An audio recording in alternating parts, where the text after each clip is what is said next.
I'm calling to order this hearing. This is a public hearing of the Committee of the Whole of the Council of the District of Columbia. I'm Phil Mendelson, Chairman of the Council and Chair of the Committee of the Whole. Today is Thursday, February 22nd, 2024. The time is 9:39 in the morning, and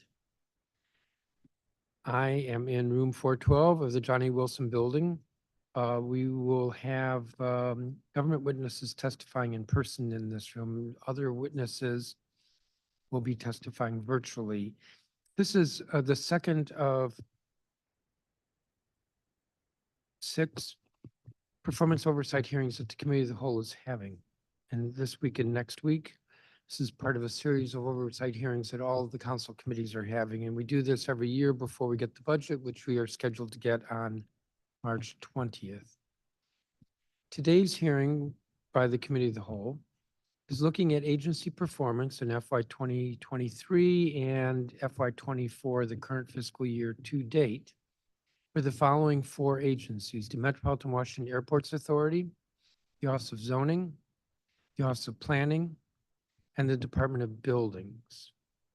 And we'll be hearing testimony in that order. As I said, this is the second of 6 hearings that the Committee of the Whole is having. Next week on Tuesday, we'll be hearing testimony from regarding the University of the District of Columbia, the Public Charter School Board, the State Board of Education, and the DC Student Athletic Association. That's on Tuesday, the 27th. On Wednesday, the 28th, public witnesses testifying regarding the Deputy Mayor for Education, DC Public Schools, and the Office of the State Superintendent for Education. Government witnesses for those agencies will be on Friday, March 1st. And on Thursday, February 29th, yes, this year, February 29th, we will hear testimony regarding the DC Retirement Board, the other post-employment benefits program, which is administered to the Office of the Chief Financial Officer, and the Commission on the Arts and Humanities. That's Thursday, February 29th. This year, the council has implemented, actually, I think it was last year sometime, the council implemented a new hearing management system to make it easier for the public to register to testify. Going to the council's website, or more specifically, the address, which would be lims.dccouncil.gov/hearings. You can also get to it by just going to the council website, dccouncil.gov. That's to register, to provide copies of your testimony, to view other testimony, to see the witness list, which is posted, I think, the day before. Members of the public can also testify at our hearings by calling 202-430-6948. And there is the technology to record up to 3 minutes of testimony. I think we have at least one statement today that came to us that way. So folks can, I prefer when folks submit their testimony, and you can do it orally via voicemail if one wants to. It is easiest for the committee in our hearings if we get testimony in advance of the hearing. Enable staff and sometimes me to be able to look at that testimony and better understand or think of some questions I might ask the agency. With that, we're going to begin with the Metropolitan Washington Airports Authority.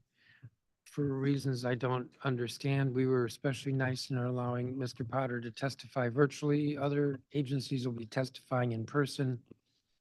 Mr. Potter, you must be special this year.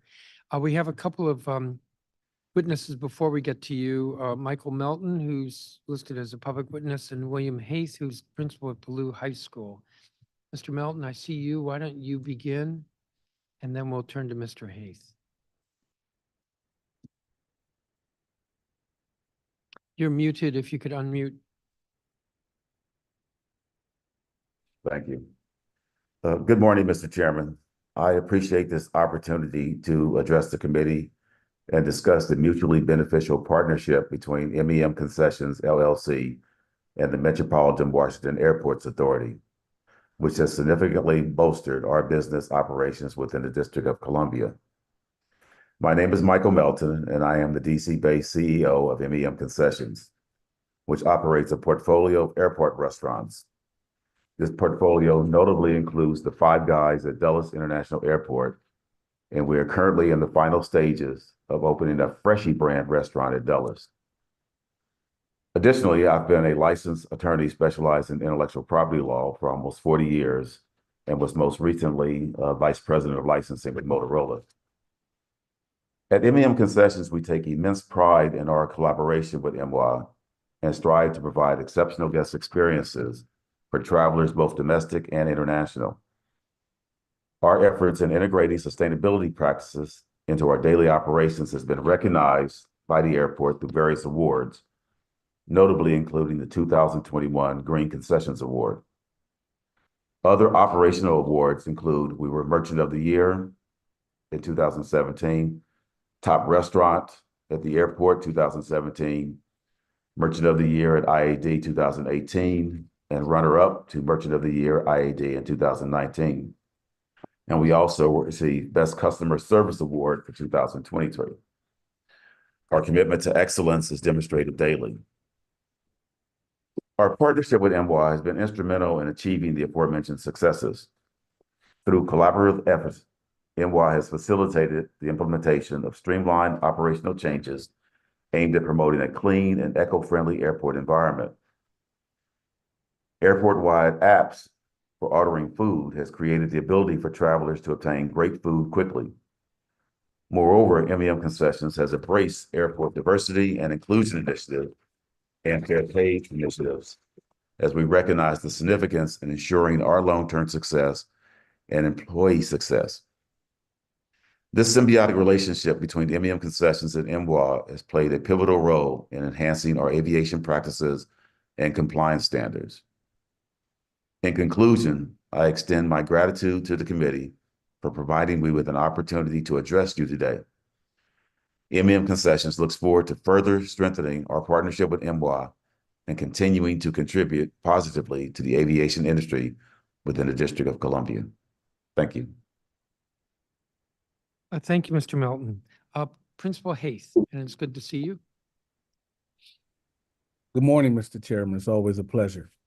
Good morning to you and your fellow committee members. Thank you for the opportunity to participate in today's hearing and discuss how our partnerships with the Metropolitan Washington Airports Authority has been benefiting my school and other public schools here in Washington, D.C. I am William Hayth, and I'm the principal of Blue High School, a recently redesigned educational institution deeply rooted in the vibrant communities of Anacostia, encompassing Congress Heights, the Washington Highlands, and also Bellevue. At Blue High School, we pride ourselves on our innovative approach to education, fostering a culture of creativity and leadership alongside our commitment to academic excellence. Blue provides each student with a range of opportunities and challenging experience to expand his or her world as academic and extracurricular activities. MY has been a tremendous partner in helping to provide these opportunities, experiences, and activities. As part of the authority's tireless efforts to build awareness around careers in aviation, MY held 22 career events in and around the district in 2023. Last spring, the authority partnered with the American Experience Foundation to host over 200 DC students at the Reagan National Airport for its inaugural Workforce Development Expo. Students from Ballou, Columbia Heights Education Center, check, Coolidge, and Maya Angelou High Schools toured the airport and learned about careers in aviation. As a result of the expo, I'm sorry, I'm hearing a lot of echo. As experience of the expo, just remember where I was at. 5 DC public school students were hired by the airport concessionaires. At Ballou, the airport's authority participated in a skilled trades tour last February to heighten students' awareness of aviation careers. And in April, members of the Airports Authority Human Resources, Public Safety Communications Center, Fire Department, Police Department, and K-9 unit attended Blue's Career Expo. The expo introduced graduating seniors to opportunities in and around the district. Both events were tremendous and successes. The Airport Authority continues to build partnerships with the Office of Apprenticeship, Information, and Training, the Greater Washington Apprenticeship Network, DC Public Schools, Career and Technical Education, and the University of the District of Columbia to promote careers and build required skill sets. Mr. Chairman, in summary, we enjoy a terrific partnership with MWA that is providing great opportunities to our students. We look forward to continuing this very successful partnership. Thank you, Mr. Chairman, for the opportunity to speak at today's hearing. Thank you, Principal Hayes. Just very quickly, Mr. Hayes, is this new, this cooperation with Baloo? We've expanded this relationship beginning 2 years ago and enhanced it even more last year. Okay. And Mr. Melton, remind me again, how long have you been at the airport? Since 2015. Have you been able to expand there? Yes, I had started with a Five Guys, and then I'm adding a separate restaurant now, which is will be my second at IAD. I also have a partnership at Reagan in the Mezza Mediterranean restaurant. Okay. Mr. Melton, since you do business at the airport, have you noticed any difference as a result of the Silver Line extending to Dulles? I found that some of my customers say it's made it easier for them to get to the airport. They don't have to drive, park, easy to take your bags onto the rail system. And they have commented that they have enjoyed having that system. Great, thank you. Just a moment.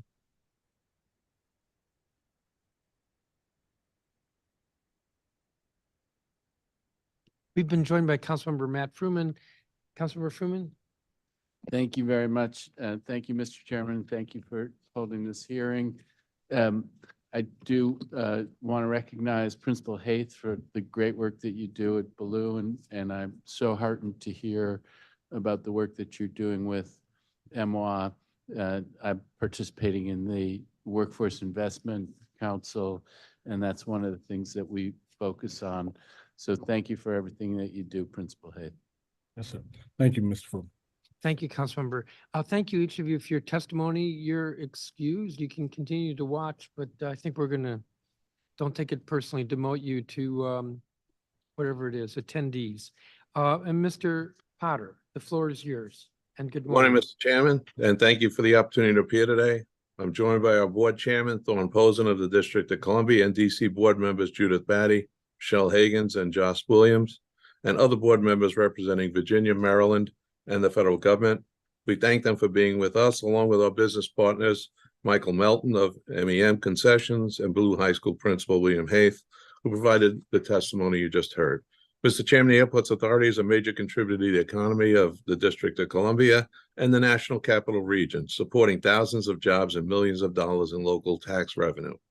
And we just reported last year a record 50.6 million travelers passed through our airports, with Reagan National hosting almost 25.5 million passengers and Dulles hosting 25.1 million, including many international visitors. And those numbers are steadily growing. Each year, about 3 million visitors come to the district through our airports and spend about $3 billion in the city while they're here, making them an increasingly important part of the DC economy. And since the pandemic, the number of visitors is on the rise and will grow even more as business travel continues to rebound, and especially when federal employees return to their offices in the district. To better serve travelers to Washington, as well as DC residents who work in Northern Virginia, we now have Metro service to Dulles Airport on the Silver Line, which was built by the Airports Authority and has hosted well over 1 million airport passengers in the first year of operation. In addition to providing transportation services, Mr. Chairman, the Airports Authority is engaged in many programs, partnerships, and initiatives and outreach efforts to benefit the District of Columbia. Through our Office of Diversity, Inclusion, and Social Impact, Human Resources and Supply Chain Management, we are working to increase the pool of small and minority-owned businesses eligible for Airports Authority's contracts, including businesses based in the district. In 2023, we established a partnership with DC's Small Business Development Center to strengthen the Airports Authority's Small Business University program, which helps firms improve their prospects for airport contracts while positioning them for greater overall success. Since the launching of our Small Business University in partnership with Georgetown University in 2018, 38 District of Columbia firms have graduated from the program. This year's partner is Howard University, and 14 more District of Columbia companies are enrolled. Also in 2023, we partnered with the Washington Area Community Investment Fund at the Anacostia Center for an event to expand our community of diverse suppliers. Over 50 small businesses took part, and many have become certified for our contracting programs. In all, during 2023, we sponsored more than 20 outreach events in DC and participated in about 20 others to raise awareness about our business opportunities. Many of these involved district government organizations, including the Office of Contracting and Procurement, the Department of Employment Services, the Office of Apprenticeship Information and Training, the DC Department of Small Business Development, the DC Department of Transportation, the University of the District of Columbia, and the DC Public Schools. Our school partnerships feature airport art shows by students, events like job fairs with students from Roosevelt, Dunbar, Cardozo, Coolidge, Eastern Ballou, Bell Multicultural, Anacostia, Maya Angelou, and Jackson Reed High Schools, and the Columbia Heights Education Campus have learned about careers in aviation. At one of these events, Mr. Chairman, several DC students were hired for jobs at the airport. We also partnered with groups such as the Restaurant Association of Greater Washington, the District of Columbia Chamber of Commerce, the Greater Washington Hispanic Chamber of Commerce, the DC Building Industry Association, and the Greater Washington Board of Trade. And the results are encouraging. During 2023, we awarded new contracts worth nearly $31 million to DC firms, with our competitive procurement process bringing the total value of current contracts with the district to nearly $147 million. And we keep working to make those numbers even better. Mr. Chairman, we deeply appreciate the district's help and support, especially from Mayor Bowser, her planning and economic development team, City Administrator Kevin Donahue, and DC and Destination DC, in bringing 4 new international destinations to Dulles and 2 new destinations to Reagan National in 2023 to broaden the travel options for people to the district and throughout the region. We also appreciate the city's strong support, especially from the mayor and Congresswoman Norton, as we work with Congress to maintain the current number of long-distance flights at Reagan National, which operates at capacity for much of the day with the busiest runway in America. The Federal Aviation Administration has determined that forcing more flights into DCA's already packed schedule would bring more cancellations and delays, in addition to causing more congestion in our terminals, parking areas, and roadways, and putting additional stress on airport infrastructure. All this would diminish the convenience and positive passenger experience that makes Reagan National so popular. So we appreciate the support on this issue. Mr. Chairman, the Airports Authority is proud to be an integral part of the local economy and grateful for our growing partnership and strong support in the District of Columbia. We look forward to a bright future together, and I appreciate the opportunity to appear today. Thank you, Mr. Potter. Let me just note, are you aware that the Council of Governments last week adopted a resolution with regard to opposing the Senate action on increasing the slots in perimeter? Yes, sir. All We're right. very I'm- appreciative of that. Yeah, I'm the one who made the motion to have them do that. Just so you know, you got friends here on the council. Thank you. In your testimony, you mentioned that at one of your DCPS engagement events, several students were hired for jobs, and there was testimony about that from you as well as Principal Haith. What sorts of jobs are these students being hired into? Largely concession jobs, working in a concession, whatever that be, salesperson, cash register. And you did testify with regard to the work you're doing to as outreach to score more contracts with district companies.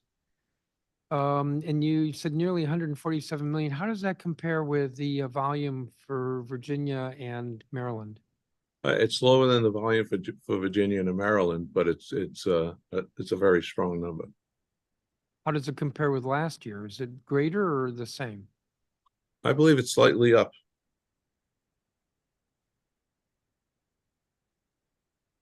You know that we, of course, would appreciate if it was even higher. We're working very hard on that, Mr. Chairman. We've had over 37 events, or almost 40 events in the district, and we're always open to participate in anything, and we're open to any suggestions that you might have on how we can improve that. I'm assuming that the district's representatives on the authority board are pressing this issue as well.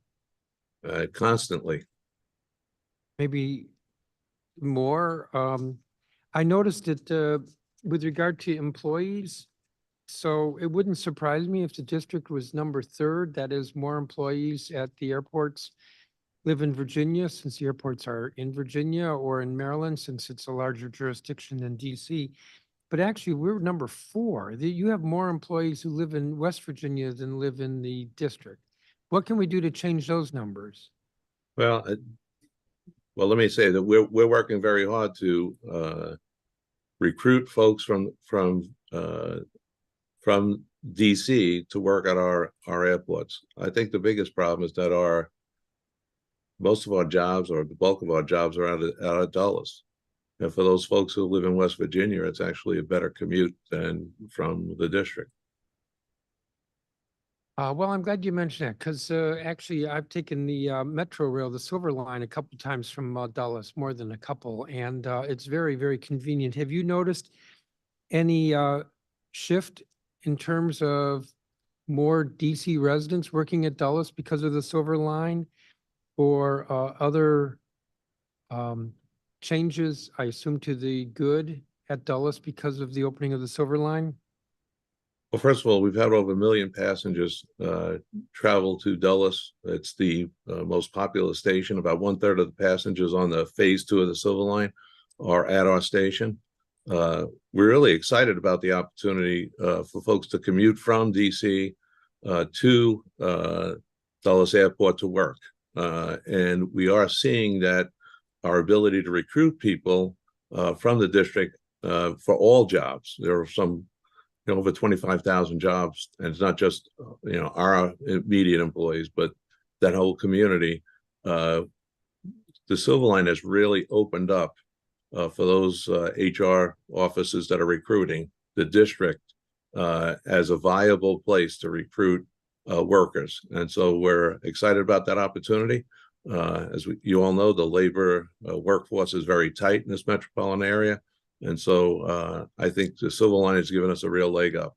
And so we're hoping that it will help us build the numbers that you just referred to up in the years to come. Have you seen mode shift in terms of significant mode shift in terms of travelers? Right now, with 1 million passengers on the rail, we haven't seen anything that I would call significant. Our parking is up.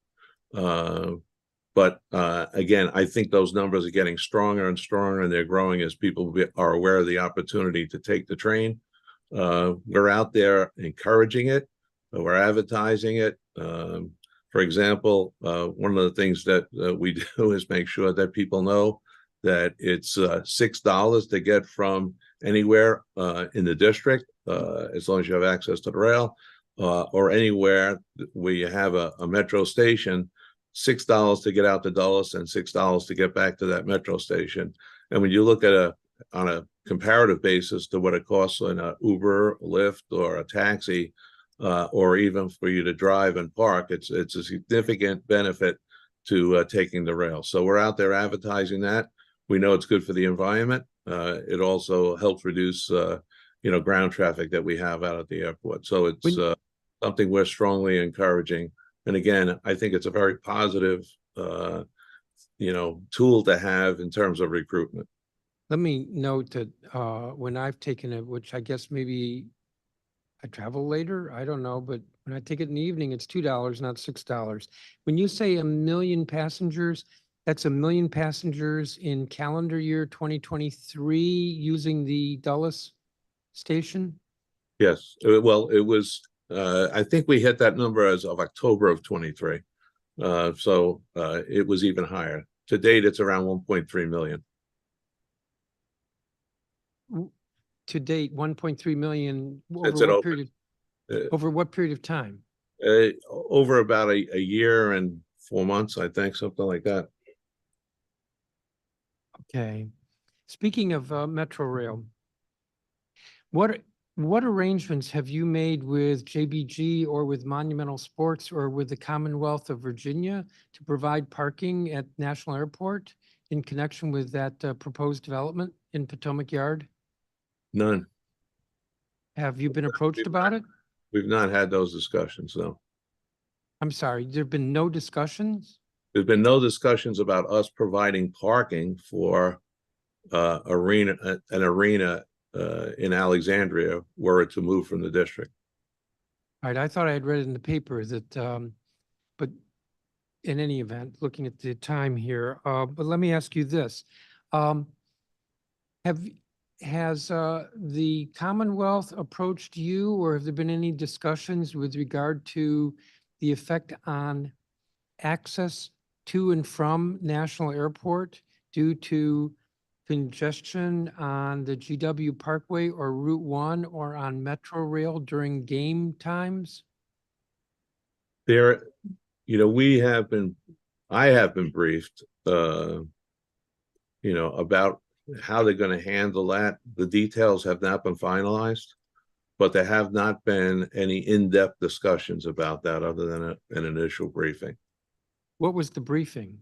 It was a public briefing that I was invited to, and it talked about how many number of people would be attending those events, how they would get to that event, and it was estimated that 50% would get there by rail, walk, or bike, and then what they were doing to accommodate parking, and how they had planned for some remote satellite parking and busing from remote satellite parking to get folks to and from the event. But beyond that, we have not been engaged in any detailed discussions. So this was a public briefing, which is to say that they didn't reach out to you specifically and say, hey, Airport Authority, let's talk about how we're going to mitigate impacts for travelers to and from National Airport. That's correct.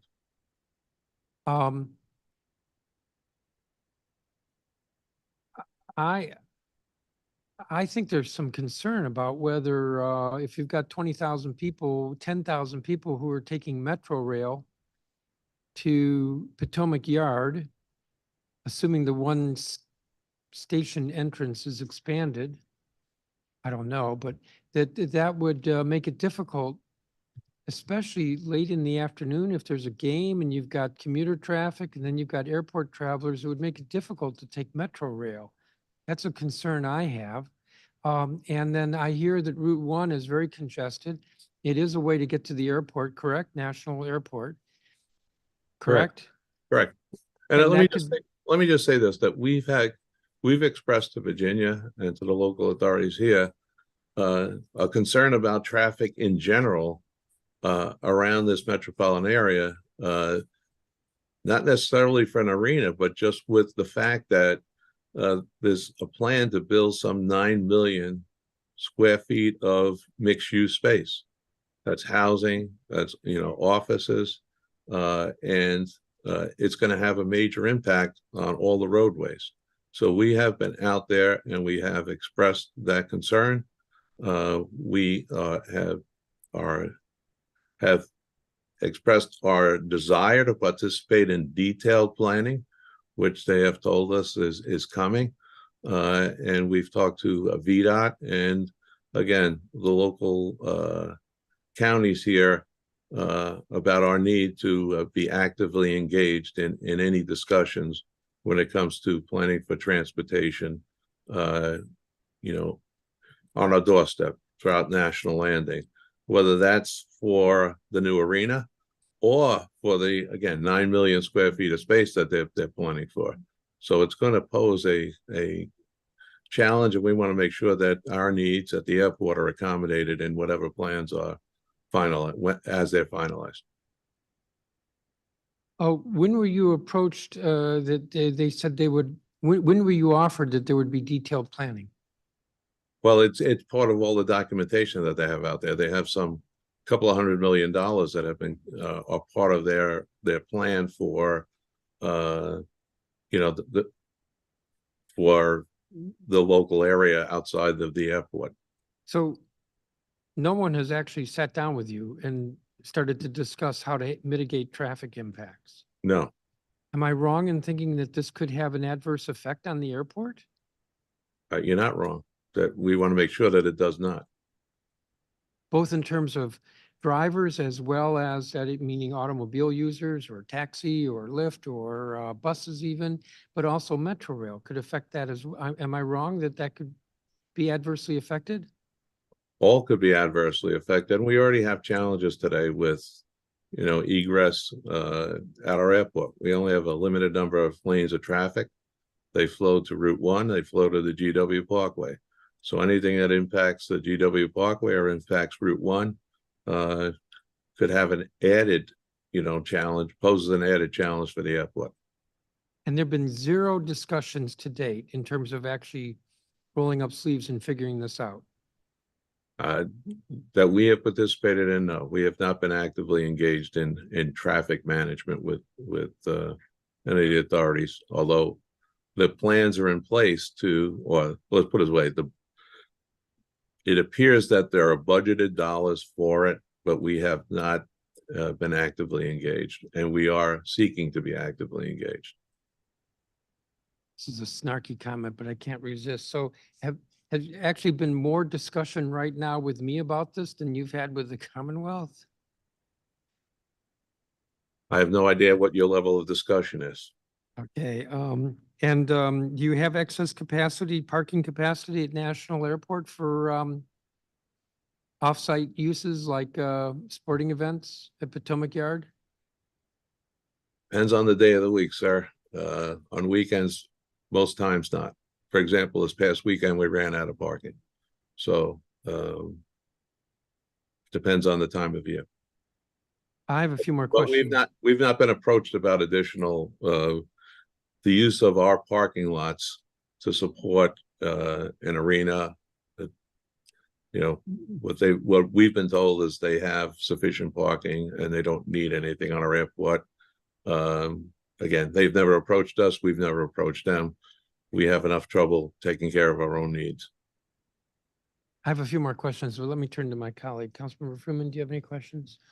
Thank you very much, Chairman Mendelson. Yeah, I do have some questions. Thank you very much for your testimony. It won't surprise you that most of my questions go to airplane noise. And just to start, I know that MWA has a noise information office. Can you describe the functions of that office and the staffing and functions of that office? That office monitors noise. They also work with the FAA and you know, local governments. We have a noise council, and that office works with them on a regular basis. That office responds to any community inquiries that come our way. And so in general, that's what they do on an ongoing basis. And do they liaison with the community working group that's often focused on noise issues? Yes, they're the coordinators, and they actively participate with those groups. And do they liaise with DOEE about noise issues and noise impact issues? Yes, they do. They again, all of the local government entities that are involved with noise, they interface with. And in your experience, what's happening on noise? Are you getting increasing complaints about noise? Has it leveled off? How's it changed over recent years? Well, recent years, it actually, with COVID, the number of flights went down rather dramatically, and so the noise complaints dropped with that level of activity. As we brought flights back on, the concern about noise has grown. We have again been actively engaged with the communities, with the FAA, and I know that we're looking forward to in the coming months some new routings that are going to put even more flights over the river, which is our goal to keep them from flying over communities. But it's a very slow process, unfortunately, because you move one route from you change any routing, it has impacts on other routing. So unfortunately, it's been slow progress. But if you look back at back to your question, the number of complaints dropped with the reduced activity with COVID, and then they increased as flights increased. And can you describe those new routings that you're thinking about? You say over the river, but I mean, some of the routings go close over the river, but then go over certain neighborhoods, and the noise impact can be quite severe in those neighborhoods. How is it changing, and how would it, which neighborhoods would the changes positively affect? I'm not sure specifically. I'd have to get you more details on it, but suffice it to say, it's just moving more low flying over the rivers and having them turn further out. So that's kind of the goal, is to make sure that as much of the noise impact is felt over the river versus the communities that are surrounding the river. I am going to want to explore that further with you and to think about what the impacts could be. I mean, as you know, in Georgetown and areas of Palisades, the noise levels are very high. And now with increasing flights at 5 o'clock in the morning, it's really become an issue that I hear about all of the time. I'll have my folks reach out to you and set up a meeting with you to explain our role and go into detail on the changes that are the upcoming changes. Okay, that would be very useful. And I would, I'll just say up front that some of the people who are the most active on these issues in the community, I probably would want to have them join. Some of them have expertise far beyond my expertise. Wading into another area that requires expertise is the FAA seems to be thinking about changes in the standard. I think it's 65 DNL is where the idea is that noise levels are unacceptable over a residential community. What's going on in that space, and what role is MWA playing in terms of providing comments in those deliberations? Well, I know that it's under consideration. I don't know the specifics. I know that we're actively involved with AAAE and ACI, which are two organizations that represent airports and act as our liaisons to the federal government. So we're actively engaged in committees that deal with noise. And as policies are proffered, we review those policies, policies by the FAA. As they're proffered, we comment on them. And again, with the notion that we want to do the best that we can to protect the communities that surround our airports, because at the end of the day, we want to minimize the impact that the airport has on the surrounding community. So we're actively engaged in reviewing and encouraging the FAA where we think a policy change would be beneficial. But in terms of a change to that 65 DNL level, am I hearing you right that that's being considered internally at the FAA, and if they make a formal proposal, you would comment on it, or are you weighing in and commenting on it even as before they've made a formal proposal? So what I'm aware of is that they have an active study that's underway. And we're all airports in America are awaiting the results, and communities that are neighboring airports, they're awaiting the results of that study. So once that study's out there, we'll take a good hard look at it. And, usually as a study will produce some proposals for new regulations, and we will weigh in on that if that study produces some new proposals. Okay, so, and, there have been studies back in 2018, were studies, and DOE did find that there were unhealthy levels of noise around certain DC schools and residents. One example, the new MacArthur High School, it had been Georgetown Day School at the time, had a 62.5 dB overall exterior value, which is pretty high. Are you working in an ongoing way with the OEE to look at health effects of noise around residences and schools, or would you need authority to do that from us? Well, when it comes to noise, it's really the FAA that does the studies and creates the policies. So it's a federal regulation that we all follow. So that's why I said we're anxious to see what happens with the study that is underway, and certainly we'll weigh in and make comment. We also will take information about specific communities and share that with the FAA. And that, again, back to what we started with the routings, we will encourage the FAA to look at the routings of flights coming into and out of our airport. And where we think there are heavily impacted communities, we'll look for alternatives and suggest to them that they find alternatives because of, again, some extraordinary or very high impact on an individual community. One of the things from that 2018 report, I believe, was that a recommendation to have an on-call subject matter expert on airplane noise that would be available to the community working group. Has MWA acted on that? If not, why wouldn't the MWA have acted on that?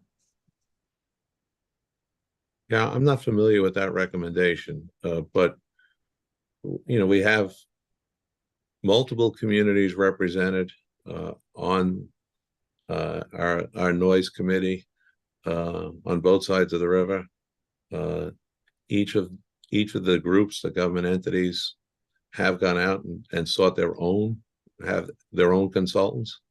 And so our position is to work with the FAA and to again allow the communities to bring their own experts to the table, and we're basically trying to facilitate that activity with the FAA. As you know, there's competing interests between these communities. What affects one positively affects the others negatively. So it's something that we're trying to be impartial about. No, I hear you on that. I mean, I think that I don't know that the DC community has been supported by its own subject matter expert in these deliberations to date, and that may be a thing that we need to take a look at. Back on the FAA process, does MWA have a position about what the standard should be? Does MWA have a position about whether you'd like to see the standard lowered so that there was less noise over our residences and neighborhoods, or agnostic, or would like to see the standard loosened so there might even be more noise and more airplane traffic? Well, let me first address, our preference would be to fly as much as we can over the river to mitigate the amount of noise that is heard by any community. In addition to that, we've been on record as saying that we'd like to make sure that the way pilots enter and exit this airspace, how quickly they reach certain heights, where turns are made, mitigates the noise effects on the community. When it comes to regulation, quite frankly, we're not the scientists. And so I don't know how to involve ourselves in a good way other than encouraging studies and pushing that science be the driver of regulation.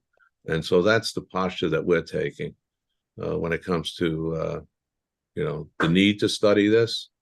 And it should be done in my opinion, on a national basis, because it's national policy that ultimately drives the behavior at all airports. So thank you. I hope you can see, last year I asked you questions about this and I had a certain level of expertise. This year, I like to think I'm developing a little bit more expertise. I think you can expect me to be a dog on a bone on this and to have increasing expertise over the years, because it's really important that we address this issue for our impacted communities. And I know that there can be a tension here. So one of the ideas that someone mentioned to me, and maybe you're alluding to it when you talk about the way planes arrive and depart, is that some airports, planes will reach a certain height and then throttle back, and that makes them quieter, and in a sense they glide for a distance over a residential area and then pick up again. And that's the kind of thing that could be done. Now, I'm not asking you to endorse that idea specifically, but it could be that if you did that it made it less efficient to get planes out, so that you had a fewer planes, because instead of one plane every 5 minutes, it was one plane every 5.5 minutes, or whatever it is. To the extent that there is a tension between maximizing volume and minimizing sound, I'm curious whether you share my view that it would be a high priority to minimize sound, and even if it resulted in fewer flights, that's an appropriate trade-off to be fair to the communities that are affected. I wonder if you could speak to that. Well, let me just comment and say that we want to do things that are favorable to the community, but let me also say that, and I think you're well aware of this, that the FAA controls who flies into and out of our airport. It's a slot-controlled airport. So the decision, unfortunately, is not yours, it's not mine, it's the FAA's. And we have been very active in trying to get them to address that. In addition to that, we have some legislation that was proffered this year to increase the number of flights into and out of Reagan National, which would exacerbate the noise problems. And we've been very vocal about that. It will create additional congestion.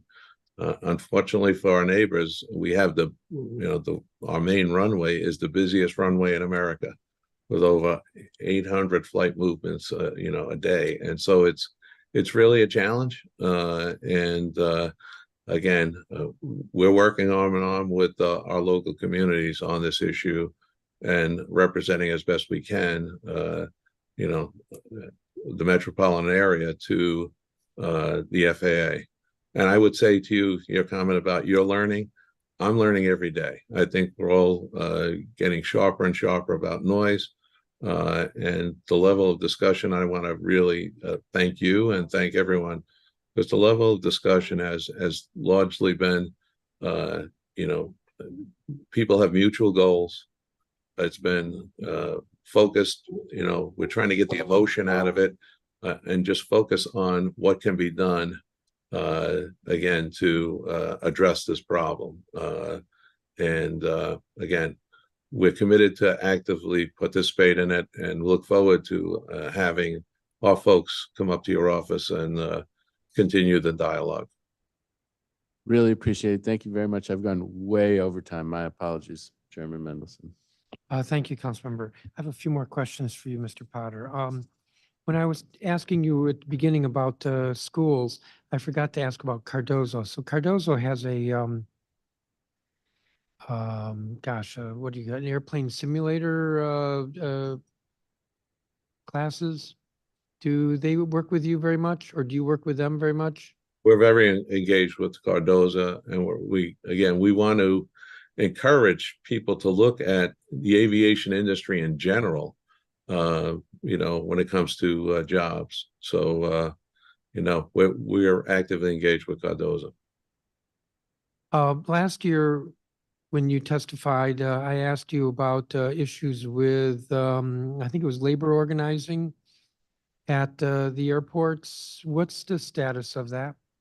Oh, they continue to organize, and more and more folks at the airports are being represented by unions. And in fact, we have a policy for concessions now, that a labor peace policy that requires the larger concessionaires to have labor agreements. And so again, continuing to progress labor participation and employee representation under collective bargaining agreements. But many of those contracts they're not our contracts. They're contracts of, companies that do work on the airports, Dulles and Reagan. Okay, so you would characterize that the situation is, what do I want to say, is positive? From my perspective, it is, yes. Okay. You gave statistics a while ago with regard to passenger loads at Dulles and National, and you were too quick for me to write it down. What's the passenger load at Dulles? So at Dulles, it's 25.1 million passengers in 2023. At Reagan, it was just shy of 25.5. For the system, that's the most passengers we've ever had. Just shy of 25.5 million at National. Yes. So there's actually a higher load at National, even though Dulles is the larger facility, and the goal was to grow grow Dulles. And okay. And it's still our goal to grow Dulles, and we would, if we were the airports authority's position is we have enough passengers at Reagan, and we really need to grow Dulles, and so we're working very aggressively to do that. And so, but as everyone knows, Reagan's the preferred airport because of proximity to Washington D.C. and the business community here in Northern Virginia. Over the last several years, police jurisdictions throughout the country have faced challenges in hiring police officers. Is MWA having this a problem as well? Yes, we are. How many officers are you down? I think we're down about 50 officers. And what does that work out to as a percent? It's just shy of 20.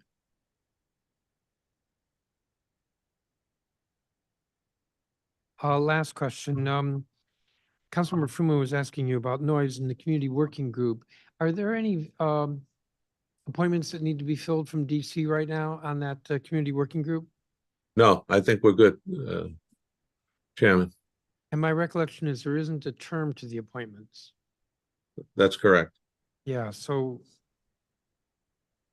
okay, so I don't have to leave this hearing and worry about filling some seats there. And if that becomes a problem, we'll let you know. But I think Please. I don't think we communicated well in the past, but we will make sure that if someone drops off, you're aware of it. Thank you. Give me just a second. Mr. Potter, I have no other questions for you at this time. However, I do want to recognize Thorne Posen was present. He seems to have disappeared. Judith Batty, who's one of the district's representatives, is here. Do you want to say anything, Ms. Batty? No, I am grateful for my appointment, and that's it. Thorne had to drop off. I just, support Mr. Potter in his comments. I think that as an entity, we do a great job of outreach. We've increased our outreach into the district. I've had a few meetings with district government agencies as well to increase our outreach. We have new employees in place who are actually, that is their job, to increase outreach. So I just support Mr. Potter, and I think that we are trying to increase the DC presence on both campuses of the airport. Thank you, Ms. Batty. Also want to note Michelle Higgins is in attendance, although she's not actually a participant. So thank you to each of the board members. Mr. Potter, thank you for your testimony. Thank your whole team. And we look forward to working with you for the rest of the year. Thank you, Mr. Chairman. We're going to move now to the next agency, which is the Office of Zoning. And I have a number of non-government witnesses before we get to the Ms. Barden. And I believe everyone is virtual. I think I'll call them up as a group. Sabrina Rhodes, who's community organizer with Ivy City Empower DC and an ANC commissioner 5D02. Andrea Chapman, who's a housing organizer with Empower DC. Josh Jacobson, Martin Holmes, Holly Muhammad, who's a commissioner with ANC 8A. Alex Baca, who is the policy director or DC policy director at Greater Washington. Anthony David, who's a community organizer with Empower DC. Parissa Naruzzi, who's executive director of Empower DC. Spencer Bailog, who is a conservation planner at KC Trees. Chris Otten, who's listed as DC for Reasonable Development. Max Ewart, Alice Walker, Shelley Repp, who's chair of the Committee of 100 on the Federal City, Cheryl Barnes, who's co-founder of Chevy Chase Voice, and Arlene Fiskanich. So we'll see how many of those folks are present. 3 minutes for each. And if you're in gallery view, there should be a clock in the top row or on your screen. Ms. Rhodes, are you here? I see you. I'm here. Please proceed and good morning. Thank you for being here. Good morning. Thanks for having me. I'm Sabrina Rhodes, community organizer with Empower DC and advisory neighborhood commissioner 5D02 here in Ivy City and native to DC. While zoning laws are intended to regulate land use and promote development, the reality is that these outdated laws often perpetuate systemic inequities. Low-income neighborhoods bear the brunt of this injustice, facing disproportionate enforcement, displacement, and unequal access to resources. The current zoning framework fails to prioritize equity, resulting in the maintaining of disparities such as community safety issues, the lack of social support, employment disparities, and environmental injustice. Consider the process of obtaining zoning variances. As an ANC commissioner, most are not zoning law specialists or lawyers. Have noticed developers often have the means to navigate this process with ease, and having lawyers that specialize in zoning laws, more than likely, they are able to secure variances that may not align with the best interests of the community. The Office of Zoning grandfathering in a chemical plant that is in residential communities, in overburdened communities with industrial uses, as what has happened in Ward 5, Ivy City to be exact, should not happen in the nation's capital. This disparity exacerbates existing inequities and undermines the principles of fairness and justice, which Empower DC is fighting to change every day. Furthermore, zoning regulations often perpetuate patterns of environmental justice, with polluting industries disproportionately located in low-income and historic Black and Brown neighborhoods. We need support in Ivy City and Brentwood. We live in sacrifice zones and overburdened communities.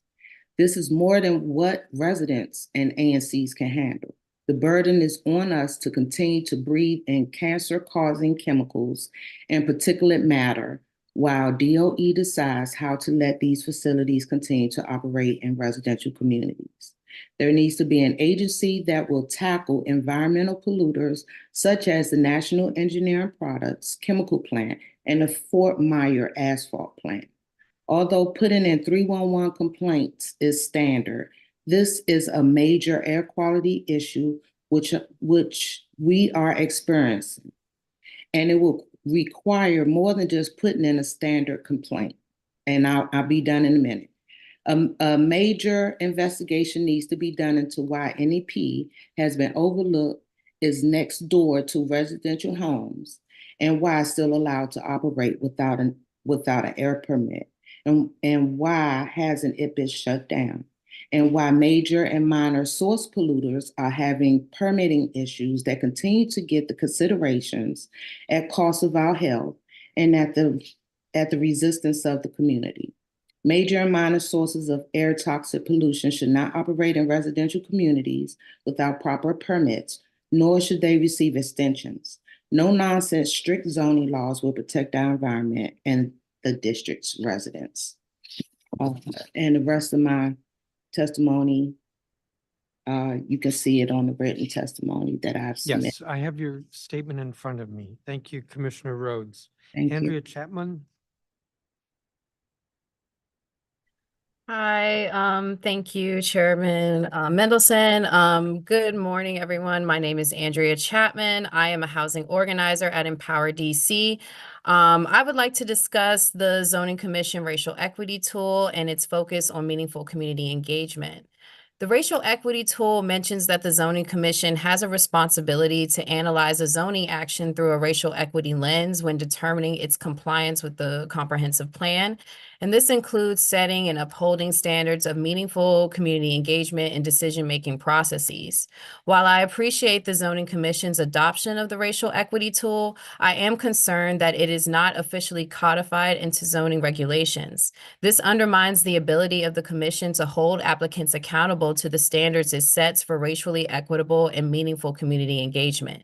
This is especially urgent in zoning case number 23-02, the Office of Planning's proposal to upzone the police and fire station at 1617 U Street Northwest from MU4 to MU10. Case 23-02, which may be the first proposal by OP involving public land since the adoption of the Racial Equity Tool, could set the tone for the level of engagement government agencies conduct in the future. What's more, the Racial Equity Tool refers future applicants to OP to answer questions about community engagement and advise others on their compliance with the tool. It is thus imperative that the Commission carefully consider whether the engagement carried out by OP in case 23-02 meets the standard and intent of the Racial Equity Tool. I believe it does not. As echoed in witness testimonies and letters in the case record and confirmed by the Office of Planning itself, there was a lack of targeted outreach with impacted residents, churches, and other civic associations, especially Black and POC residents vulnerable to displacement. There was no 1617 U Street specific meeting arranged by OP to discuss and explain implications of the proposal. Impacted Black residents and churches would not have known about the proposal were not for outreach conducted by Empower DC and Save DC Public Land. The minimal engagement conducted in this case is not in alignment with standards outlined in the Racial Equity Tool and the Comprehensive Plan. Public hearings on this case show that the Office of Planning continues to ignore community opposition to this zoning change, concerns with OP's lack of engagement, and a growing demand that the site be used for social housing, a form of deeply affordable city-owned housing. Right now, the Zoning Commission has the opportunity to strengthen its commitment to implementing the Racial Equity Tool and ensuring resident-centered decision-making. I urge the Zoning Commission and the Office of Zoning as a whole to set specific, measurable standards for meaningful engagement in zoning actions by codifying the Racial Equity Tool in zoning regulations. I also ask that the Commission reject and/or postpone case 23-02 and consider community requests to use 1617 U Street for social housing. Thank you. Thank you, Ms. Chapman. I don't have a copy of your statement if you would submit it. I absolutely will. Thank you. Thank you. Josh Jacobson? Chair Mendelson, council members and staff members, thank you for the opportunity to testify. My name is Josh Jacobson and I'm the ANC representing 1E06 located in Pleasant Plains. I'm here to testify on the housing crisis DC faces. Whether or not some want this to be the case, our city will grow in the coming decades. As the population grows, it is going to put more pressure on our housing stock and drive up costs.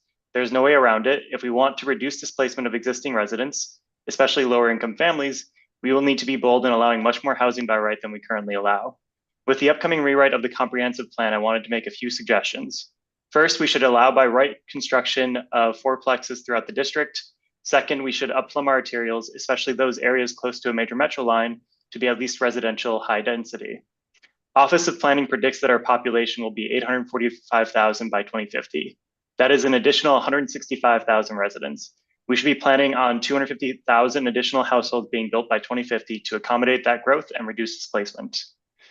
On historic preservation is too often used to freeze in place a problematic past of our city and make it more difficult to improve neighborhoods. We often default to preserving structures as the only way to remember history when there are plenty of other opportunities that are cheaper and do not reduce housing. A prime example of this is the historic preservation of the Samuel Gompers house in Bloomingdale. Yes, he lived in this house while doing important union work, but there are other ways that his contributions are recognized. I'm also skeptical that someone who worked to exclude Black people from his neighborhood and from the AFL deserves to have his house historically preserved when a plaque recognizing his contributions and problematic past in front would be sufficient. I have a couple of suggestions for the council in this regard. First, we should require recertification of historic districts and locations over time, and we should set a budget for the amount of land that can be historically preserved in the city. Our standards for what is acceptable conduct in the past change over time. This is not to say that we should rewrite history, but it does mean that we should stop placing emphasis on people that did terrible things. Creating a set budget of land that can be preserved allows us to recognize that we cannot and should not preserve our city in amber, and we must recognize that there are trade-offs in limitless preservation. Second, I can understand why some people want to preserve the look and feel of a neighborhood. There is a way to do that while still allowing for more housing to be constructed. The council should seriously consider removing height and mass from HPRB's purview and keeping it solely within the Office of Zoning where it belongs. It is duplicative to have two different agencies controlling the height and mass of buildings within a given area. Lastly, I have heard many complaints about the cost of changing windows in historic dwellings, with costs for a single window being in the thousands of dollars. This is an unaffordable option for many families and seems unnecessary, especially for windows on the side of a building. Yes, we can have programs to help reduce these costs for lower income homeowners, but this does not seem to be a prudent way to spend our tax dollars during a potential budget crunch. Thank you for your time, and I will stick around in case there are any questions. Thank you, Mr. Jacobson, and I do have a copy of your statement. Thank you. Martin Holmes? I believe he's not here. Holly Muhammad, Commissioner Muhammad? I believe she's not here. Alex Baca?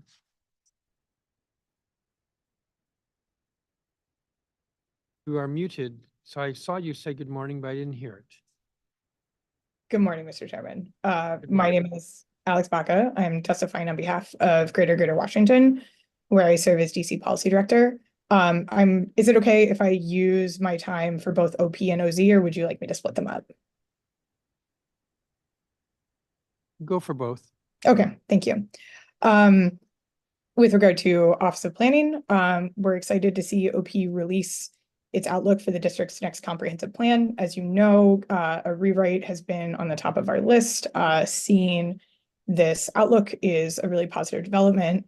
We agree with its contents. We look forward to OP conducting outreach for the rewrite and rewriting the comp plan within the stated schedule. That requires a transmittal of the plan to the council by June 2027. Once the process is underway, we expect that there will be some calls for a more extensive process. Those should be heeded as long as they do not result in any extension of OP's schedule or impede delivery of the plan to the council by June 2027. Last year, we suggested that the council establish a subcommittee to work on the comp plan, an idea we stand by, given that the rewrite process will cross several elections.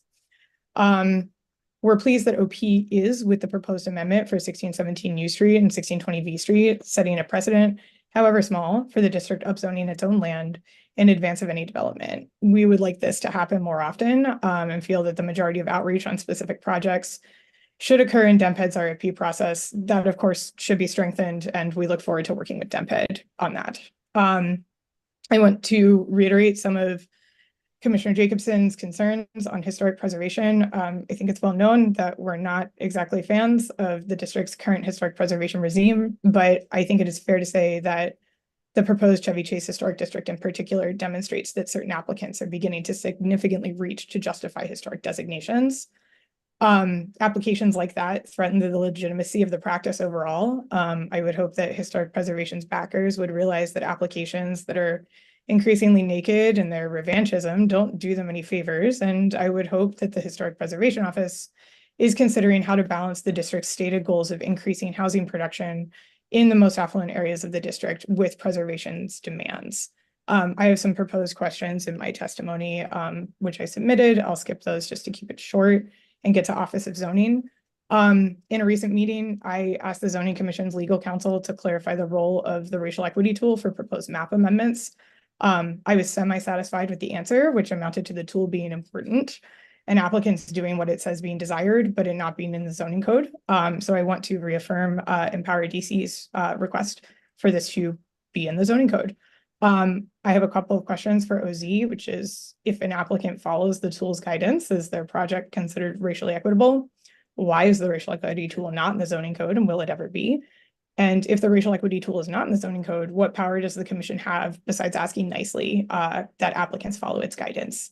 Lastly, I would like to compliment OP's staff, or OZ's staff and OP's staff, of course, but OZ in particular for their competence and patience in managing the surge of public input that has hit the commission in the past year. Thank you. Thank you. Ms. Baca, what do you mean by revanchism, a word I have not heard before?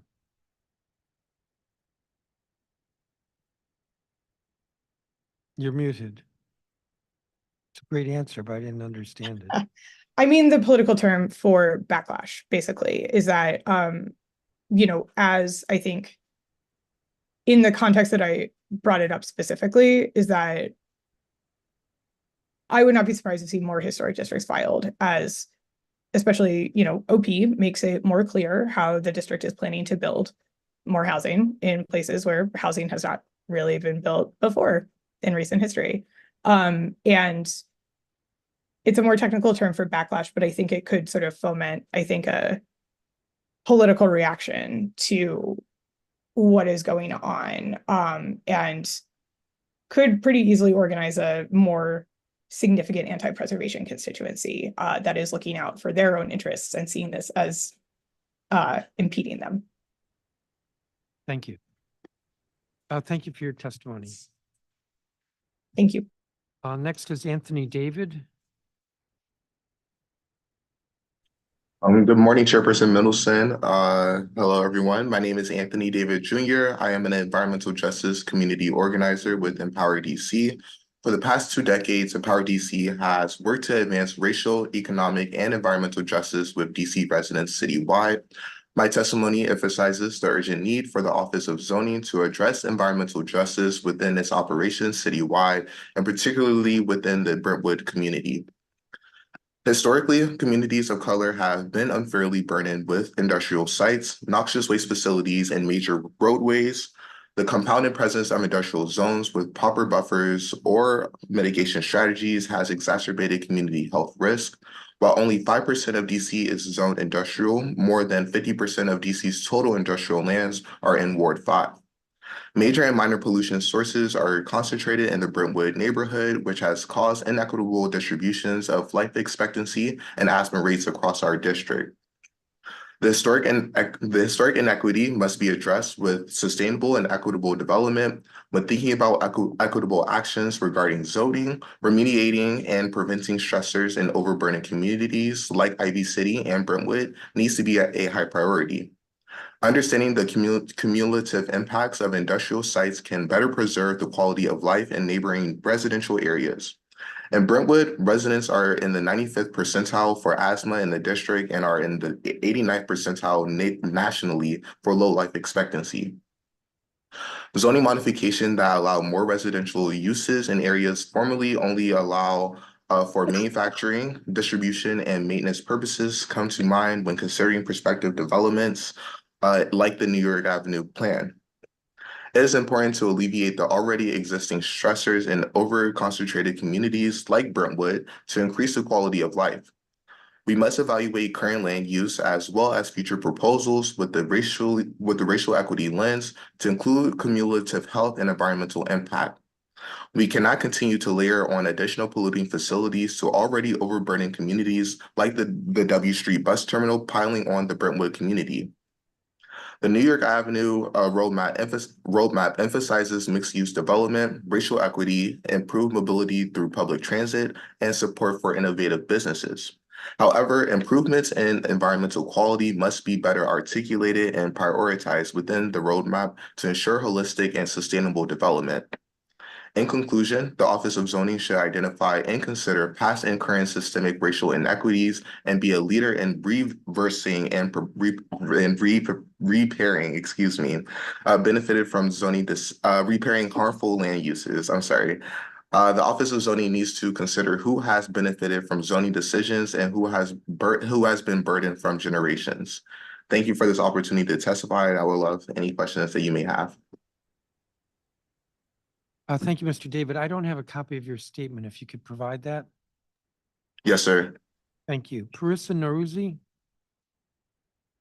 I believe she's not here. Spencer Baylog?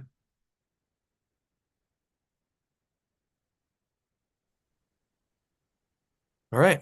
Good morning, Chairman Mendelson. My name is Spencer Baylog, and I'm the Conservation Planner with Casey Trees.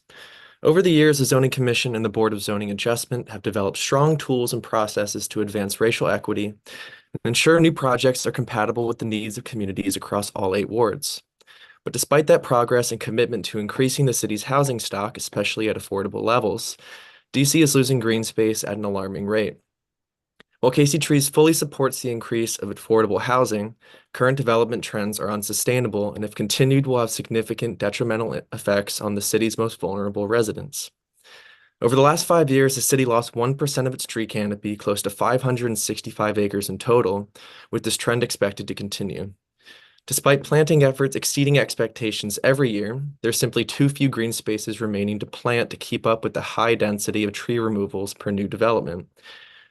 This year, we have 3 recommendations to address these concerns to alleviate the potential negative impacts of development on the resiliency of future Washingtonians. First, to require stronger justification for removing trees to facilitate development, especially on sites with high tree canopy. There are over 35 acres of vacant, unimproved lots in DC with greater than 50% impervious surface cover and 62 acres of lots with less than 50% tree canopy, which are prime opportunities for adaptive reuse and redevelopment. Projects on steep slopes with abundant tree canopy or soils to support future tree canopy are continually being improved. This is happening in areas with very few remaining green spaces left, nearby recently delivered developments that required the clearing of once forested lots. Second, to expand tree and slope protection areas and overlays for large forest patches on steep slopes east of the river. Tree and slope protection areas were established to preserve the bucolic park-like settings with trees and green spaces in specific areas of the city, particularly ones near Rock Creek Park, which happen to fall within higher income neighborhoods. This doesn't account for the steep slopes and disproportionately high loss of tree canopy in Wards 7 and 8, where the highest concentration of affordable housing is found within DC. These are areas prone to high rates of asthma and projected to experience worsening climate effects and displacement as development continues to move east of the river. And lastly, to require new developments to provide a supplementary heat impact survey to demonstrate a more comprehensive analysis of potential adverse community impacts. Development proposals are required to demonstrate no adverse impact to communities regarding scale, massing, site use, and the impact of shadows, without regard to the inherent character and quality of sites that may be degraded.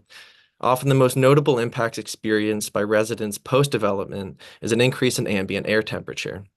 Research from the U.S. Forest Service and UMBC shows that trees overhanging impervious surfaces, cooled surfaces, and improved urban thermal comfort, but its effect on reducing ambient air temperature was marginal compared to forest patches and trees planted over grass.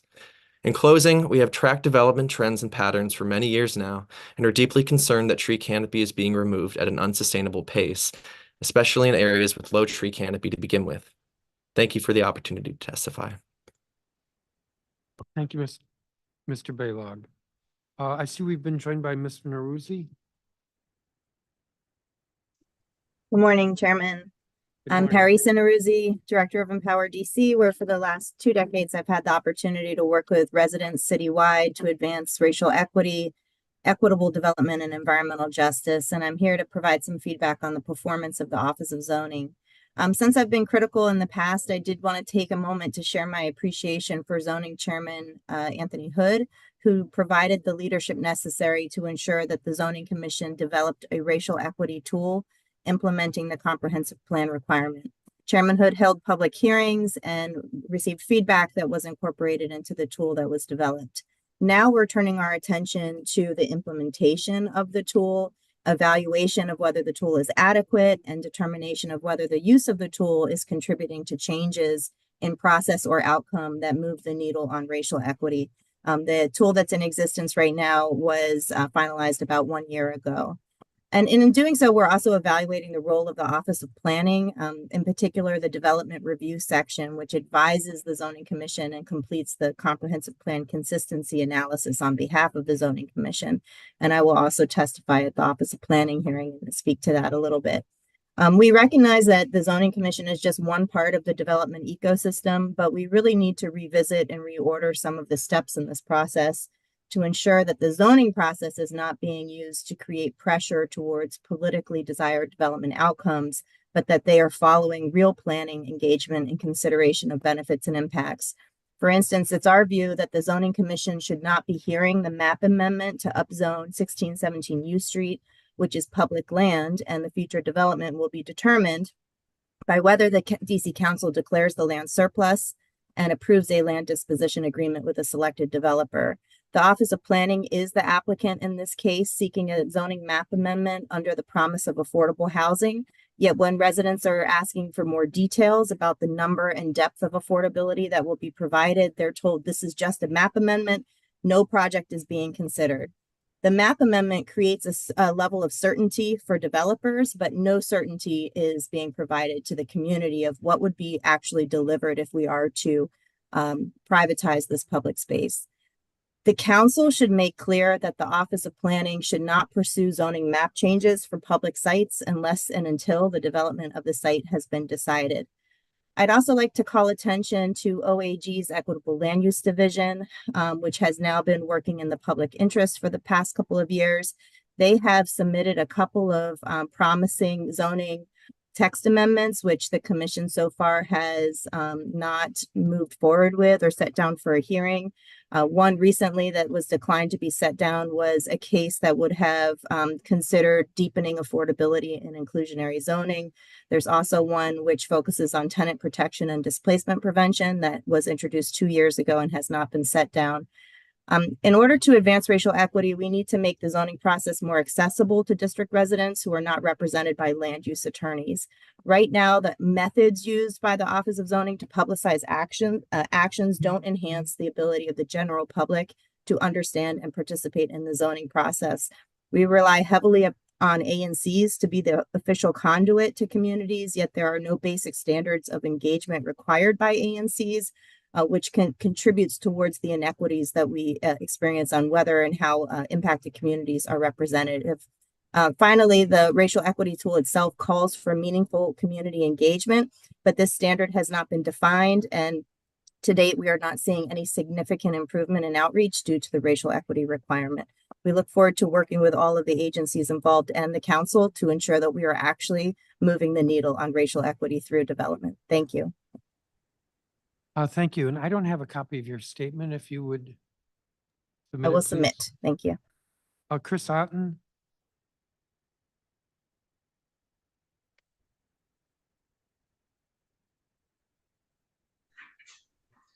Hello? Yeah, I can. Yes, please proceed. All right. Good morning, Chairman Mendelson. Good to see you today. My name is Chris Otten. I'm testifying about the DC Office of Zoning here on February 22nd, 2024, on behalf of DC for Reasonable Development.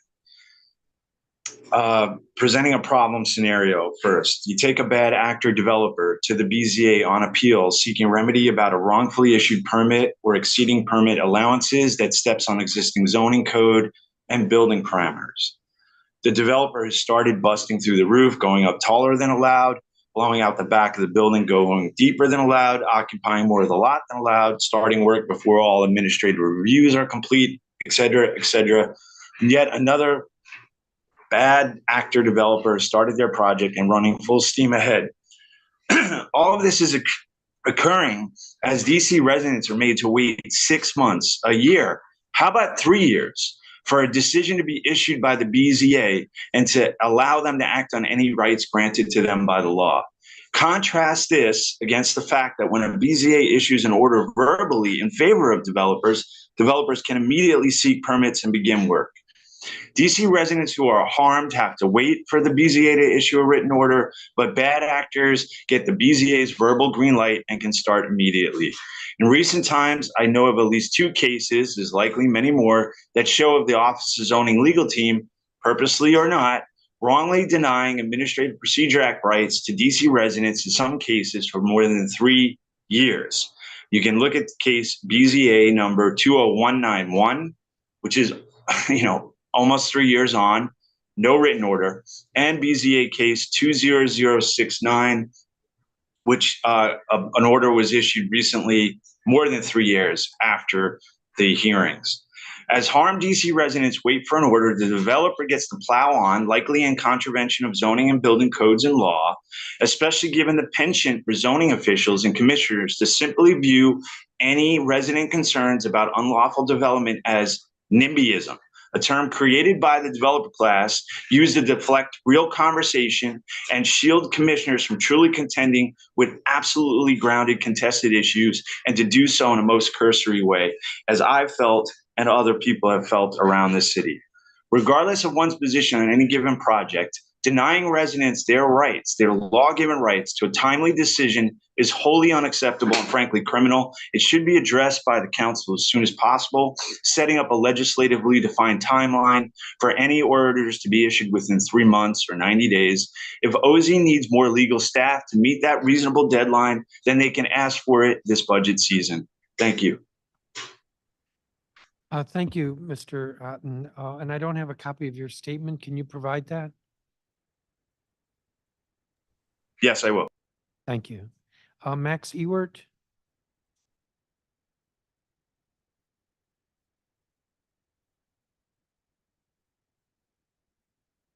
I cannot hear you. You're not muted.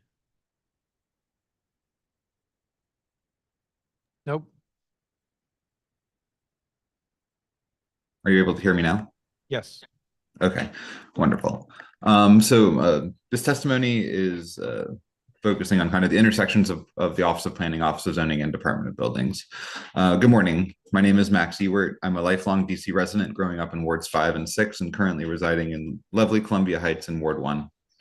To provide context to my point of view today, I'm a professionally trained planner, receiving my Master's of Urban and Regional Planning from Virginia Commonwealth University and working as a professional planner for the City of Alexandria and Arlington County. Today, I am testifying to urge the city to do more to align its goals with local land use policy, and I will use our shortage of housing supply as an example for that. Our elected officials have set many goals when it comes to housing. The mayor has established a goal of 36,000 additional units and 12,000 additional affordable units by 2025. While it seems that we are likely to achieve the goal of 36,000 new units, the goal for additional affordable units will require some work for the end of the year. Additionally, housing production has not happened equitably, primarily being concentrated in specific parts of the city that have been hit particularly hard by gentrification. The unfortunate reality is that even while achieving the goal for new housing units, it has done little to impact housing prices and the cost of rent, both of which have risen by over 25% since 2019 when the goal was established. I believe that the reason for this is that we set our goals too low. We set an achievable goal for housing production, not one that would have a significant impact on the affordability of the city, which continuously displaces long-term residents. I have many friends who grew up in the city with well-paying jobs who have been forced to nearby counties because they cannot afford to live in the city that they grew up in, even if they want to. So what can we do? Luckily, with the upcoming update to the comprehensive plan, it is the perfect time to set big, lofty goals that can have a real impact on housing affordability. First, we need to legalize duplexes, triplexes, and quadplexes in every zone in the city. This will establish a baseline of new units that can be built. Some of the most unaffordable areas are so because supply is so low. People would love to move to neighborhoods in Upper Northwest, but there is no place to move to. Allowing for this baseline increase in units will allow for people who want to live in that part of the city to do so. Second, we need to work with regulating bodies at all levels, local and federal, to allow single-stair apartment buildings at taller levels. As it exists, the height of buildings that can be built with a single staircase is limited and makes mid-rise buildings more expensive. Allowing taller single staircase buildings, as is done in other countries, would allow for a more diverse housing stock at affordable levels. Lastly, We need to have blanket upzoning on major transit corridors or create a transit-oriented development zone that allows for increased housing units at taller levels. TOD zones are not new. In the City of Richmond Comprehensive Plan, these were added and allow for increased housing on transit corridors where people don't need to own cars due to the proximity to our world-class transit system. We are currently in the process of trying to upzone a single parcel at 1617 U Street that is on, I believe, its 7th day of hearings. This parcel could provide affordable housing. It could even be social housing if council decides to pass that legislation. But regardless of the form it takes, if the parcel is not upzoned, then it will limit the amount of housing we get, affordable, deeply affordable, or market rate. A TOD zone or blanket upzone on transit corridors would mean that we would not have to waste time in meetings for each individual parcel to upzone them one at a time. These solutions push for increased housing stock at varying typologies: smaller do, tri, and quadplexes in less dense neighborhoods, mid-rise buildings, and taller apartment and condo buildings. All of these are required to seriously address our housing affordability issues. It is imperative that we set lofty housing goals for our city so that we can be more affordable, and it is essential that our land use laws align with these goals. As it stands, DC is not doing enough to tackle our housing issues at a diverse level, but we can. I believe that our elected officials want to do right by the people of DC, but it requires a significant level of bravery to do so. There will be pushback on these issues without a doubt, but the alternative is creating a city that is only accessible to the wealthy and privileged. I love living in DC. I'm incredibly lucky to have grown up in DC and that in this past summer was able to purchase my condo and establish my roots in the city that I love. I want that to be an attainable goal for all the people who I grew up with in the city, and I want to build a community that has more neighbors who love the city as much as I do. I believe we can do this, but we need to be brave in setting lofty goals and changing our land use policy to align with them. Thank you. Thank you, Mr. Ewert, and I do have a copy of your statement. Thank you for that. Alice Walker. I believe she's not here. Shelley Rep, Yes. please Good morning. proceed. Good morning, Chairman Mendelson. I'm testifying today on behalf of the Committee 100. My written testimony covers both the Office of Planning and the Office of Zoning, but in order to get as many as my points in as possible, I'm going to break up the testimony. So for this portion, I'm only going to cover the Office of Zoning. As I said, my name is Shelley Rep, and I'm chair of the Committee of 100. Mr. Rep, if you want to speak to both agencies, I'll let you do that. Well, okay, we'll do that. Just give me a second here, though. Okay. Good morning. As an initial matter, I should point out that on a number of occasions, the Committee of 100 has pointed out how the Office of Planning has endorsed proposals from developers at the expense of neighborhoods. The one-sided result is compounded by the Zoning Commission and the Board of Zoning Adjustments' excessive deference to OP's recommendations. Before addressing some of our specific concerns, I want to address racial equity developments. In response to the directive from the mayor, OP announced a racial equity action plan that states that OP is committed to meaningfully engaging the community in government decision-making processes and strengthening community partnerships. OP states that the meat of the plan is ongoing community engagement. This has proven to be more of a check the boxes exercise. Good example is the contentious zoning commission hearing to upzone 1617 U Street. At a hearing on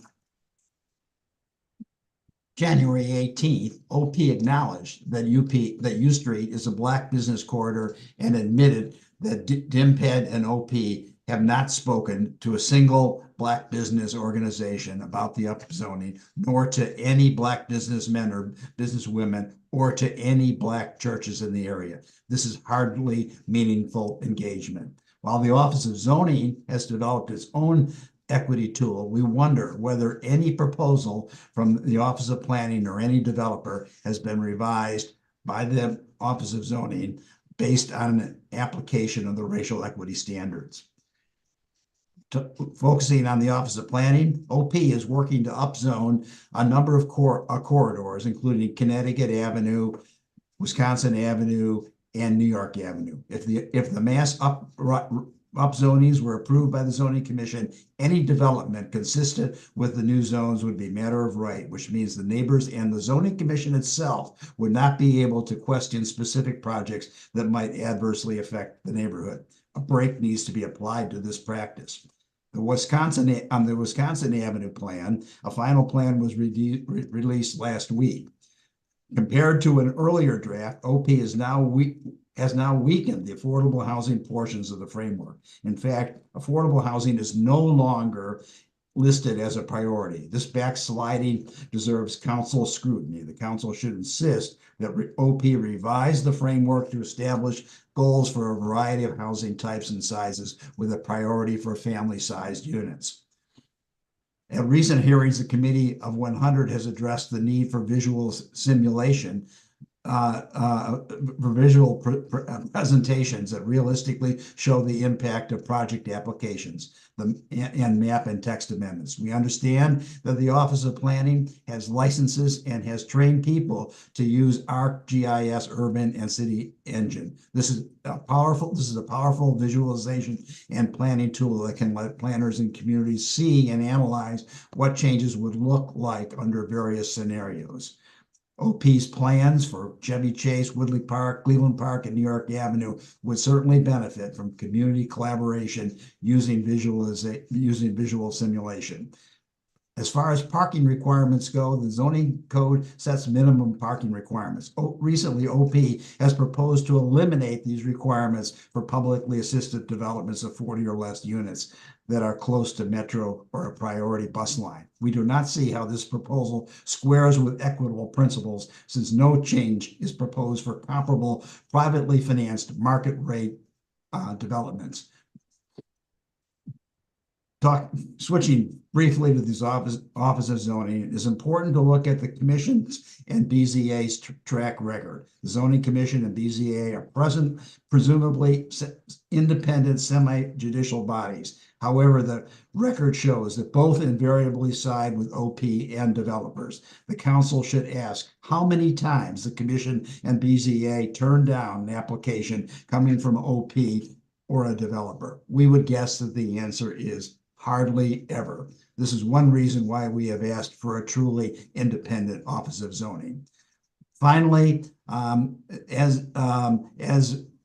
referenced above, the Zoning Commission will be facing a number of applications to upzone commercial corridors. We expect that the rezoning will respond to each area's new FLUM designations, as is the case with 1617 U Street. However, the comp plan states that the designation of an area with a particular FLUM category does not necessarily mean that the most intense zoning district described in that category is automatically permitted. The Zoning Commission should balance the need for more density with the need to respect neighborhoods. Thank you. Thank you, Mr. Rep. Cheryl Barnes.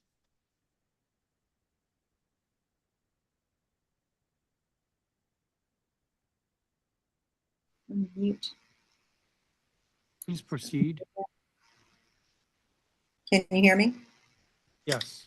Yeah, there we go. Okay. Good day. I'm doing both zoning and OP. Should I do them all at once like the other people are doing?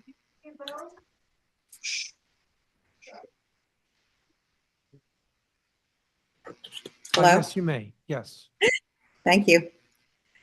Good day. My name is Cheryl Barnes, and I'm speaking to you on behalf of Chevy Chase Voice, a 501c4 nonprofit organization that represents over 1,300 supporters in wards 3 and 4. Our supporters have signed a petition regarding Chevy Chase Commons Park, Library, and Community Center and Upper Connecticut Avenue from Livingston to Chevy Chase Circle. No to surplus, no to housing on the Commons site, and no to upzoning on Upper Connecticut Avenue, including for the Commons site. Chair Mendelson, we know that you have said regarding surplus, it's just the way we do this. But we strongly urge you and the council to re-examine the surplus code and its wide interpretive latitude that invites abuse. Chevy Chase Commons Park was named by local residents in the 1990s and registered as such by the Department of Parks and Recreation. In 2019, the Office of Planning renamed it Chevy Chase Civic Corps without community knowledge or support. renaming the site as a civic core rather than a park appears to be an initial step in OP's effort to misinform the public and the mayor's office regarding the nature and use of the park, to further its goal of surplusing and privatizing a city park, library, and community center in order to build housing on Chevy Chase Commons. And that's market rate luxury housing, by the way. This parcel is not on a transportation hub, neither metro nor bus, not even close. A majority of residents in ANC 34G, including Chevy Chase, Barnaby Woods, and Hawthorne, strongly oppose demolition and construction of housing at the Chevy Chase Commons, as proven by the ANC 34G surveys. We know that there are better locations for housing nearby. The notion that Chevy Chase is elite and exclusive does not reflect the real nature of our Chevy Chase community. In fact, it has the most affordable housing in Ward 3, and in fact, much more than some recently gentrified wards like Ward 1. The scapegoating and negative rhetoric employed by the city, OP, DEMPED, the mayor's office, the zoning commission, and 5 ANC 34G commissioners to shame Chevy Chase residents into accepting planned mega development is reprehensible. These tactics are based upon plan like no one's watching, a model that Urban Land Institute drew up in 2018-19 for a symposium that advised planning officials to shame residents purportedly opposed to quote unquote affordable housing. The results of that model have done nothing to solve DC's housing or shelter needs. In fact, the implementation of the model has only had the effect of banishing longtime residents from the district, the low to moderate income families who can no longer afford to live in the upzone, denser, richer, more expensive communities. I urge the city to abruptly cease the surplus action and disposition of the Chevy Chase Commons Park, Library, and Community Center, and to take a step back from the proposed mega development of Upper Connecticut Avenue. It's an action that's sure to result in a diminished tax base, as similar actions have done in other upzoned, overbuilt, and now vacant areas of DC. Thank you. Thank you, Ms. Barnes. I don't have a copy of your statement. I will send it to you. Okay, thank you. Arlene Feskanich?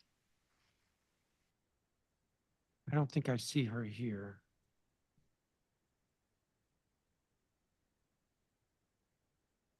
Let me see, I just have a couple of questions for you. And then I see there are a couple of council members online. A reminder, a few of you didn't have statements, if you would provide those. Ms. Barnes, did I hear you say there's no public transportation up to Chevy Chase?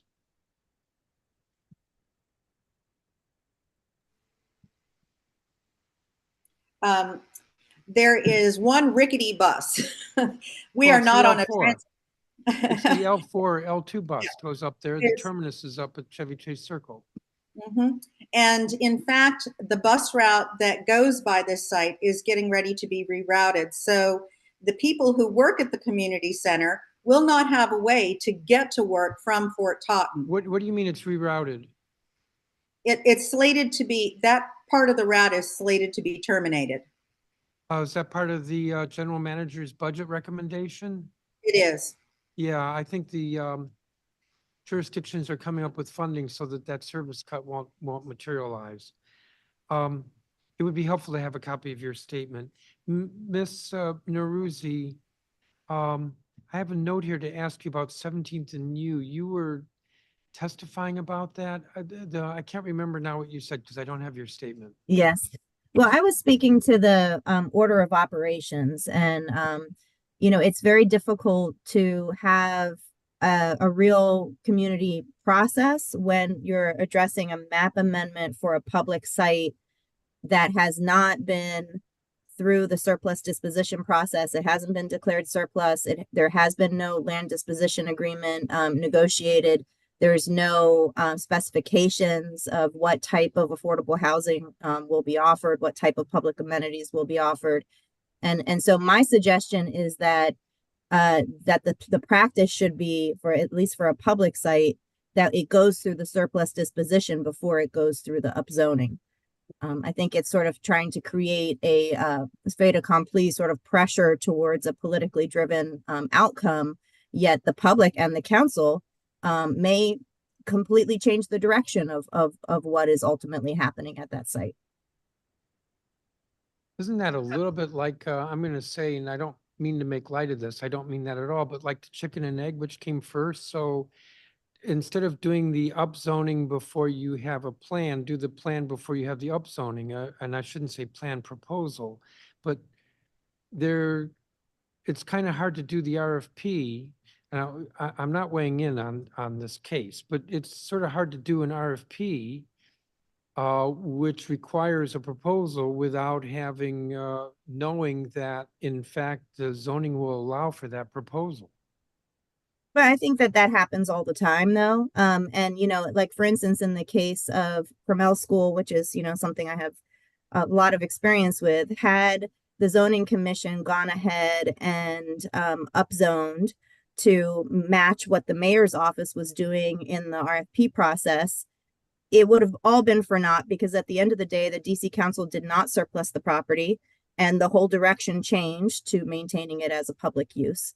So I do think, yes, there is a bit of a chicken and egg, but I think especially when we're talking about public land and there's a whole separate process that requires community engagement and hearings and a land disposition agreement, that it makes a lot of sense to have that be the driver of then the zoning process.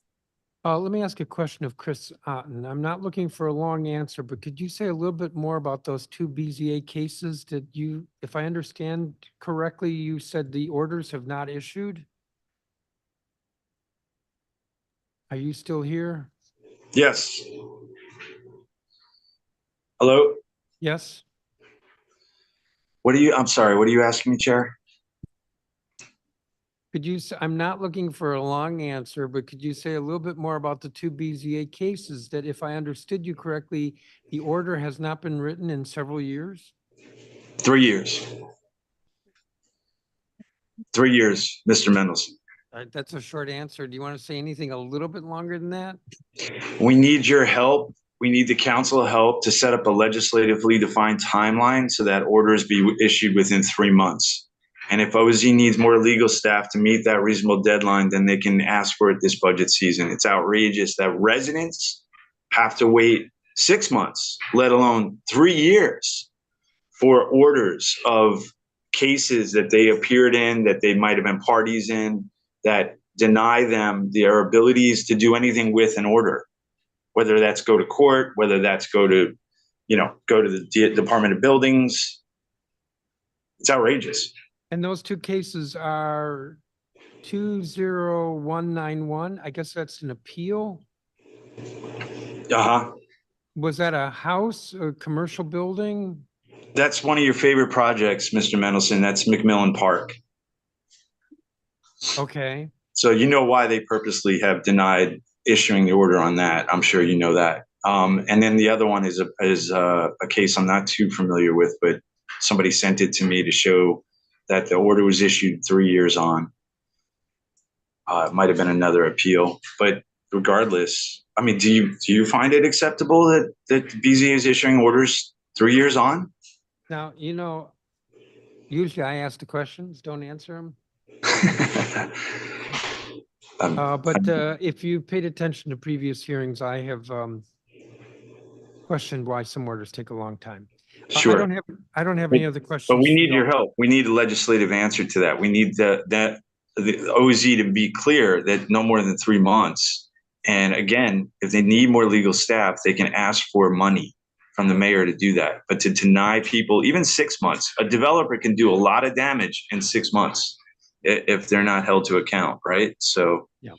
All right. Thank you. I have no further questions for you all, but let me turn to colleagues, Council Member Fruman. Thank you very much, Chairman Mendelson. I don't so much have questions. I want to thank the panel for their testimony. Mr. Ewert, I thought your testimony is very compelling. The need to add housing is a very important goal for the mayor and for the city and for myself. Mr. Rep, thank you for all of the work that you do. Ms. Barnes, thank you for all of the work that you do on these issues. I do think that it's a moment to take a breath and see what comes back from the RFP responses on the Chevy Chase Civic Core. I don't expect you to take a breath, but I do hope that you would, and pick up the conversation once we have concrete ideas of what it is that may be coming. And Ms. Baca, always thank you for your work in this area.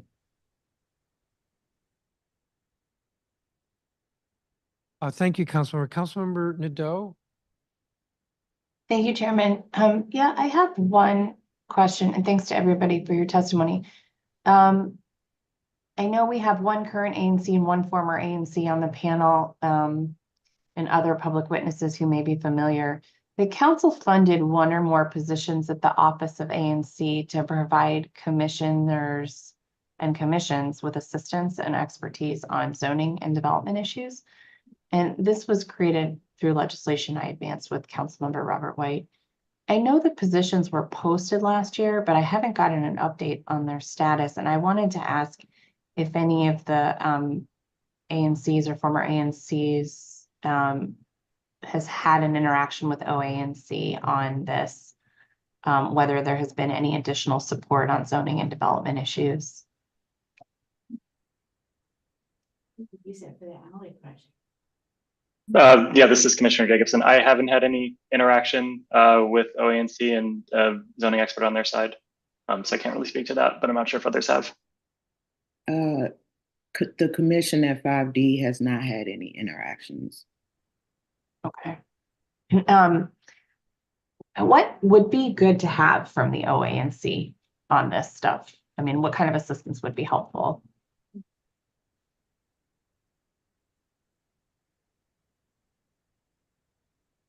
We need experts. We need experts to help us in these zoning cases. We're going up against the lawyers on our own. And like I mentioned in my testimony, we're not experts.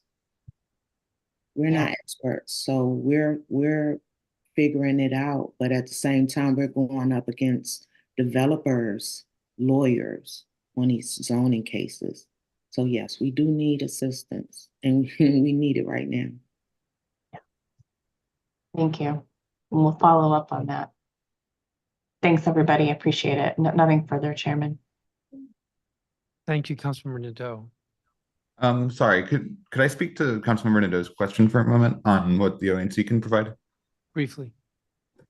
Sorry, I'm going to relocate so I'm not disturbing my wife. So I think a better question for that would be to kind of think about what role the ANC has in these kind of zoning cases. So I am coming from this as a subject matter expert, and I kind of do default to the BZA and other reviewing boards and commissions when it comes to cases like this, because my understanding of the role that they play is that they are objective bodies in these situations. And while that's not always the case, they do have, individuals may have goals that they want to achieve. I think that the role that the ANC plays is different, where we are almost mediators, essentially, between the community and the developers, or if it's in the case it's the city. So I think clearly defined roles of what ANCs can provide would be helpful, and then the support to kind of better understand what arguments are being made and the zoning rules that are being applied, I think would also be helpful. Thank you so much, former Commissioner Aylward. Yeah, thank you. Thank you. Thank you to each of you. You all are excused, and I'm going to call Ms. Barden, who's the Executive Director of the Office of Zoning. Are you muted?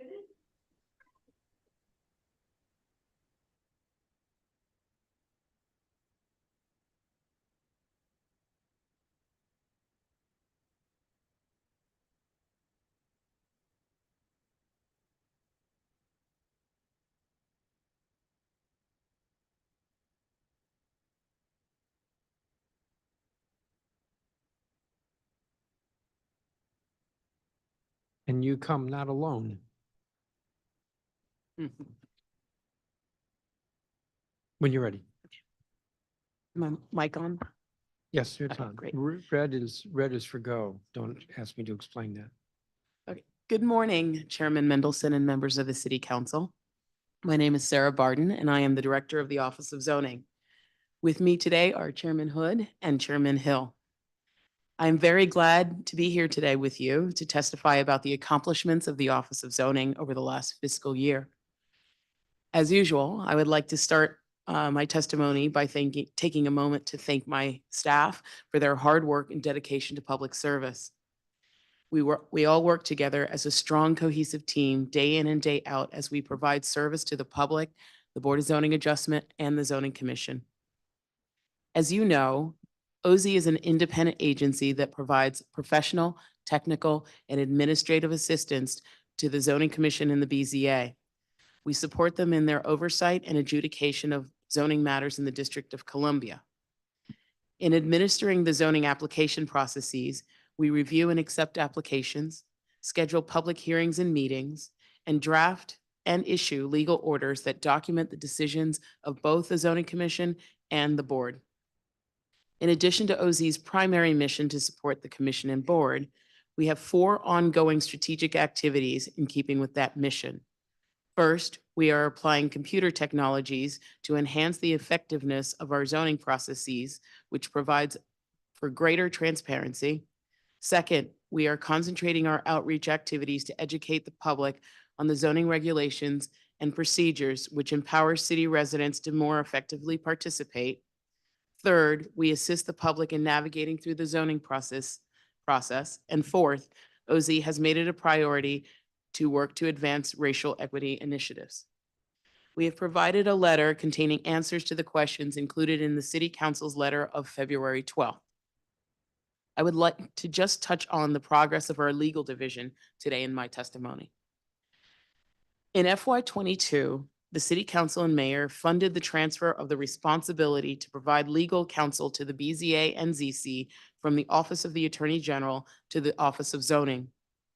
We knew the new responsibilities would be challenging and that it would take time to adjust and clear the 90+ order backlog, which includes the 2 orders that Mr. Otten spoke of earlier. To address the challenge, we hired talented new attorneys who required time to come up to speed on all the responsibilities of the job, which includes the review of approximately 300 cases filed each year, many with over 500 exhibits, the preparation of reports for every case that discusses legal issues and standards of review, and the drafting of full orders from scratch for cases that have happened way before they were hired.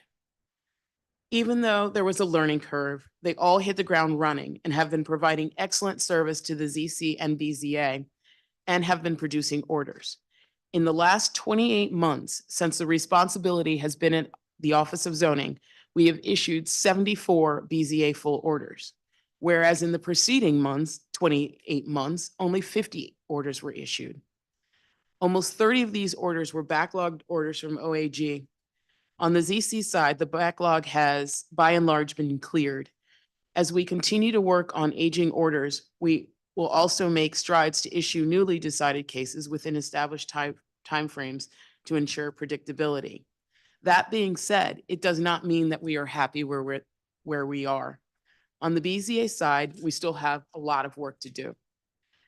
We have been trying different measures to expedite the drafting of these orders and believe we are making progress, as in the first 5 months of this fiscal year, we've issued 17 orders, which is 77% of the orders that were issued in the entire last fiscal year.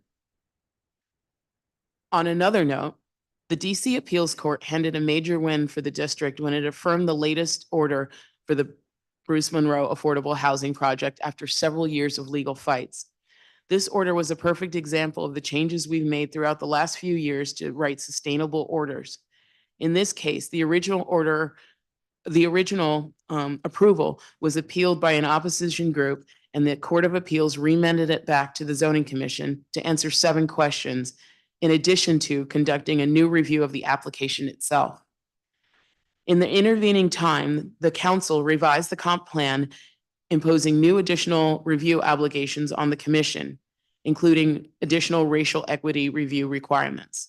Out of an abundance of caution, the commission held an additional hearing to allow public comment on the remand issues and the project's compliance with the amended comprehensive plan. As a result of the complexity of the review, the commission's order granting the PUD is 125 pages long. In this case and other cases, the record was huge, with hundreds of written submissions and hours of hearing testimony. In the end, the order, written entirely by my staff, was not only affirmed by the appellate court, but the court's opinion quoted extensively from the commission's order and commented favorably on both the overall approach and the specific reasons cited in the order in affirming it. My staff has taken an entirely new approach to counseling both the commission and the board and writing orders. In the past, counseling and order writing was largely reactive. Counseling was focused on describing and summarizing the submissions and testimony in the record. Order writing was focused on legal sufficiency review of draft orders submitted by the applicant. Now we are proactively counseling them not just about the contents of the submission and the testimony, but also affirmatively describing the issues and providing legal context. In the last 5 years, there have been 28 cases appealed to the DCCA. Only one was vacated and remanded, and the other one was affirmed in part and remanded in part. In the preceding 5 years, 83 cases were appealed and 10 were remanded. We believe the numbers and this opinion are indications that this approach is working. I would like to address a few of the issues that were brought up in public testimony. The first one being about the codification of racial equity. Proposed action has been taken on a text amendment that includes compliance with the racial equity tool. And although it's not qualified, it is required right now. The other one was, let's see. Oh, the two OAG text amendments that were mentioned. OAG at the time when they filed it was asked to provide financial analysis, and it's been 2 years since that request was made. OP recommended that it not be set down recently, and the commission allowed them an additional 30 days to comply, and we still do not have what the commission has asked for. So that's where those two are. And then on the two orders that Mr. Otten mentioned, yes, one was issued recently, a couple months ago. And yes, the other one is a denial of an appeal that is still pending. But both of those orders proceed OZLD coming to the Office of Zoning.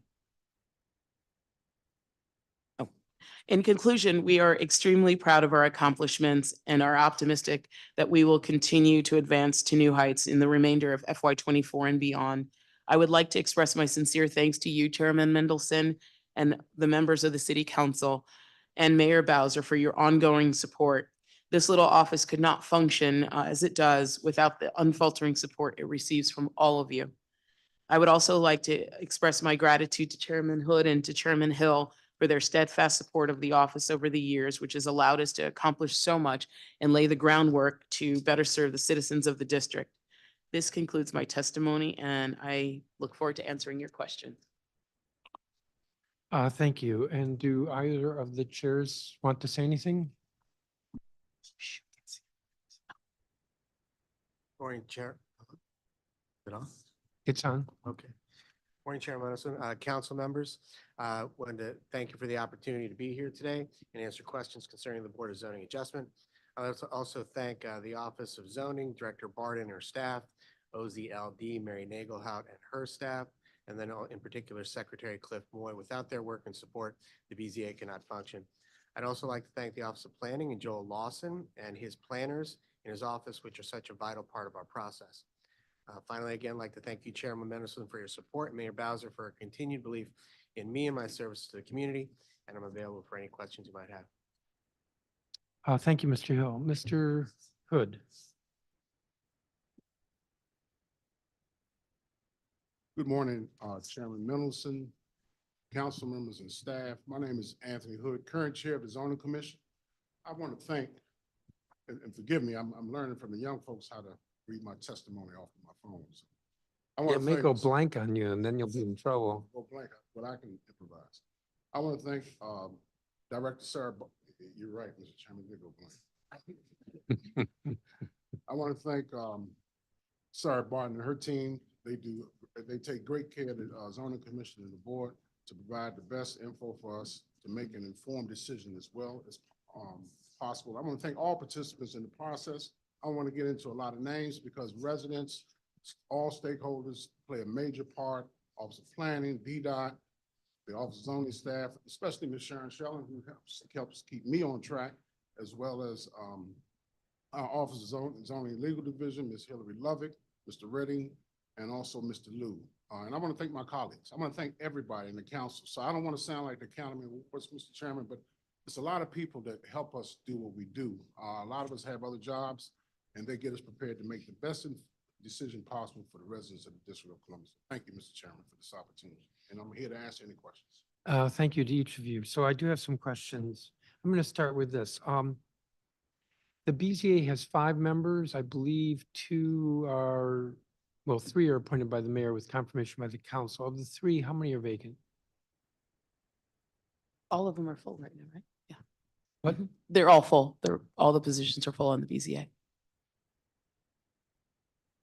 Okay. Yes, Mr. Hill.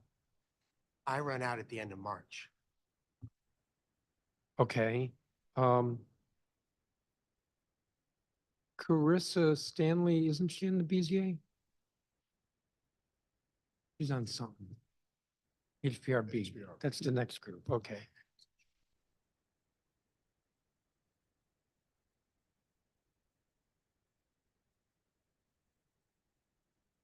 Your website shows a vacancy. And I have to update that. Fred Hill, Lorna John, vacant. Carl Blake. We just confirmed him. We were relying on the website. All right, zoning commission. Trying to remember. There are 3 members appointed by the mayor. There's 1 vacancy? Yes, How long has that been vacant? I believe 2 years. Who had that? Was that Peter Shapiro? Yes.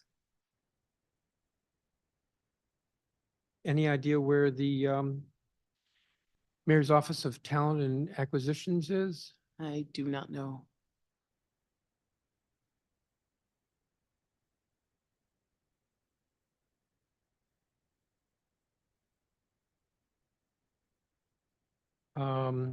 Let me see, last year we discussed whether there could be an opportunity for Office of Zoning to work with the ANC Office of ANCs, to provide some sort of training for the public on zoning matters. How have you worked with the OANC and where are we with this initiative? We did actually recall having a conversation with the ONC shortly after this hearing last year, and we did hold some ANC training last year as well.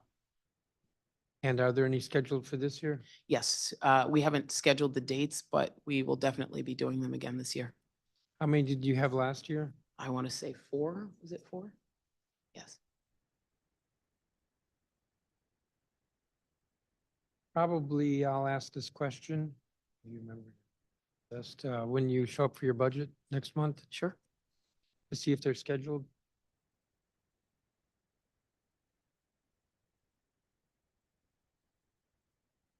We sent pre-hearing questions. Thank you for getting back. And probably I should apologize. We probably sent them to you a bit late. It's all right. No, don't excuse. It's my fault. In response to question 6, you state that the Office of Zoning did not provide bonuses or special award pay in FY23 or FY24 to date. In previous years, I think you did. Right. There was a it was a district-wide one, I think in 22.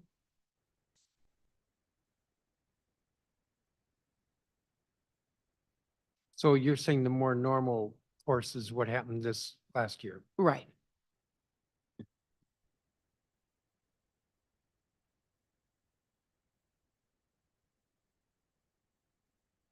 In your key performance indicators, the percent of BZA hearings scheduled within 3 months of application, in fiscal year 2022, this metric was 50%. And in fiscal year 2023, it was 36%. Your target for the current year, FY '24, is 98%. What are you achieving in actuality now that we're in the second quarter? Right. So I always wanted to set a high performance. And before COVID, we were hitting that 98%. And ever since COVID, we've never really been able to catch up.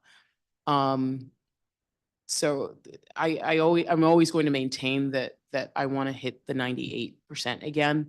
But in reality, we have a very heavy caseload. I feel like a lot of the cases are more complicated. So we can't schedule 15 cases in a day. You have to bring it down to somewhere around 8. And so you end up having to push them out further and further.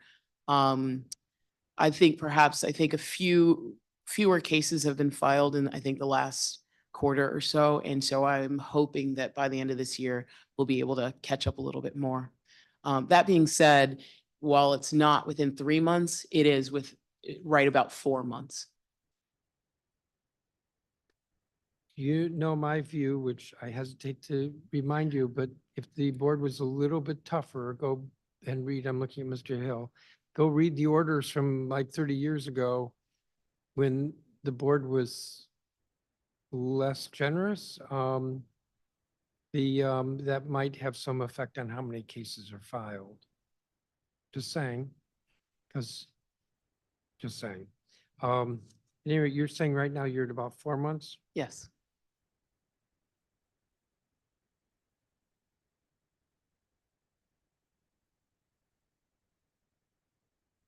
You have a new metric you had a new metric for fiscal year 2023, beginning in 2023, percent of BZA orders issued within 5 months of decision. In FY '23, it was about 20%. Let me reread that. This is a new metric for fiscal year '23, but it's only at 20% even for fiscal year '24. Right. So that means that we are getting a few orders out that aren't being added to the backlog.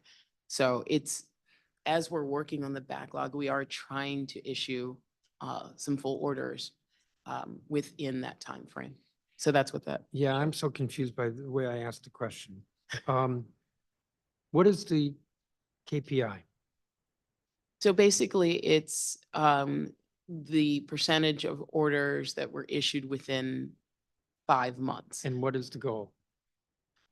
The goal ultimately is to have 100%, but that's not going to happen anytime soon. So we're just trying to see how successful we can be at raising that number up every quarter, every fiscal year. I'm still confused.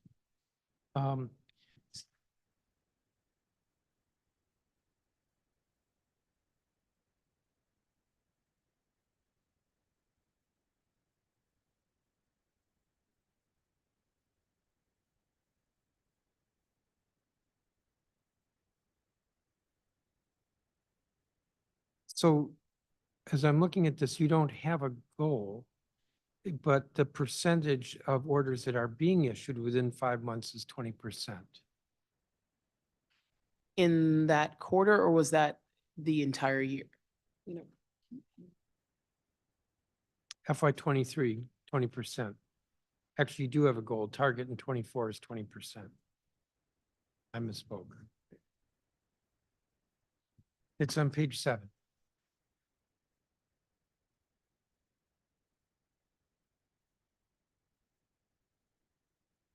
I think we're going to spend a minute here. Give me 1 second. I'm sorry about this.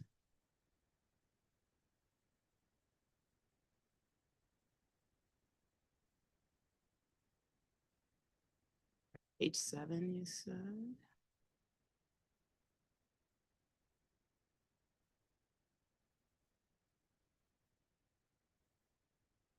What am I looking at? Oh, no, it's farther down.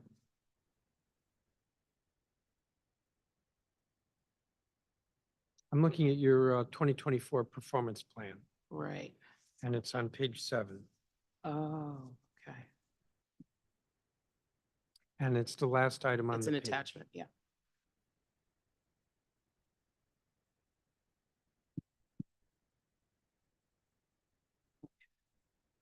Four, 5, 6, 7.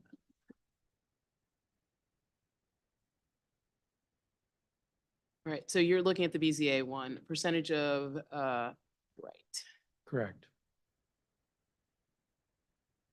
I don't, the target for 24 is 20%. I don't think that 20% in FY 2003 is right. That is a typo.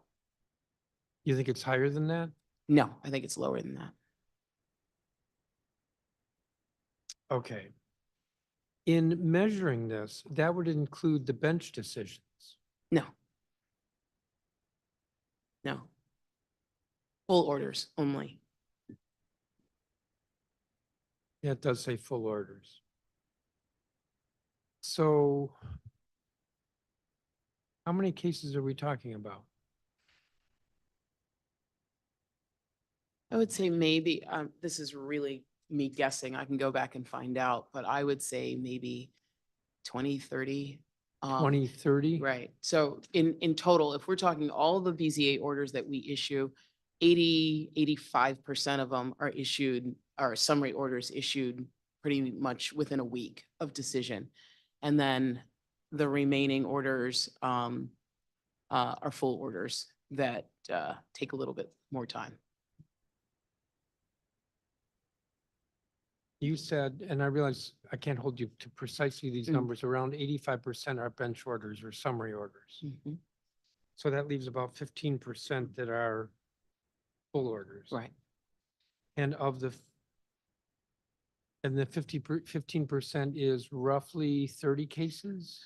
I hesitate to throw a number out on that. I would have to go back and check.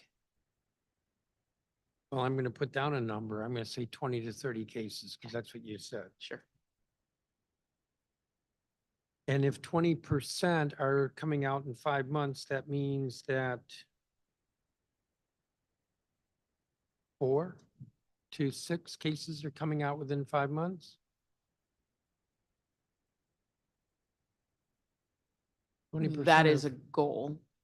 Yeah, that's pretty bad. Well, again, we have this backlog. We have this backlog that So we're what is the grinding it through. backlog right now? I think we're down to about 45. So why don't we get, I mean, we just gave you additional attorneys a couple years ago. Yes, but again, And you said very wonderful things about them. yes.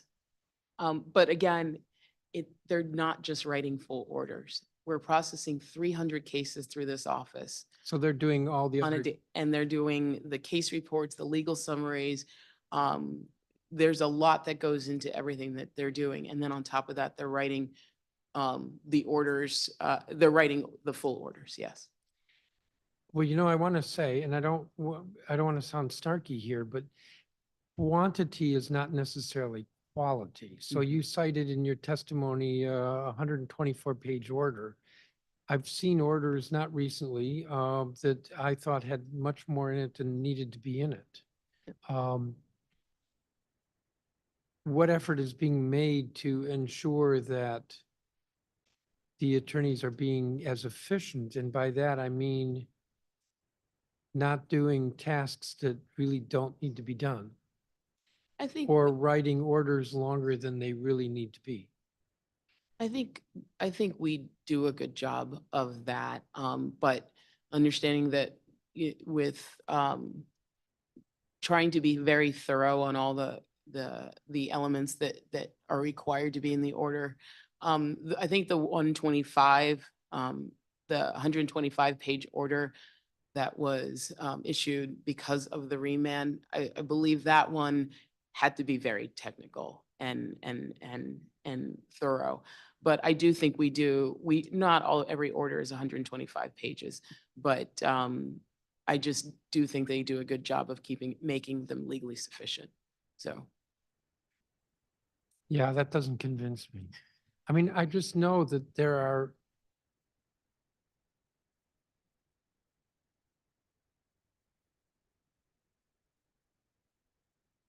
Right. Yeah. I'm sorry. Go ahead. I just know that in these cases, there are issues that are brought up that are not integral to the board or the commission's decision.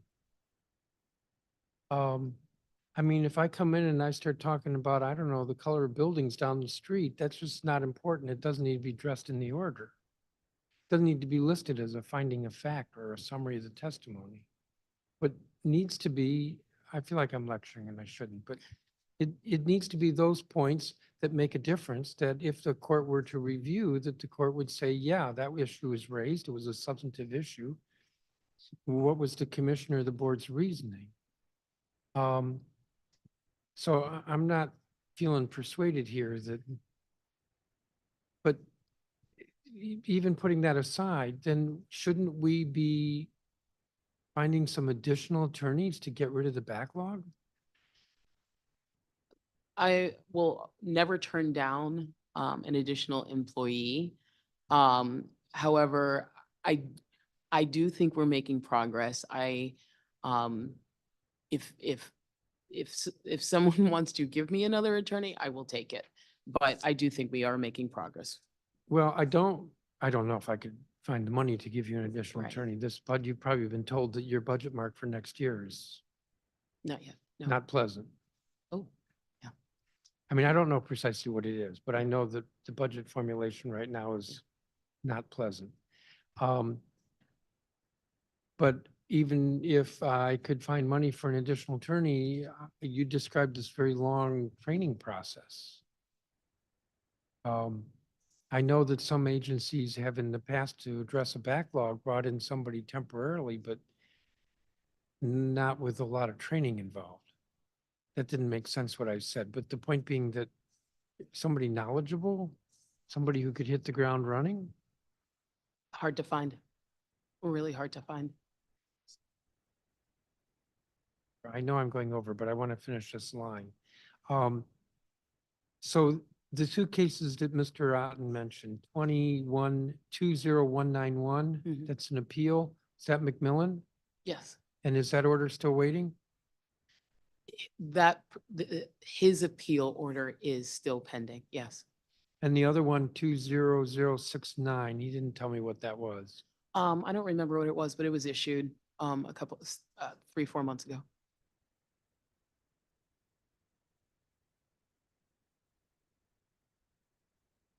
And then there's Call Your Mother. I know that there was a procedural order issued by the BZA. Don't look curious, Mr. Hill. I have it in front of me. I'm sorry, was there a question in there? Not for you yet. Oh, okay. I'll turn my mic off there. I mean, this is the Court of Appeals remanded this in 2022. Do you know when? I'm guessing early. July. July? Yep. Finish that. Yeah. And so what's the next step here? So the procedural order was issued several months ago, and then there was a hearing scheduled, and then there was a decision made last week. 2 weeks ago? The decision was to dismiss What was dismissed? the appeal. The vacated remand was dismissed, meaning there's no order currently. If the applicant wanted to, they'd have to come back again in a different way for that type of relief. Currently, whatever is allowed to be happening at that location as a matter of right is what is now going to be happening. It's a little confusing, but I'll follow it up later. The point here that I want to convey is that we're not doing anybody any favors with these delays. How about if I do this? How about if I asked it a week before the next hearing on the budget, by a week? So you could do it in the next couple of days if you want. You give me a plan for how you're going to reduce this backlog, eliminate the backlog. And if it requires another attorney, and factor into the plan how much time it takes for that attorney or two and what they would cost. But some plan to eliminate this backlog. What about the zoning commission? Is there a backlog there? There's no, they cleared the backlog. But we've got like 1 or 2 orders that that are over the 4-month mark, but they will be issued shortly. All right, so there are a couple of cases over 4 months, but it's not a backlog. There's no backlog. There's not the same issue. I have a few more questions, but I'm way over my time. Councilmember Nadeau, do you have questions? I do. Thank you so much. Okay.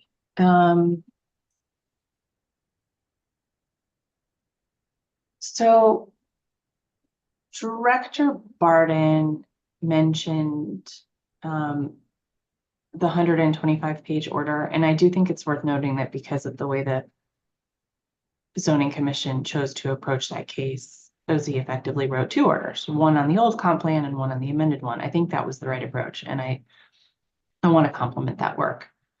Do you think that the court affirming the Bruce Monroe zoning order sets any new positive precedent? And what other impacts does that have on the zoning commission and how OZ will approach orders in the future?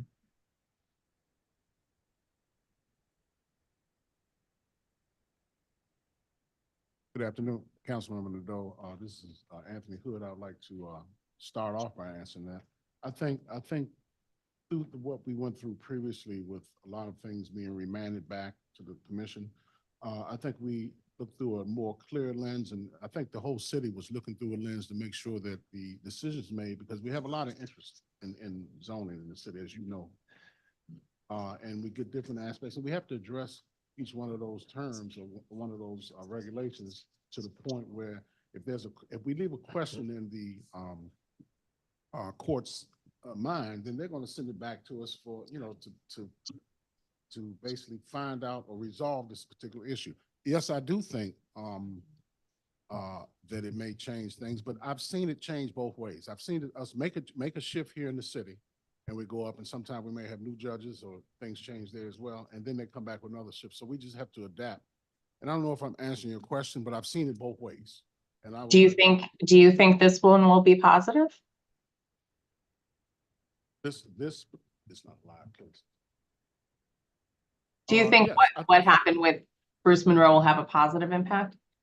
I believe it will. And the key is it goes back to what the chairman was talking about, the orders, and we need to make sure we address all the points. And that takes a little longer. We knew this going in, so I'm not trying to get into that issue with the chairman and our director, but we knew going in that this was going to take a while. And you have to write, because of the interest, you have to write an order that's sufficient and sustained and stands the test of time when it's challenged. And it's not us versus them. And I've said this before, it's not us versus them. But I think that at least right now, Councilmember, to answer your question, I think yes. To answer your question, short answer is yes. Are there any concerns you have right now about potential court challenges in the near future? I have never been, we're going to do our due diligence. I don't never operate in my 25 years on the DC Zoning Commission. I don't operate on worried about what the court operate on, make sure I do make the best possible decision with the information before me. And I'm sure my colleagues are the same in that capacity. Thanks, Chairman. So I think this is probably back to the director. So thank you for answering the question about the racial equity toolkit not being incorporated into the zoning code itself. Is there a possibility of that opening up legal vulnerabilities for future zoning orders, particularly for cases that are decided before the text amendment is incorporated? No, I don't see that being an issue at all. Great. Now, we've heard today and previously about the advancement of social housing models in the context of zoning. And I know this has come up in a case Chairman Hood's working on right now. I'm a co-introducer on Councilmember Louis George's bill and a strong supporter of more DC government involvement in housing production. That said, I'm concerned about how exactly that would be accomplished in the zoning code. It really strikes me as something for the legislative branch, and I don't want residents getting false expectations for what zoning can and can't do. How do we make it clear what falls under land use regulations and what requires legislating and action from the executive branch? Councilmember, I'm going to answer that again. I actually started that conversation because I was interested in it with Councilmember Lewis George. And as the council goes through this, I asked her and I've asked our staff to reach out because I wanted to see how it falls into play. If it doesn't work, it doesn't work. But I wanted to make sure that was not a missed opportunity. So I actually started that conversation and wanted to learn more about it myself. So that's how that all got started. Got it. So essentially just to see if there is a role in the zoning code. Correct. Yes. Thank you. What's the relationship between Office of Zoning's attorneys and OAG's land use division now that the staffing arrangement has changed? Do you think that the setup is mutually beneficial to the process? There isn't any relationship other than the Office of the Attorney General testifies before the Zoning Commission. I personally don't have an opinion. Do you? Again, that was a learning curve as well. Councilman, I'm sorry that I'm answering all your questions. I know you want to go to the director. That's all right. But that was a learning curve as well, because if you know, Office of Attorney General helped give us advice, and I've actually had a meeting one-on-one with Attorney General, so we can kind of figure out how we move forward. And I think we've come to a place now that we've all moved forward and we've turned the temperature down. So I think it's working well. At least that's my opinion. So there have been several comments from public witnesses about the procedures of the zoning commission. So I do have some questions on that. So this is a very basic question to start. Is the zoning commission considered part of the judicial branch? I've heard the term quasi-judicial thrown around, but I'm not exactly clear on what that means.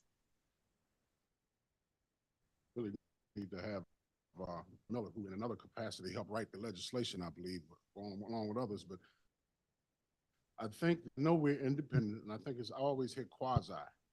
That's what I've heard in my tenure.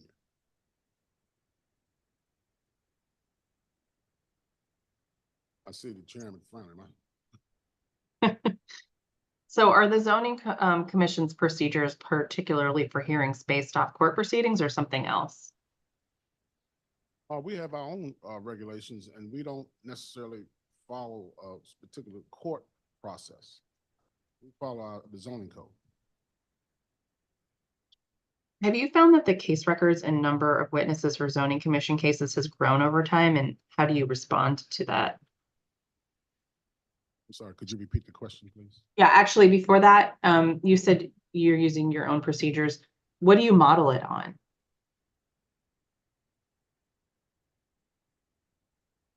Maybe I'm not understanding the question. Well, you know, it's council uses a certain procedure, our rules, for example, we adopt every year, and that's our procedure. Some people use Robert's rules. Courts have different proceedings. How does the zoning commission model their procedures? We use the zoning regulations, and it's codified in those regulations of exactly our process. But let me add an APA and Robert's rules.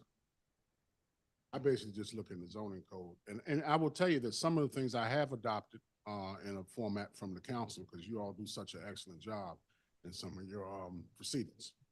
Well, flattery will get you everywhere. I'm not being flattered. I'm just telling you the truth. Thank you.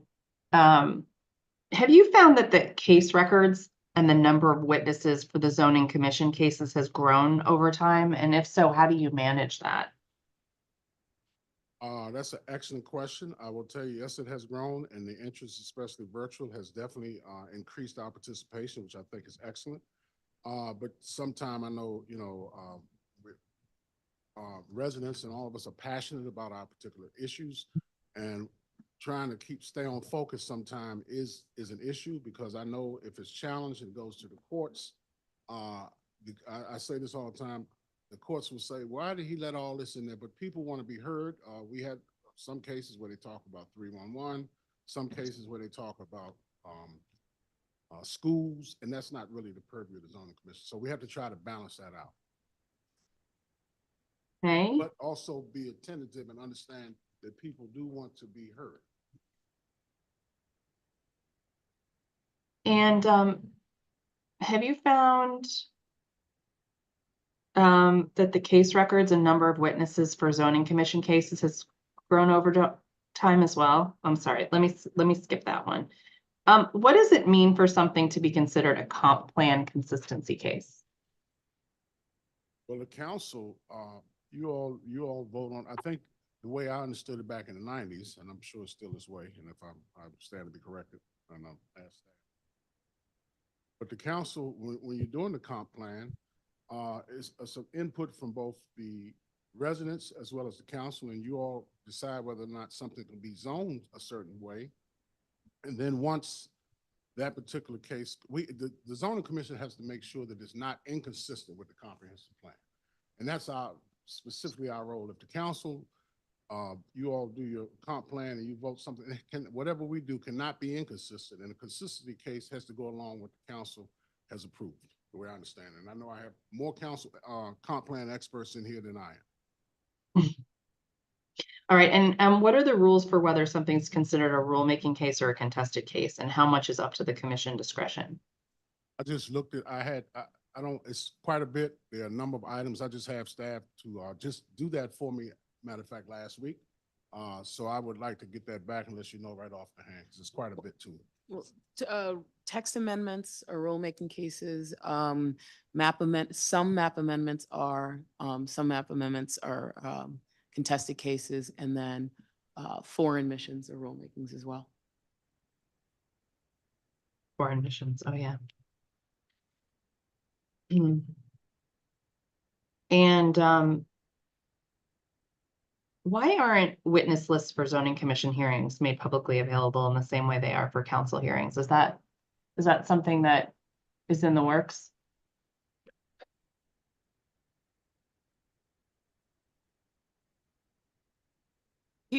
People can ask for the witness lists. We don't post them. And I think it's probably something we probably will not do, because we are getting more and more requests that people, that we redact people's names from submissions. They don't want their names out there on the internet.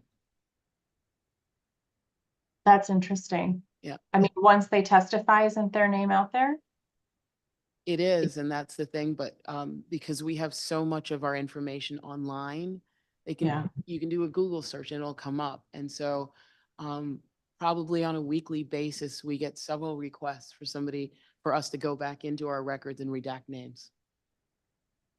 I mean, That's is something that we're gonna start. actually, is that something that's advisable? I mean, this is a public process. Shouldn't folks know who's weighing in on zoning cases? I agree, but most often the request is because there's some kind of situation happening and they don't want their information out there for somebody to find them. So it's something that we're grappling with right now. Understood. But if anybody wants to request the witness list, they can. Okay. How do people know how to do that? They know now. Heard it here first.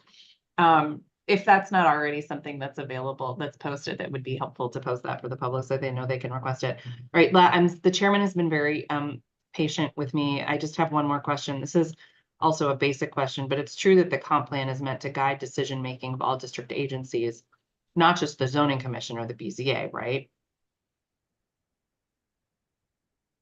Can you repeat that? I'm sorry. Yeah, I mean, so what I said was, it's true that the comp plan is meant to guide decision-making of all district agencies and actions, not just the zoning commission or the BZA, right? Not the BZA. The BZA. Yeah, yes, actually not the BZA. But it's a bigger planning document. It's not just about the zoning code. Right. Yeah, okay.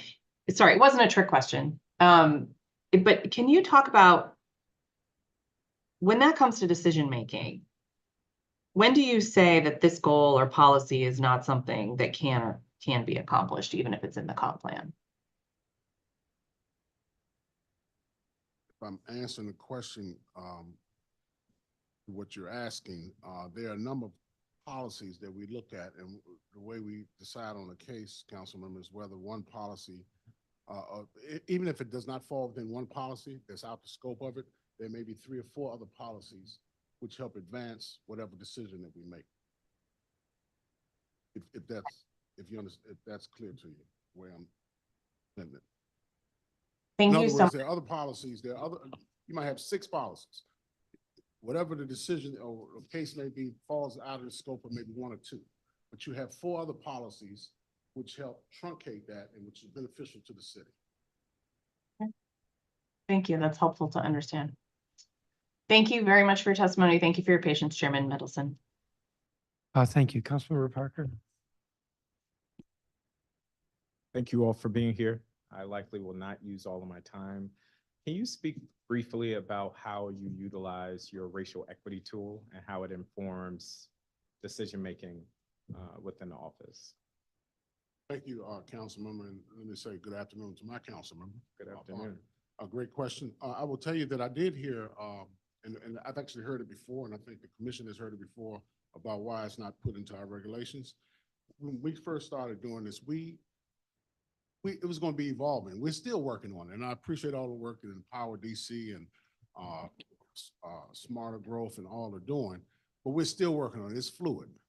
We still make changes because we just started this, Councilmember, a while back, maybe a year, and we don't necessarily have the track record we need.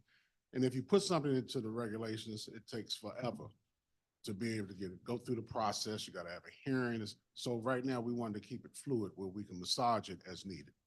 So it will make a difference that makes a difference. And walk me through how it informs your current decision-making, or give me an example. Well, I will tell you that one of the things we look at the big thing in cases. I know, for example, the commission, we look at engagement. We look at input from the community notification. How soon did you bring the community in? And these things are still evolving. Some of these cases are already in the pipeline. We look at how soon did you reach out? How soon is this going on? Are we including lower incomes in our process? Are we including racial disparities and the people who have not been at the table? Are we doing some of those things? So it's a whole list, and it's on our website, and I can't remember all of it. But we get analysis from Office of Planning, we hear from the community, and then we incorporate that into our decision. Now, if it's a showstopper for a case, we haven't exactly learned that yet, but we're getting to that point. Okay. I will follow up on that. I continue to have concerns with just how, as a city, we are approaching planning, zoning for communities like mine in Ward 5. I want to switch gears just slightly to think about the minimum parking requirement for development. And like, I'm looking that in August of last year, it seemed like there was an update. Is that accurate? That the zoning commission made an update in August of 2023? It may have, Sean, I'm gonna ask you to help me with that. It may have been And I'm gonna try not to put you on the spot, but I'm looking at some of the requirements.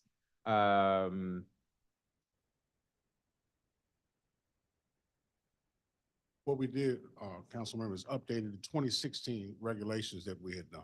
That's what we did, and it came out in August, I guess. Okay.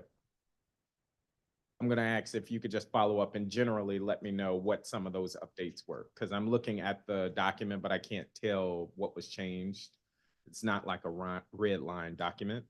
But then generally, can you give the rationale of why we continue to marry parking requirements to development?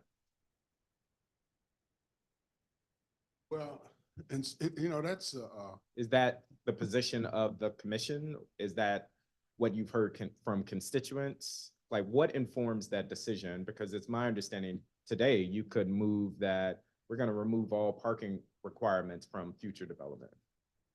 I'll put a position out there that I have on that. I believe that we have to take what we hear from our planning office, we take what we hear from residents, and we also have to take an actual situation.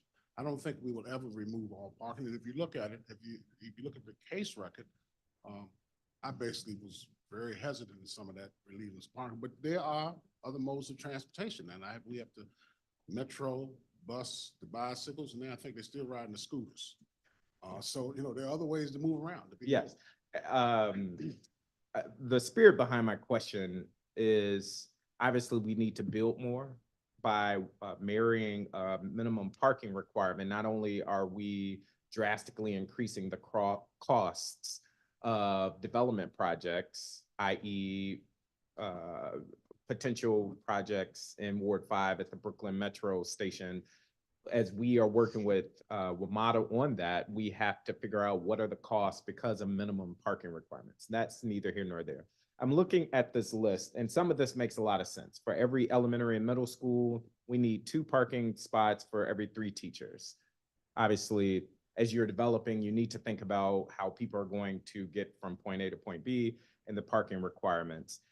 If you could follow up and just let me know for residential development, what informs the zoning commission's decision that we still need to have parking minimums? Not to say we don't need parking, but that minimum, because again, I do see how it's driving up costs. One last question here. I'm looking here at this document from August of 2023. For government large-scale government properties, there are no parking requirements. For local government properties, we require a 5/10 of a space for every 1,000 square feet. I'm thinking of, and then that just got me to thinking about the Wilson Building, how I don't think there's nearly enough parking around this building for the amount of people here. And then I was like, oh, maybe this qualifies as a large scale government development. Again, I'm not trying to put you on the spot. I would like to know what differentiates a large scale government property from a local government space that requires 5/10 of a space per 1,000 square feet. And this is where I'm going with it. W Street in Ward 5, the government is building a bus depot, an electric bus depot. It's OSSI's project, where they're going to store electric buses. The promise is electric buses, although nobody's delivered the electric buses. So we have every reason to believe it will be diesel engine buses. The concern that a lot of residents have is, well, where are all those people going to park? They are going to be in our communities taking up our parking. We have limited parking. And while it may seem insignificant, it is a significant concern of residents in that area. And so then this made me think, well, this doesn't seem to meet the zoning commission's requirements. That project or that bus depot, if we're saying they need to have 5/10 of a space per 1,000 square feet, I would just ask, I'm not going to ask you to weigh in here to put you on the spot. If you could follow up and let me know, 1, what is the designation of that W Street bus terminal? And then 2, what sign off, if any, has the zoning commission given that project? Because I'm curious if it meets these requirements. Thank you, Councilmember. I don't believe that's in front of us, but what I will do is staff will, we'll look at the legislative history of how we came to what you have in front of you, and we'll get back to you all. I really appreciate it. And then the other follow-up is what informs the decision to continue to marry minimum parking requirements to development for residential properties? Thank you for your continued service. Thank you for your questions. Thank you, Councilmember. I had a couple questions left. Where are we with PUDs? And what do I mean by that? There were many more PUD applications in the past. They dropped. Have they continued to drop? Have they increased?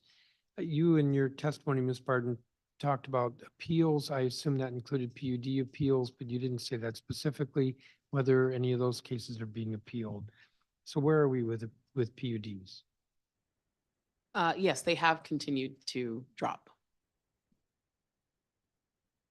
So they're fewer this year than last year, Yes. which is fewer than the year before. Yes, and I didn't put those I think last year I put those numbers together before I came.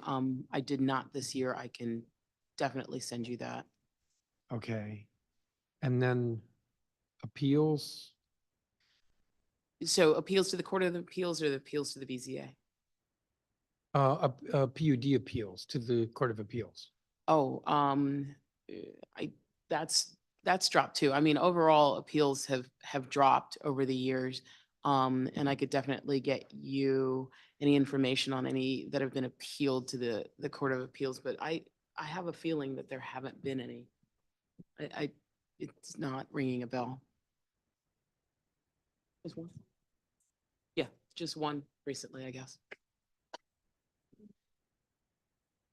Do you think you could speculate on why there's so few PUDs? So and before you answer, I'm going to say before the pandemic, so 2019, 2020, there was a lot of concern in the development community that the PUD process was so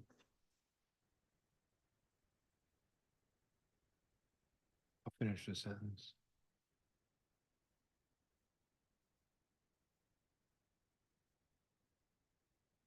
Always like informed answers.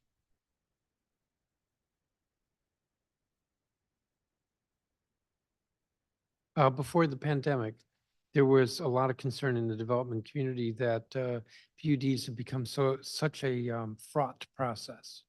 A lot of work goes into the case before the zoning commission, then it gets appealed, and the Court of Appeals takes a half a century to issue a decision, and then the zoning commission gets remanded to the zoning commission. That's why the number of PUD applications had dropped. That's an answer for them. Do you have a sense today why there's so few cases? It seems, I mean, this is my opinion. I would imagine that might still be going on. But I don't have anything definitive other than the long process.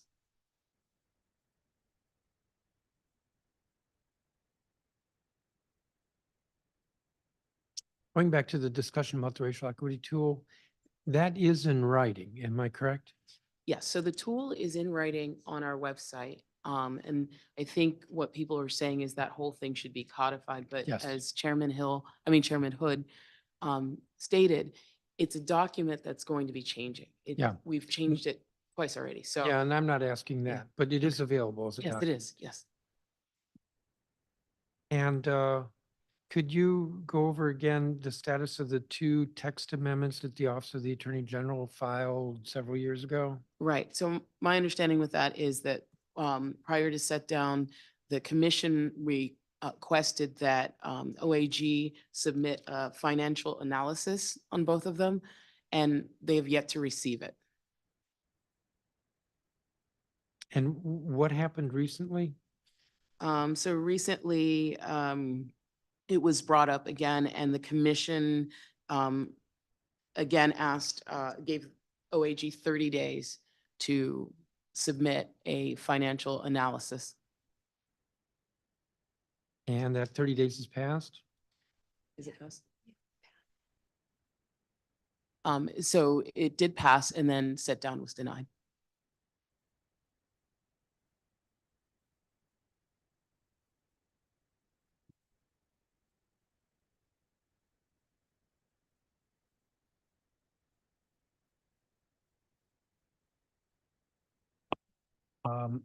I have no other questions. You're going to get back to me with PUD figures. Yes. I'm most interested in a plan, a well thought through plan for eliminating the backlog of that. That would be the BZA orders. Chairman, Yes. I think it's very important. I heard something that I've been grappling with, and we have been grappling with for years. I know you've heard it too, that the zoning commission and the BZA has not seen a case that we have not turned down. But let me just say this. I would ask the residents to watch the case. How many times Chairman Hill and the BZA send the cases back for refinement? How many times we don't set cases down? How many times the cases have changed the look from when they first come in the door? So there's a lot to this. And this happened under Mayor Williams' administration when he increased the expertise of the Office of Planning, so everyone has a seat at the table. So it's a little more than just turning them down now. So if we try to make them work and coexist for the best interest of the city. So I'll just leave it at that. Thank you, Mr. Chairman. Thank you, Chairman Hood. I have nothing further. I want to thank each of you. Thank the two of you for your service.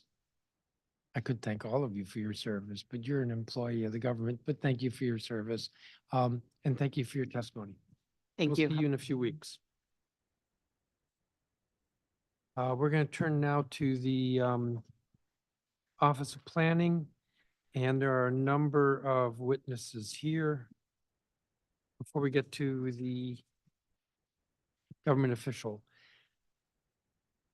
some of these individuals testified before, so I don't know if they will be testifying again. Sabrina Rhodes, Andrea Chapman, Santiago Lacatos, Josh Jacobson, Martin Holmes, Commissioner Holly Muhammad.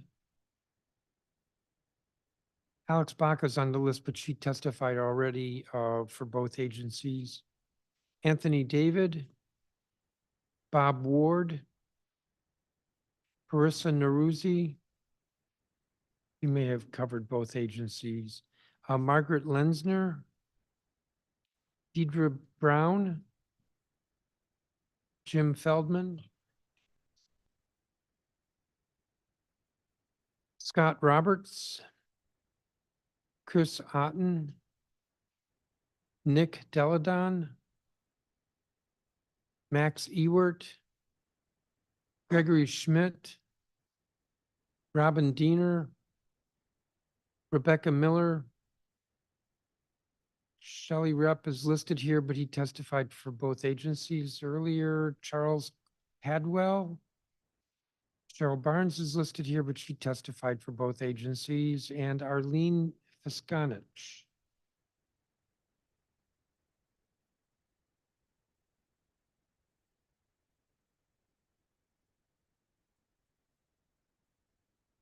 So, Sabrina Rhodes, I think I saw you here. I'm here. Please proceed. And let me just say to colleagues and everyone, we're running a little bit behind, so I'm going to be a little more mindful of the clock. Okay, no problem. I just would like to talk about, again, my community of Ivy City, where I'm the community organizer with Empower DC and ANC commissioner. We have been working with the Office of Planning staff of Valencia Wilson, Jessica Williams, and Vincent Ubero on the Ivy City Small Area Plan in collaboration with Empower DC, the Ivy City residents, and the youth. We have begun working with Andrea Lamaro on a resilience and flood plan. With upcoming community engagement activities we will be working on. We also have worked with Ryan Hand and that team working on the New York Avenue Vision Framework as well.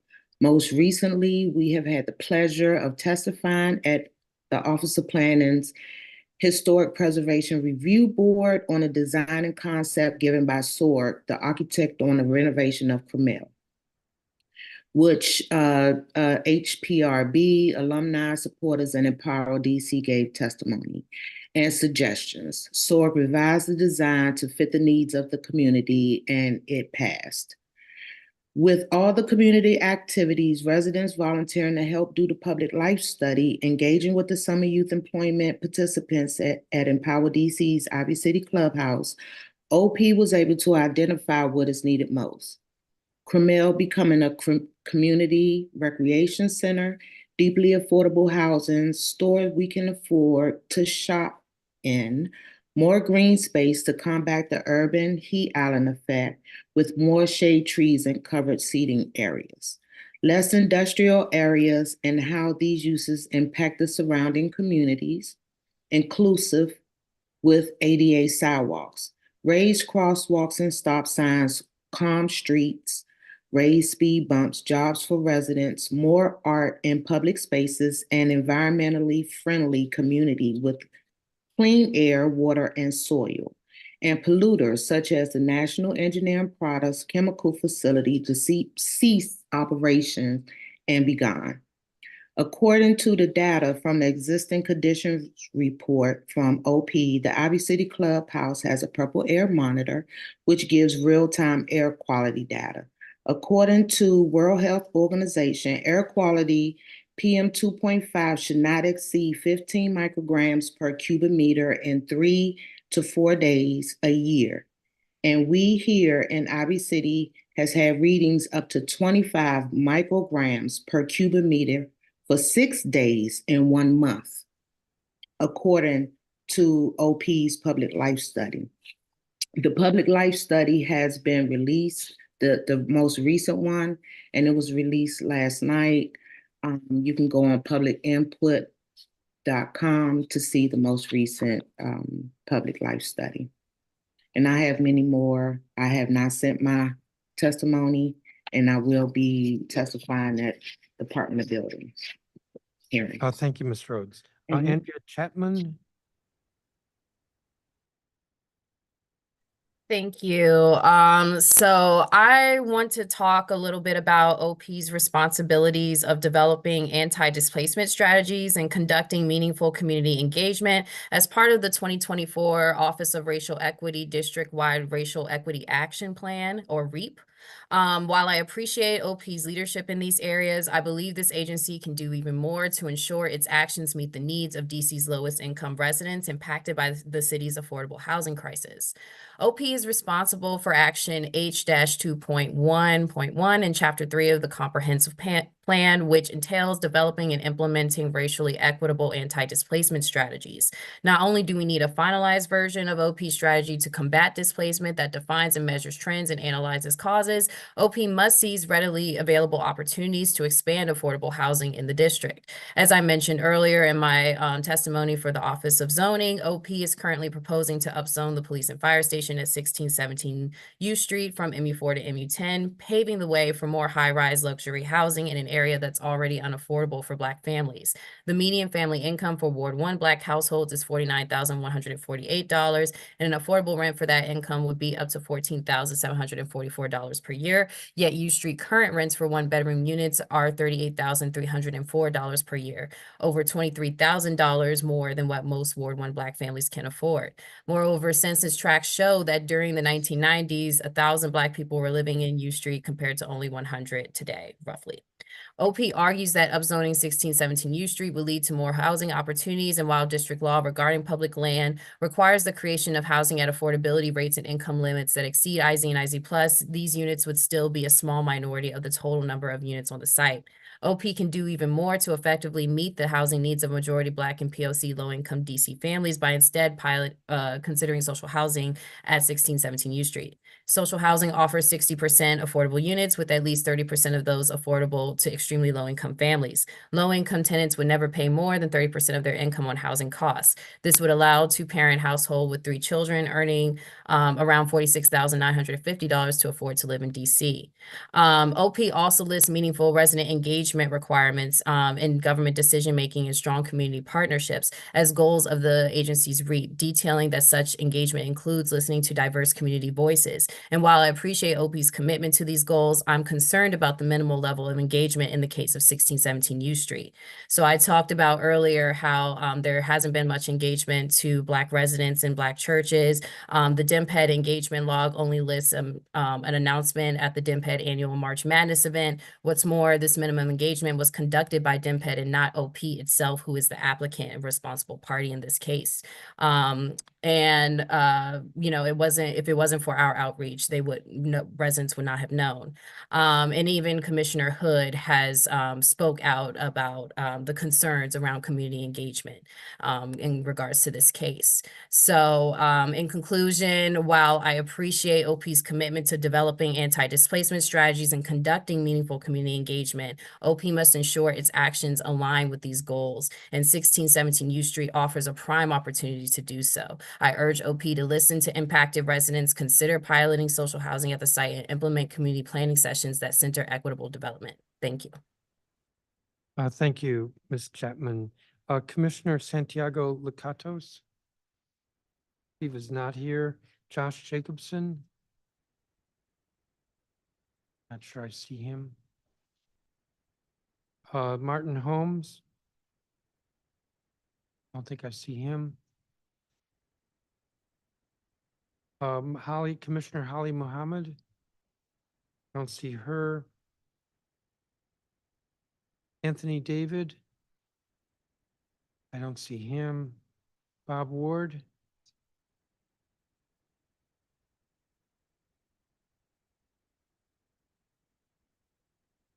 Please proceed. Okay, thank you, Chairman Mendelson, members of the council. I'm Bob Ward, a resident of Cleveland Park in Ward 3.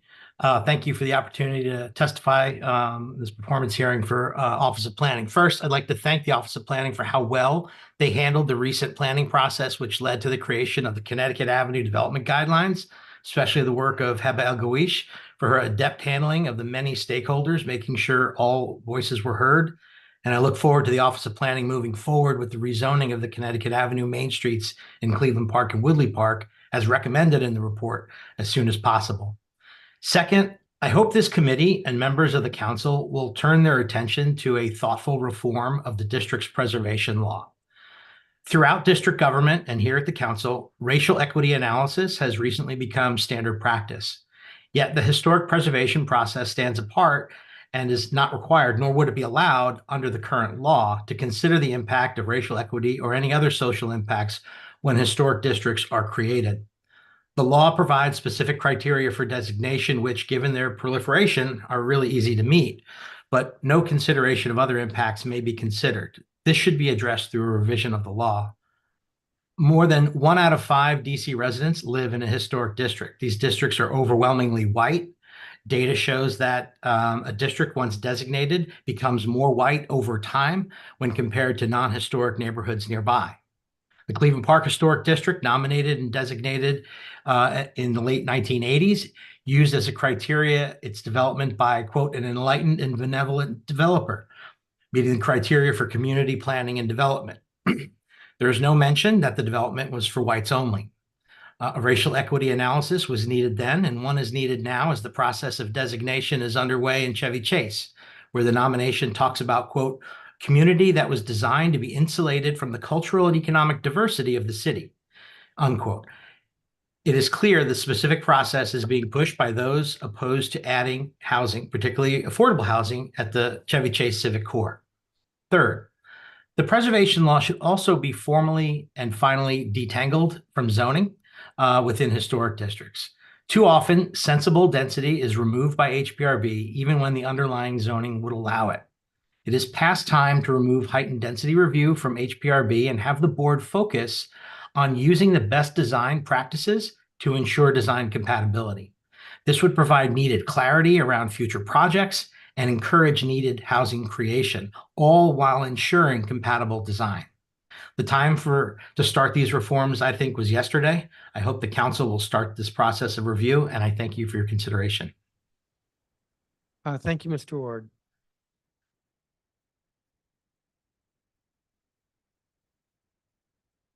I'm told that Martin Holmes has arrived. Why don't you proceed? And you'll be followed by Anthony David. Mr. Holmes? Yes, hello. I'm actually gonna reserve my testimony for DOB, which I think it's more relevant there. Okay, thank you. Thank you. Mr. David, Anthony David? Hi, good afternoon, Councilmember Allen. I'm here again today to shed light on the crucial importance of integrating considerations of racial equity into our city's development projects. Once again, my name is Anthony David Jr. I am an environmental justice community organizer with Empower DC. And historically, like I've mentioned in my previous testimony, communities of colors have been unfairly burdened with industrial sites, noxious waste facilities, and major roadways, leading to adverse impacts on community health and well-being, especially in our residents in Ward 5. It is imperative to confront and address the enduring legacies of racial injustices that have been shaped by our city's landscapes. Decades of discriminatory policies, redlining practices, and legacy pollutants have perpetrated racial disparities.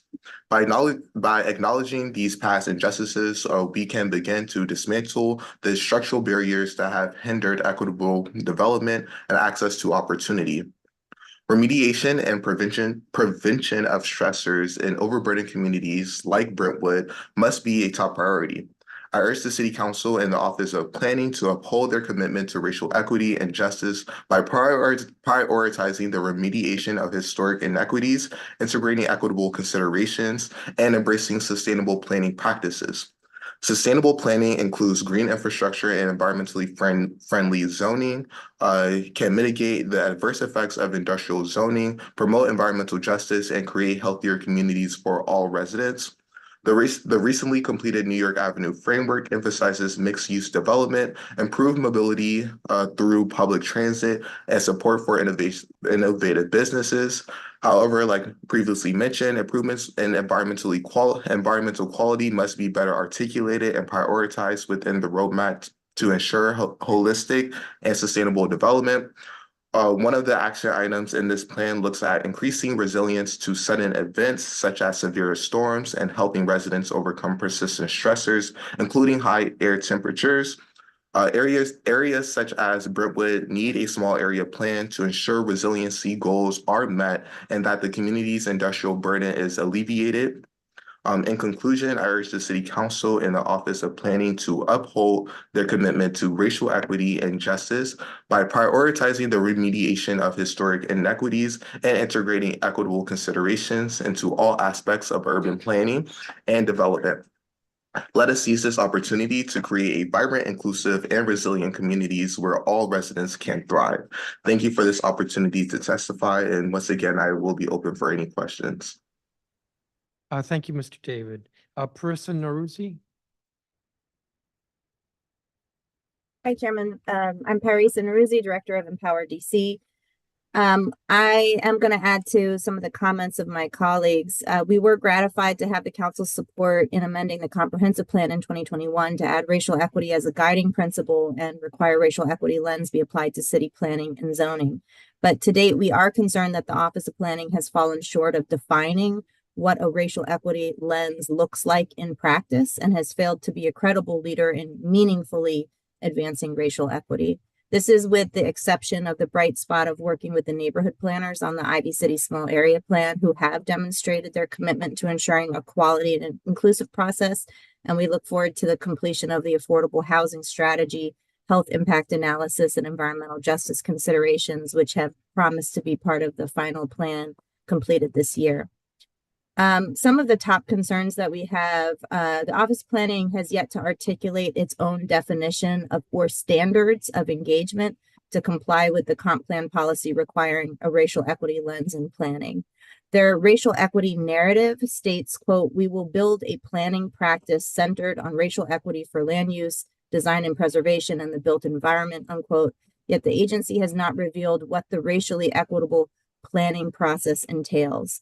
With regard to its role in providing comprehensive plan consistency review for the zoning process, OP has adopted no noticeable changes in its approach in order to comply with the Zoning Commission's racial equity tool. For instance, the racial equity tool actually directs applicants to contact the Office of Planning if they have questions about how to implement its community engagement requirements. But OP, when the applicant themselves, as in the case in 1617 U Street, has not demonstrated a commitment to meaningful community engagement. I personally question the ability of the staff in the development review section at OP to conduct racial equity analysis. I wonder, has OP brought on any new staff into this division who have racial equity expertise? The Office of Planning has also been slow walking the required anti-displacement strategy that was, again, a requirement of the comp plan. It seems to be taking its lead from DEMPED, who's evidently undertaking some kind of housing demand strategy. Meanwhile, we're losing valuable time in stemming the tide of ongoing displacement. The agency has not addressed environmental justice and the cumulative impact of industrial land on overburdened communities. As Anthony was stating, it falls short in the recent New York Avenue framework to recommend any significant improvements to the overconcentration of industrial land. And the agency's own racial equity action plan, which was slated to be released at the end of 2023, has been delayed until spring of 2024. We also remain concerned about the upcoming comp plan rewrite process and how significantly cutting the plan down to size will impact the communities who may be least informed about the process. We ask that OP focus much more time and attention on involving residents in decisions affecting the maps, the generalized policy map and the future land use map. Ms. And Millsy, your yes, time is up. that's it. Thank you so much. And if you could provide a copy of your statement. I will. Thank you. Margaret Lenzner.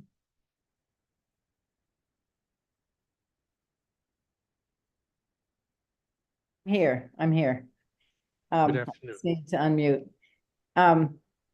I am Margaret Lenzner. Thank you very much for allowing me to testify on behalf of Ward 3 Housing Justice.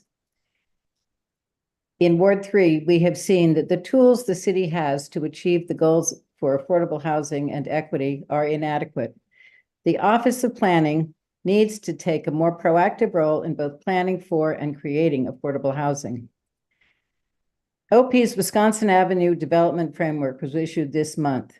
Ward 3 Housing Justice was actively involved throughout the drafting of this framework and took every opportunity to comment and offer suggestions.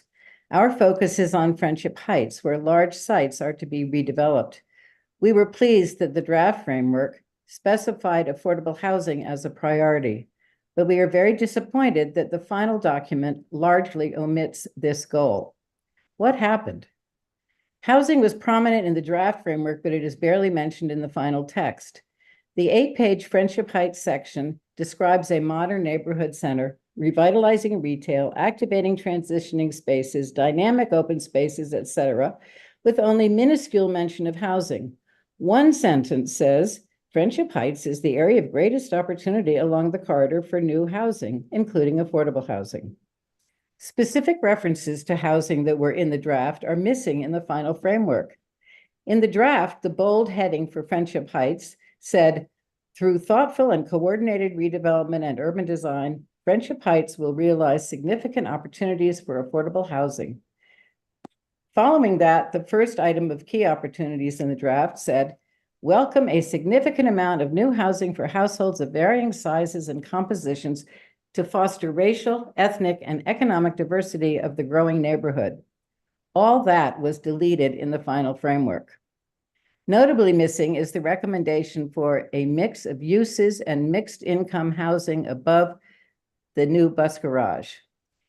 Instead, the final states that WMATA, quote, is exploring the potential for mixed-use development above and adjacent to the proposed bus garage, subject to structural engineering considerations, market feasibility, and a willing development partner. In the Tenleytown section, housing is omitted entirely.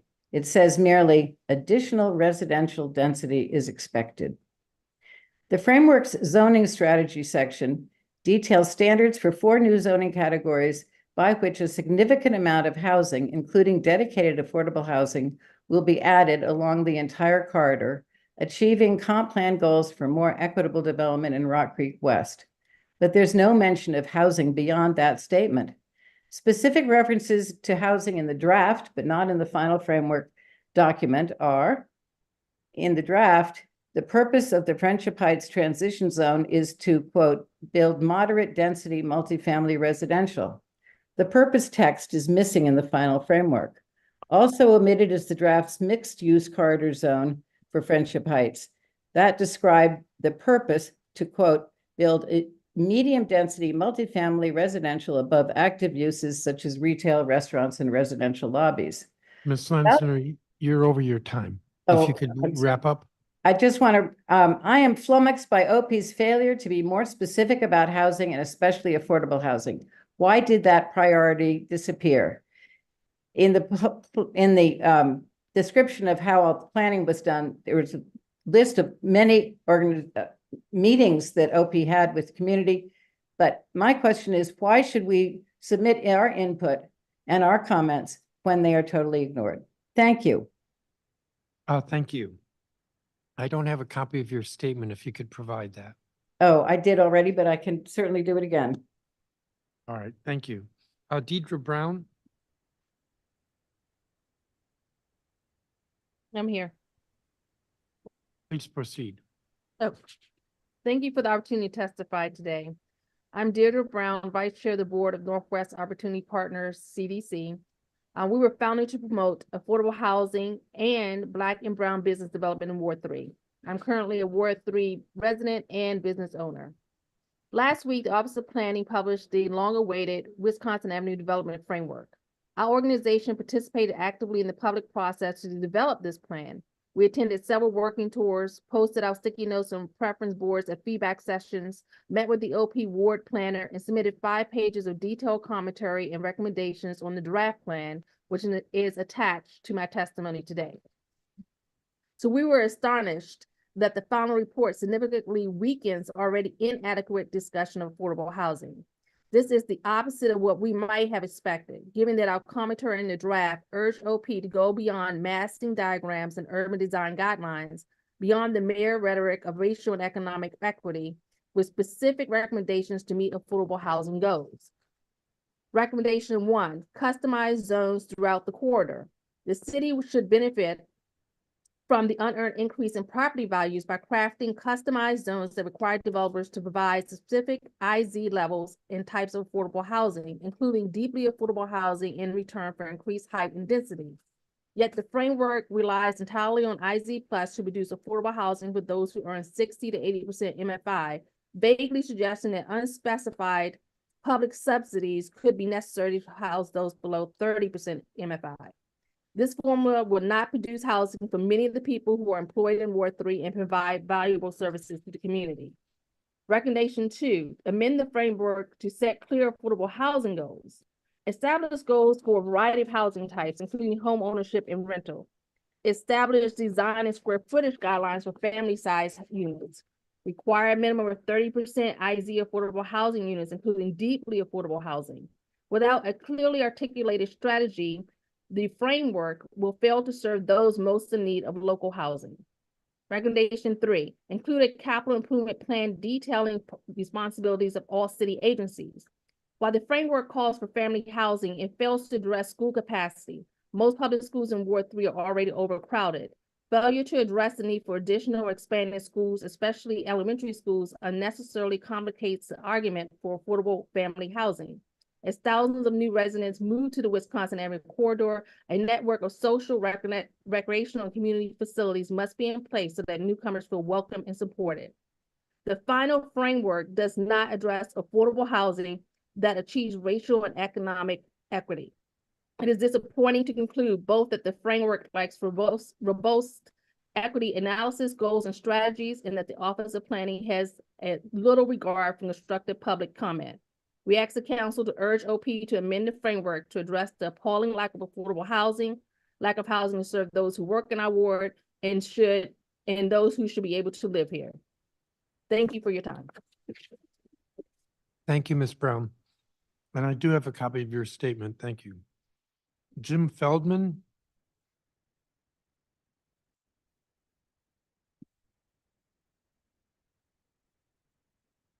Hello. Please proceed. Okay, I'm Jim Feldman. Thanks very much for the opportunity to address the committee. I'm president of Living Chevy Chase, a 501c3 community organization, and we were formed to oppose the effort to impose a historic district on our unwilling community. Let me start with a little bit of history. In 2006 to 2008, a local neighborhood historical association applied for recognition of a Chevy Chase historic district. Our community ultimately voted against it overwhelmingly by a 77 to 23% margin. The proponents withdrew the application, and most of us breathed a sigh of relief. Last fall, however, a different group filed a new application to impose a historic district on us. Before filing the application, proponents made no real effort to determine if this is something that the people who live here actually want. The matter is now before HPRB, and we are concerned that it will rule without regard to the needs and desires of our community, and also without regard to citywide goals which we share relating to housing, inclusiveness, and the environment. The whole point of preservation is to preserve the built environment and make change more difficult and therefore more expensive. A historic district imposes a kind of uniformity that is completely out of keeping with our very eclectic community and adds unneeded costs that are especially burdensome for young homeowners and for the elderly. For that reason, aside from its effects in increasing costs and limiting choices for homeowners, a Chevy Chase historic district would obstruct or subvert the mayor's and council's effort to add housing, especially affordable housing, in appropriate places such as along Connecticut Avenue. And it would commemorate and perpetuate, rather than beginning to reverse, the unfortunate exclusionary history of our neighborhood. Now, the HPRB has one and only one statutory obligation, which is preservation. It appears to have little obligation to consider the community's desires and little legal obligation to consider the need to achieve other crucial city goals beyond preservation. Pursuing one goal, preservation, to the exclusion of all others does not ordinarily work out well, and reform, we believe, is now needed to address the mismatch between HPRB's broad discretionary authority over our entire built environment and its exclusive goal of preservation. We'd urge the council to consider some of the following. So long as the current housing crisis exists, declare a moratorium on recognition of new historic districts. Currently, something like 27% of the buildings in our city are in historic districts, and as long as those districts keep expanding, the opportunities for solving the housing crisis will diminish. Second, prohibit HPRB from recognizing a new historic district unless it can establish that the new district would not negatively affect efforts to relieve the current housing crisis. Third, prohibit HBRB from recognizing a new historic district unless it can establish that the new district would have no negative effects on the city's efforts to reach its racial equity, inclusivity, and environmental goals. And finally, require that HPRB hold a poll of property owners in a proposed district and reject the proposed district if a majority of them do not vote in favor of it. We urge the council to consider and act on a reform agenda for HPRB now. Thank you. Thank you, Mr. Feldman. And I do have a copy of your statement, so thank you for that. Scott Roberts. Good afternoon. Hi, my name is Scott Roberts. I am a resident of the Bloomingdale Historic District who is speaking on behalf of the DC Historic Districts Coalition. The DC HDC is an informal alliance of individuals and organizations representing Washington, D.C.'s 37 neighborhood historic districts and other individuals and organizations interested in the city's historic preservation, including residents of potential future historic districts. The DC Historic Districts Coalition has identified 5 issue areas for the coming year. And I'll go through those briefly now.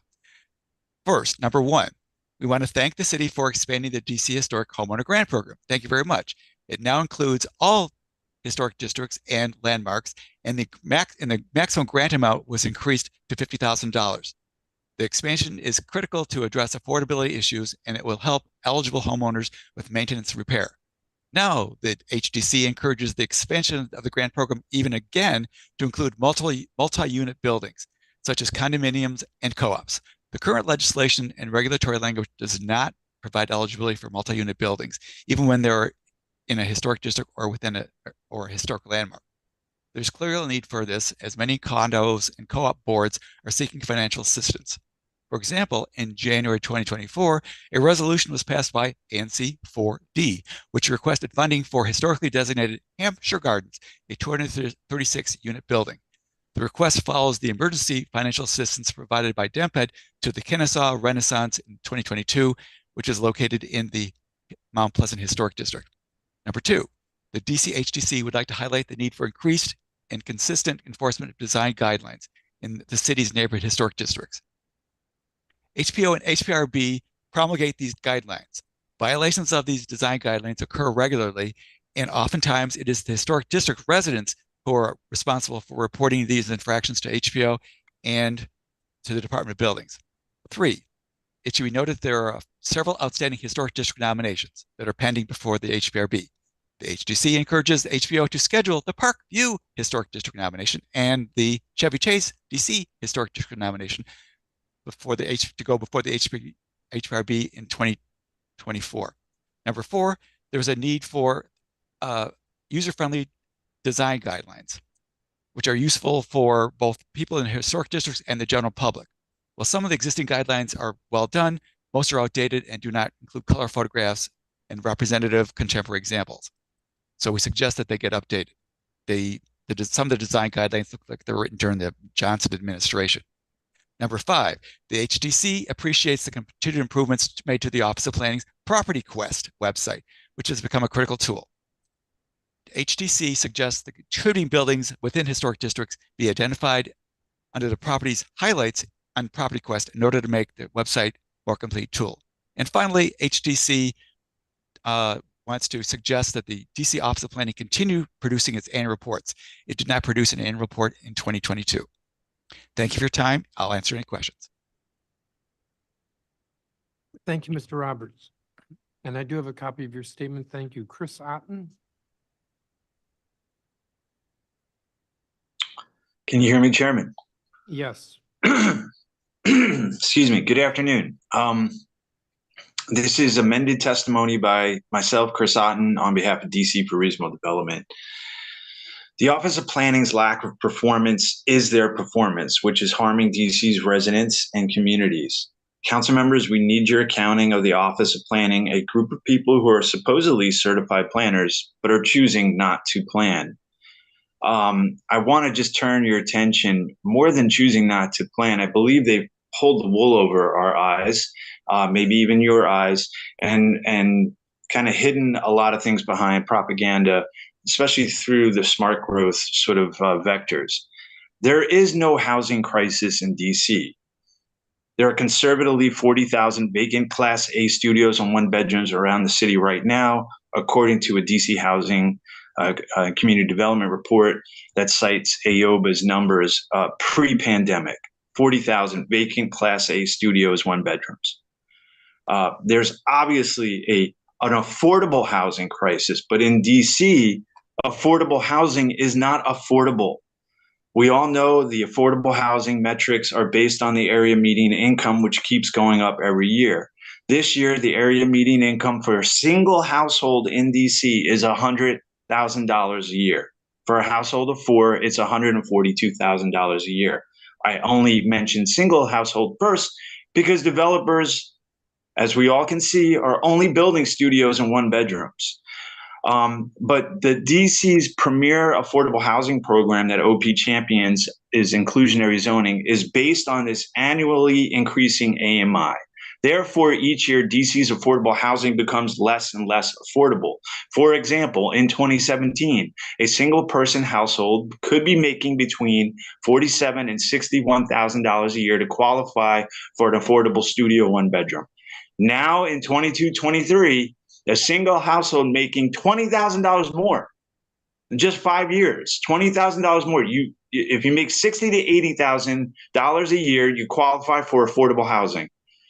DC's minimum wage is $17 an hour, is $32,000 a year. Affordable housing in DC is for people making 2 to 3 times the living wage in DC. It's shocking. But when you dig down a little bit beyond just touting affordable housing and these deals, then you'll see why people are being displaced and these units aren't being filled because they're not affordable. I'd like to ask the council, because this gets highlighted, particularly on public land. Ms. Nadeau, Councilmember Ward 1, is pushing for luxury housing at 17th and U. That's where our police and fire station is. There are 2 comp plan policies there that talk about public facilities planning and coordinating a facilities master plan with public facilities. Do those exist? Where are they? Why aren't we talking about the future of our police and fire station at 17th and U to be displaced and replaced with luxury housing? Why isn't there, where is the planning? We need your help to find this. OP is not doing it. Let me end on this. Yes, your time is up. If you could if I can conclude. OP is punting planning and putting everything in the Department of Buildings' hands. DOB doesn't plan for impacts. They follow the prescriptive requirements of the construction codes. They won't be looking at direct or indirect displacement impacts during permitting review. They won't be looking at racial equity analysis during permitting review. It's not supposed to happen at the DOB. It's supposed to happen at planning, at the Office of Planning. We're asking the city council to twist the planners' heads back onto the staff at OP so they actually do some planning for us and with us. Thank you. Thank you, Mr. Otten. Nick Deladon.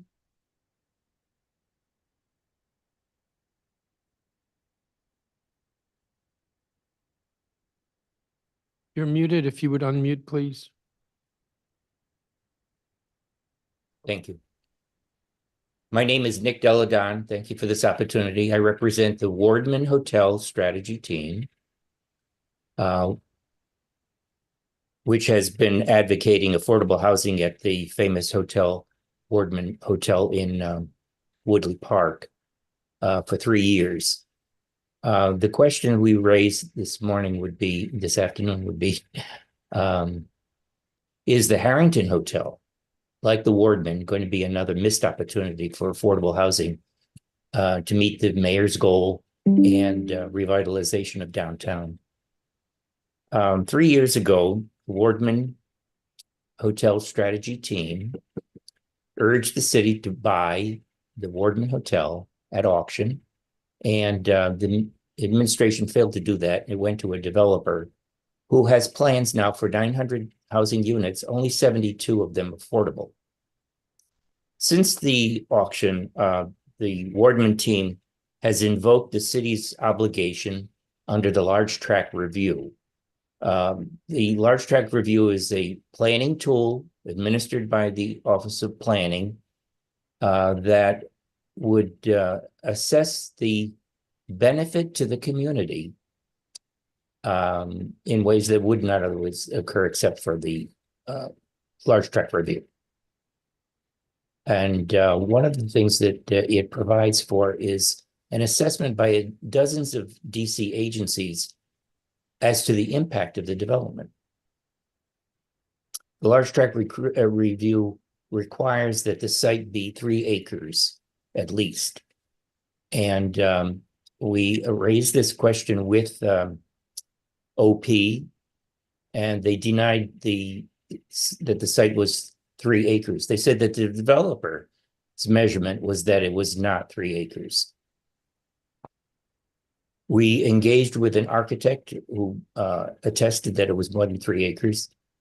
And it was only until we hired a lawyer that the OP agreed to hold a large tract review, because the developer's recalculation was that it was not 3, it was 9 acres.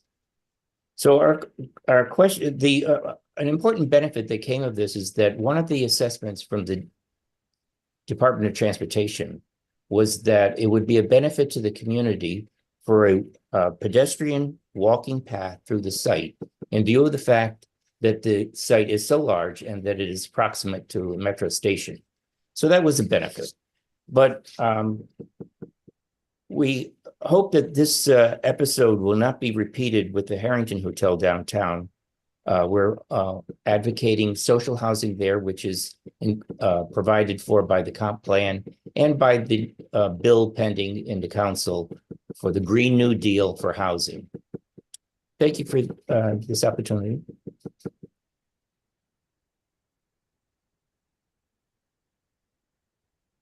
Thank you, Mr. Deladon. I don't have a copy of your statement. If you could provide that. I will do that. Thank you very much. Max Ewert, I don't believe he's here. Gregory Schmidt, I don't believe he's here. Robin Diener, I don't believe she's here. Rebecca Miller.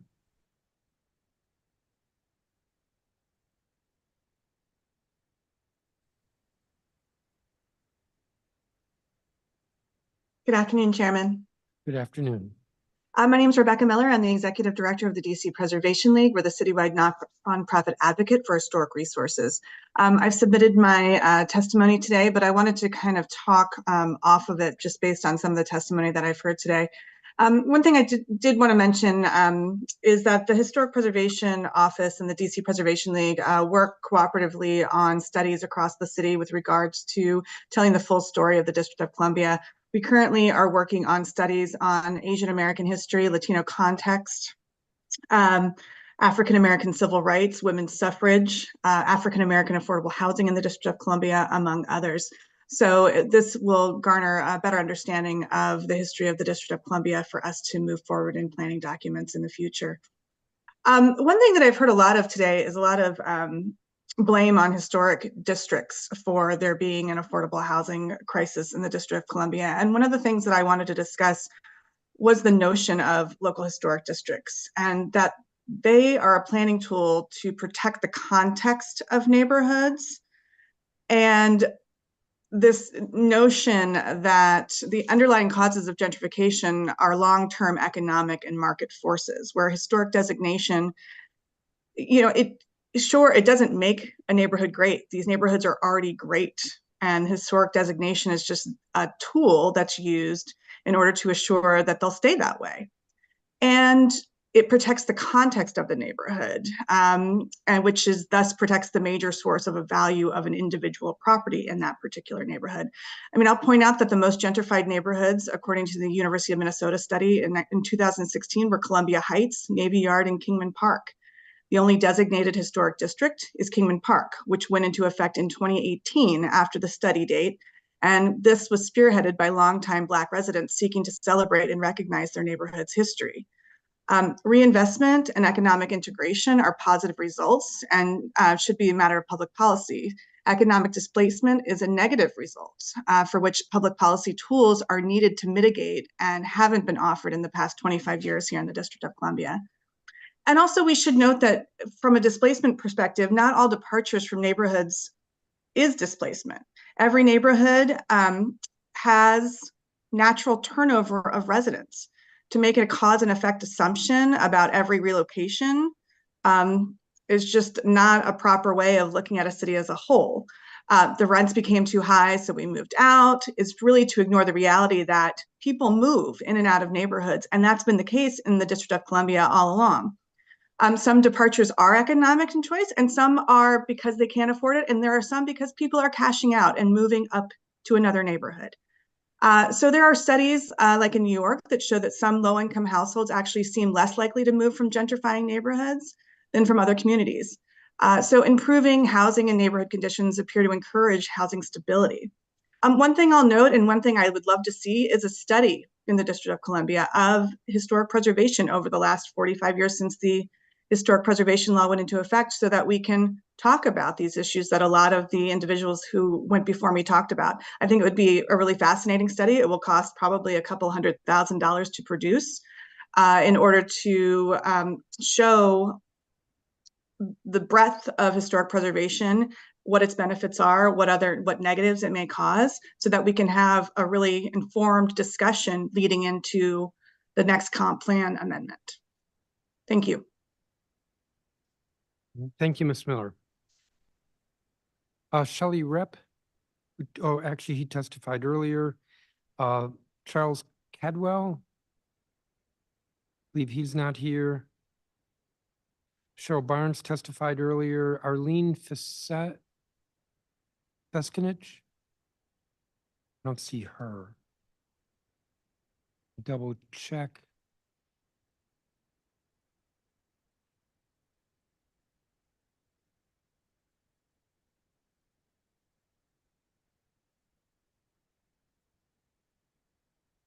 I'm double checking that everybody who's here had a chance to testify.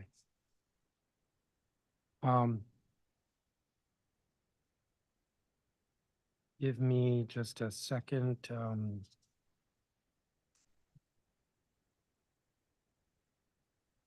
I want to thank everyone for their testimony. I do want to respond to some of the comments with regard to the historic districts. I have not been involved and I've not taken a position with regard to the proposed Chevy Chase Historic District. I've not seen the application. I don't know exactly the area that it would affect. But I do want to say this because there was some testimony that was directed in opposition to historic preservation because of that application. I'm looking at one statement here. The whole point of preservation is to preserve the built environment and to make change more difficult. And I'll just say this, that is a misunderstanding of our historic preservation law, which does allow for development And just so that everybody realizes this, because I asked my staff to check this out. There are in downtown 2 historic districts, the Pennsylvania Avenue Historic District and the Downtown Historic District. And both of those areas have seen substantial redevelopment since they were designated as historic districts. I'm talking about roughly, and I have to emphasize roughly, the area from the White House to 3rd Street. And from Constitution Avenue up to roughly, I'm looking at that upside down, to roughly High Street. That's very, very rough. But the point is that there are many reasons to have a historic district or to not have a historic district. But the belief that the designation prevents redevelopment or change is not correct because it happens all the time in historic districts. I do have some questions for you, Ms. Miller, because you did not cover a couple of points that were in your testimony, but I don't want you to take 7 minutes or even 5 minutes or even 3 minutes. But you had a point to make regarding funding for the Historic Preservation Office? Yes. So the Historic Preservation Office receives a grant from the National Park Service each year. It's roughly $590,000, which 25 years ago covered some salaries like our National Register Coordinator, grants administrator, whatnot, and also then produced grants to community organizations to do historic preservation work, whether it be brochures, research and documentation or whatnot. Because of inflation and staff salaries and whatnot, there is no money left after that for other things to take place other than staff salaries. If this money were to go away, then you have several staff salaries that are not covered by the District of Columbia. And at this point, since we don't have an archaeologist on our Historic Preservation Review Board, that grant could be in jeopardy. We haven't had an archaeologist for more than 15 months. You also had a point to make about enforcement. Yes, so there is a continued lack of enforcement in our historic districts. I know the Historic Preservation Office tries very hard. I think that there are instances where there are individuals from or inspectors from the Department of Buildings who come out to the historic districts who don't necessarily understand the historic preservation law or the impact and don't see what the issue is and then don't cite it or move on from it. Also, if it is cited and then it goes to, say, the Office of Administrative Hearings, more times than not, Office of the Administrative Law Judges there downgrade the fine or whatnot, and it's just kind of swept under the rug. So there needs to be a whole comprehensive look at that system in order to have better enforcement so we continue to not degrade our historic districts. Thank you. I don't have any other questions for the witnesses. Several of you did not provide statements. You know who you are, please do. And I want to thank everyone for their time. We're going to turn now to the Director of the Office of Planning, Anita Cozart, if you could come forward.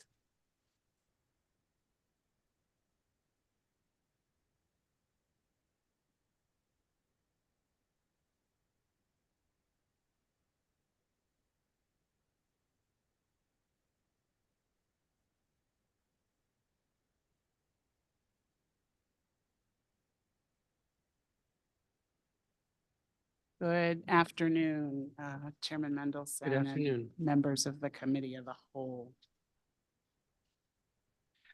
My name is Anita Cozart. I'm the Director of the DC Office of Planning. I'm pleased to be here today on behalf of Mayor Muriel Bowser to share with the committee the Office of Planning's accomplishments during fiscal year 2023 and the beginning of fiscal year 2024.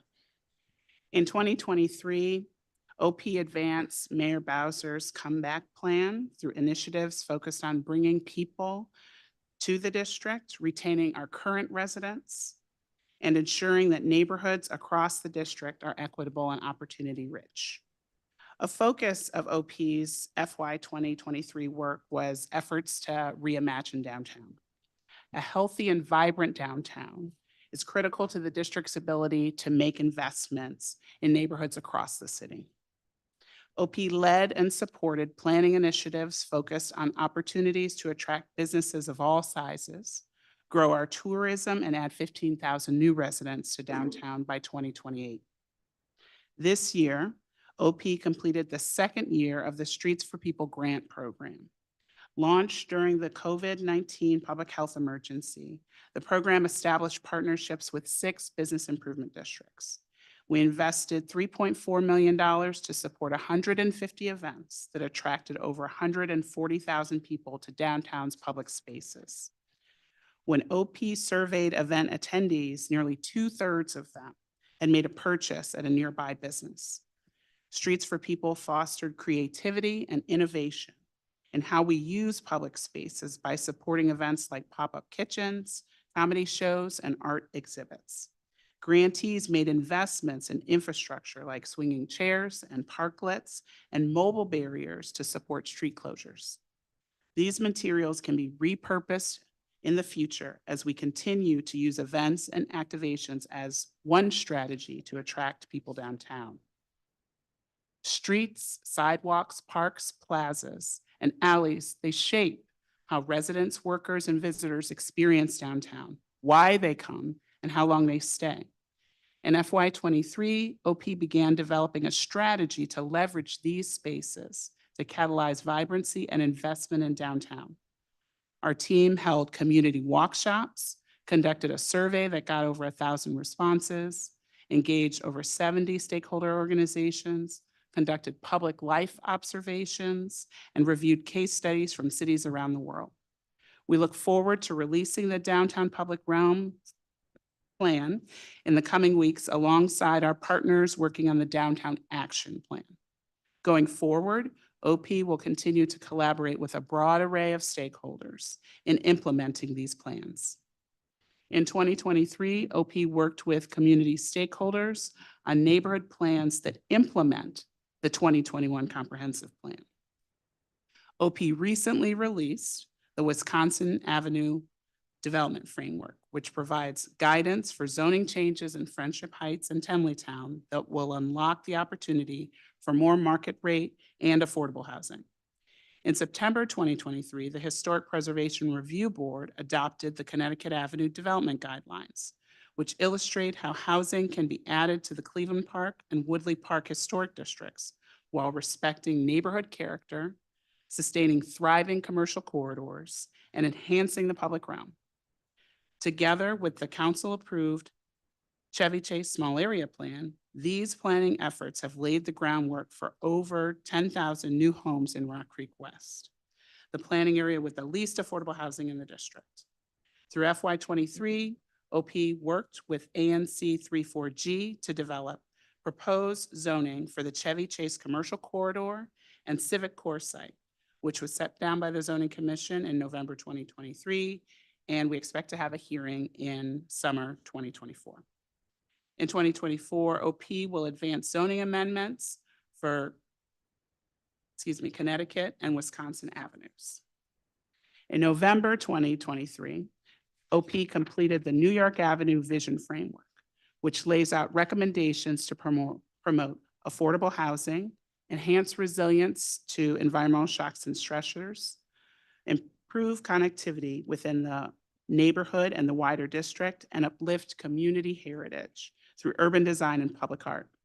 The Vision Framework's recommendations were shaped by extensive engagement, which included community meetings, walking tours, surveys, and a series of pop-up engagements at community events. The Vision Framework unlocks the opportunity for up to 10,000 new homes along New York Avenue over the next 20 years. OP will advance zoning changes for this corridor in fiscal year 25, which will be informed by the related planning efforts in Ivy City and the district-wide production, distribution, and repair land use study that will be submitted to council in April 2024. Throughout FY23, OP conducted engagement efforts for 2 small area plans in Ivy City and the Nanny Helen Burroughs corridor. The Ivy City Small Area Plan will complement the New York Avenue Vision Framework and develop strategies to mitigate potential displacement and focus on community amenities and a safe pedestrian environment. In summer 2023, OP worked with community volunteers to develop a public life study in Ivy City to understand how people use the community's public spaces, which will inform recommendations in the small area plan. The Nanny Helen Burroughs Corridor Small Area Plan is focused on creating public realm and building design guidelines that foster an improved pedestrian experience along the corridor, as well as identifying the potential for redevelopment projects that contain a mix of uses. In summer 2023, OP held 3 engagement events to kick off the Nanny Helen Burroughs Small Area Plan and has since hosted an online survey and held community walks. In March, OP will hold community visioning workshops for both small area plans. OP anticipates submitting both small area plans to the council in fall 2024. OP worked on 2 additional planning efforts this year. In September, OP partnered with the Urban Land Institute on a technical assistance panel to create a framework to transform the highway infrastructure between the National Mall, the Kennedy Center, and Foggy Bottom. This report was released by ULI in early February.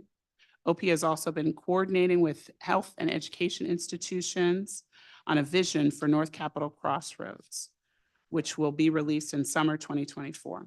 The vision will leverage the development projects underway at the McMillan site at North Capitol and Michigan Avenue and enhance connections to the surrounding neighborhoods. To support this effort, OP recorded a podcast that shares the oral histories from neighbors that will be released this spring. In FY23, OP continued to center racial equity in our work, both as a process and an outcome. A racially equitable process is achieved through meaningful community engagement and ensuring that OP's work is accessible. Racially equitable outcomes are achieved through projects that aim to identify and address racial inequities. OP has worked with the Mayor's Office of Racial Equity to develop a racial equity action plan, which will be released this spring in order to follow the district-wide Office of Racial Equity plan that was released earlier this month, actually. In FY23, OP conducted public engagement to gather feedback, including through focus groups and an open house. OP's Racial Equity Action Plan includes strategies for 2024 to 2026 regarding staff training, community engagement, human resources, and incorporating racial equity into OP's work.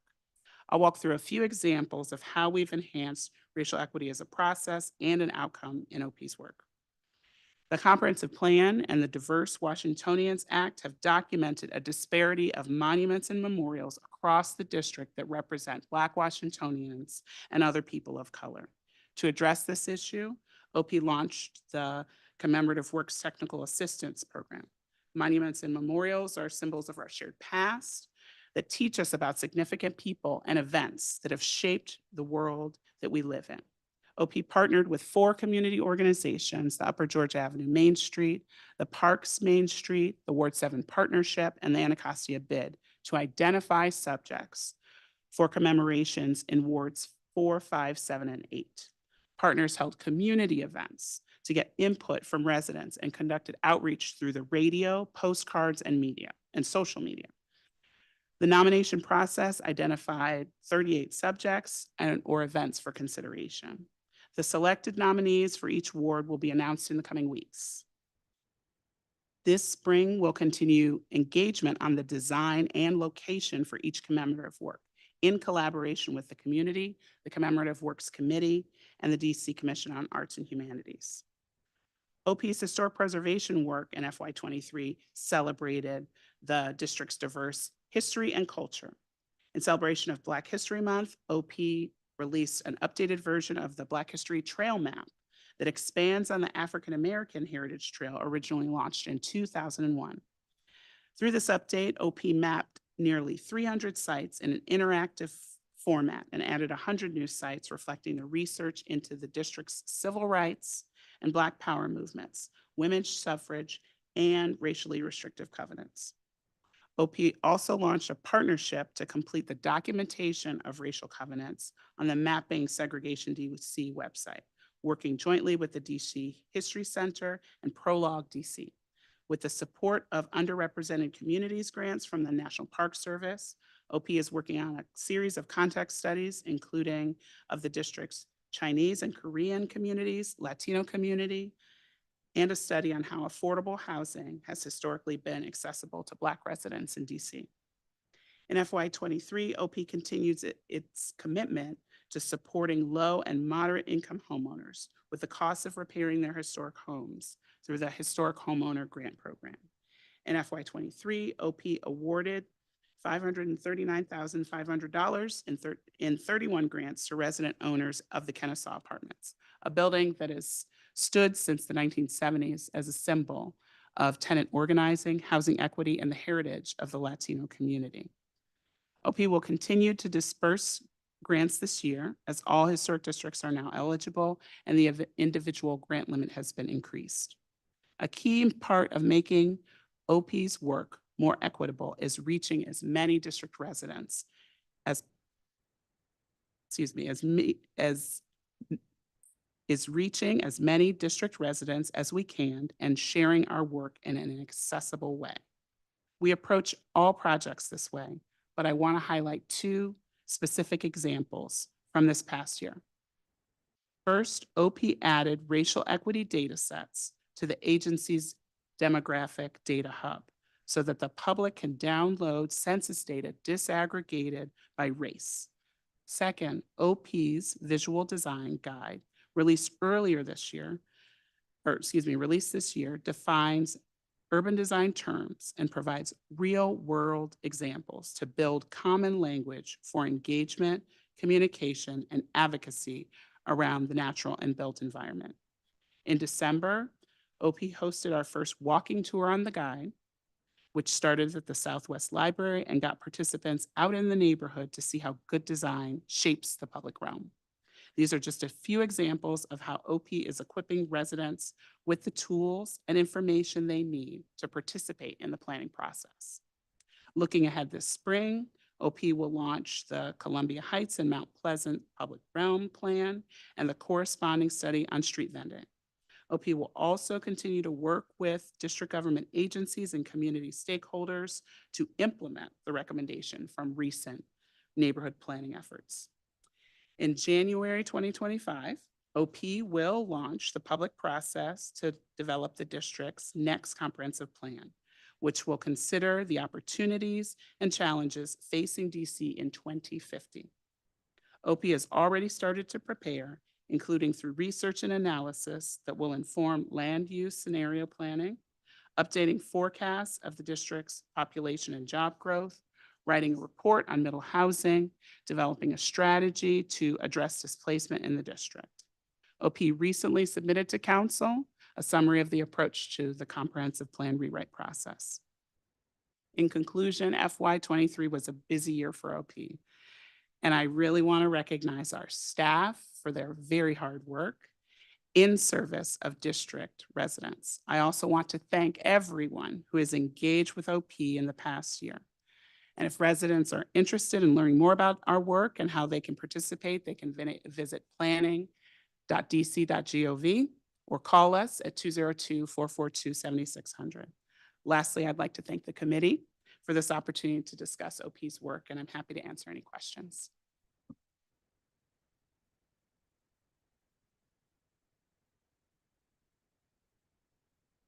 Thank you, Ms. Cozart. I have a few questions. Put me on a 10-minute clock.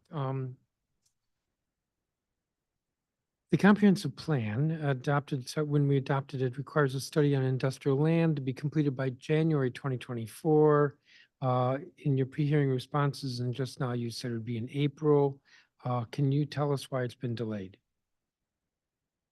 So one of the main reasons is we had to get a specialized consultant to support us. It did not happen as quickly as we thought it would. Additionally, we wanted to make sure we were able to make substantial progress in the New York Avenue Vision Framework, since a big part of that land is along that area. So developing the, or refining that vision for New York Avenue, you thought was a prerequisite to this study? That, yes.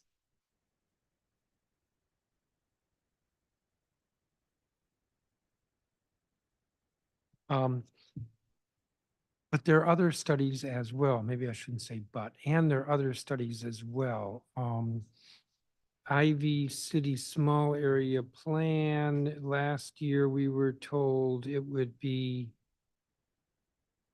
completed in Q1 of FY24, and now we're being told Q4 of FY24. Nanny Helen Borough Small Area Plan, we were told Q2 of FY24, and now it's Q4 of FY24. PDR, I just asked, Public Realm, Downtown Public Realm.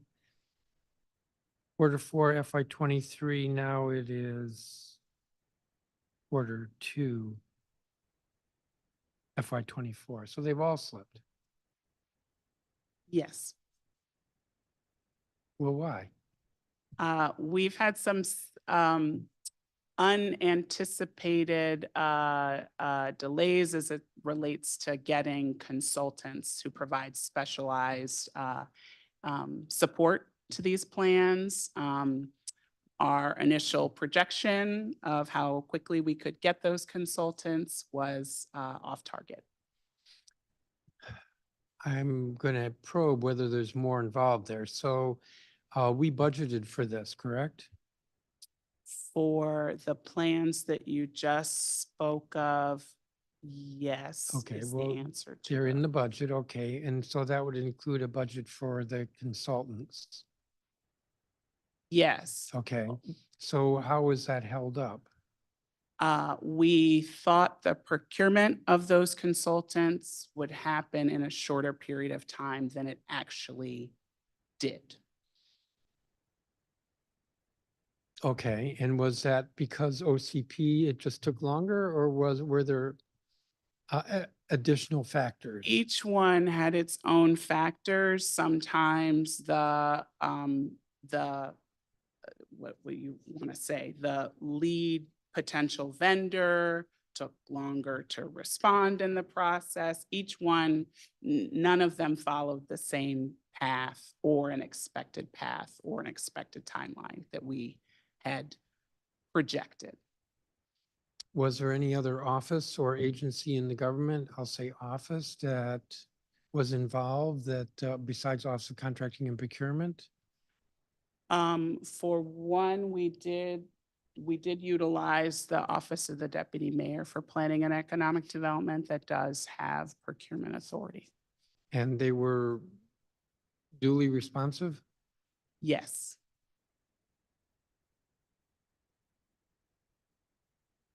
So how do we know that the next iteration of the comprehensive plan will not be similarly delayed?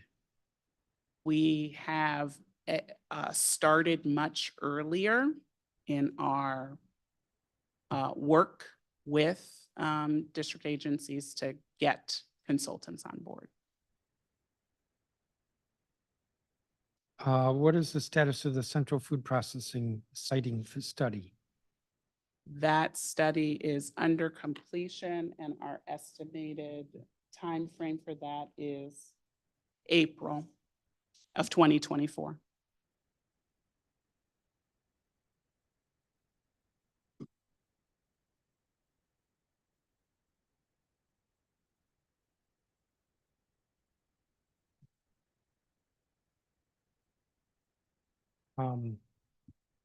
Over the last several years, Office of Planning has worked with residents in historic multifamily building in Ward 1. You referenced that Kennesaw.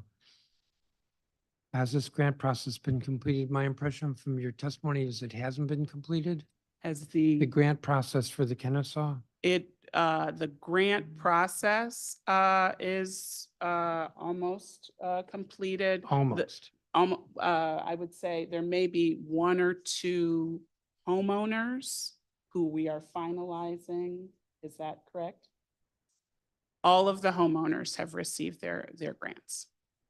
So it is completed, or it's almost? The grant complete? process is completed. I guess what I want to clarify is even though the grant is out, there is still the work if you walk by, the work is certainly not done, but the grant process, the grants have moved out to the homeowners and to the association itself. I'm pretty sure a year ago I asked you this question. So are we ready to expand this to other multifamily residential properties? No.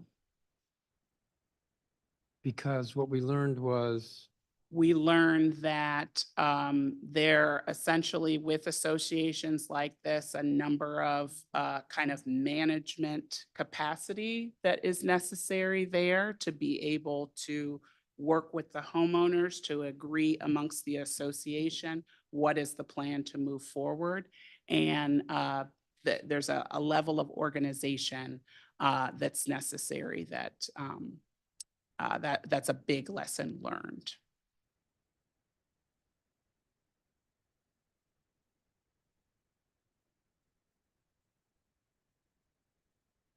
you're mentioning the Commemorative Works Committee. I'm Yes. glad you mentioned it. I but did. It reminded me I didn't have it on my list of questions. So how is that committee doing? I would say it's doing quite well. I would say for the last bit of time, they've been really advisory on this technical assistance program and been more of a thought partner. We just haven't had a lot of projects come before the committee to make decisions, I would say in the past 6 months or so. But the new members that have been appointed have been integrating themselves well in the flow of the work around commemorative works. So the members, the council had, I believe, 3, and so the mayor had, we completely restructured the committee a few years ago. The mayor has 3 or 4. That's a great question. That's a great question. Well, The that's- lineup, I don't have that right in front of me, but And I think there's some agency directors who are That's correct. members. So everybody's participating? yes, yes. Okay, you mentioned you've got this process of looking for commemorative works. The impression I got was only in certain wards, wards 4, 5, 7, and 8. It made me remember a few years ago, the council asked UDC to do a report on possible commemorative works. I'm sure I brought this up in the past, but I have a hunch that that's kind of slipped through the cracks here. Is that something that you could look at? I could see how far they took it since the Well, they council gave us asked. a report. Uh-huh. I don't want to criticize it, so I don't mean a criticism, but it, as I recall, was sort of time limited. Like, I think it only looked at historic figures from maybe the 19th century, I recall something to that effect. We're happy to but it kind of, couldn't be overlooked in whatever work you're doing to identify commemorative works. It shouldn't be overlooked.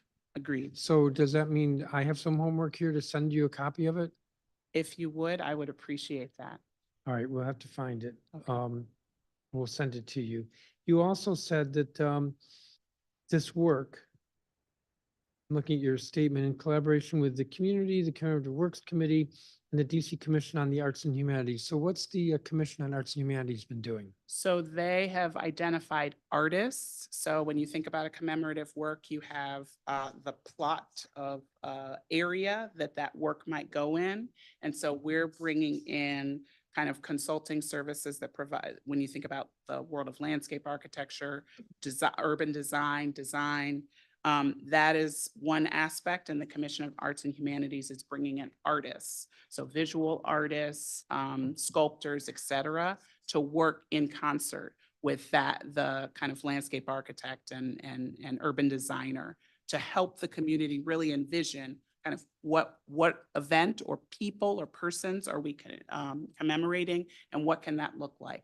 How visual can that be? How abstract or concrete can that be? Materials, all of that thing. And so the Commission on Arts and Humanities has identified artists who can do that collaboration so that the community can hear all of that at once as they're thinking about the commemorative work. Okay, are they providing funding or just artists? The they are paying the artists, is my understanding. So that it wouldn't, to my knowledge, there's not a separate pot of funding other than the services of those artists. Okay, well, that's kind of important that they're paying for the artists.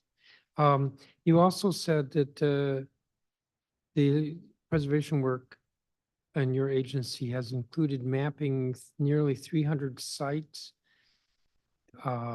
reflecting research into various things, including racially restrictive covenants. Does that mean that if we went to you and said, can you tell us areas of the city where there were racially restrictive covenants, that you could press a button and we would see where they are?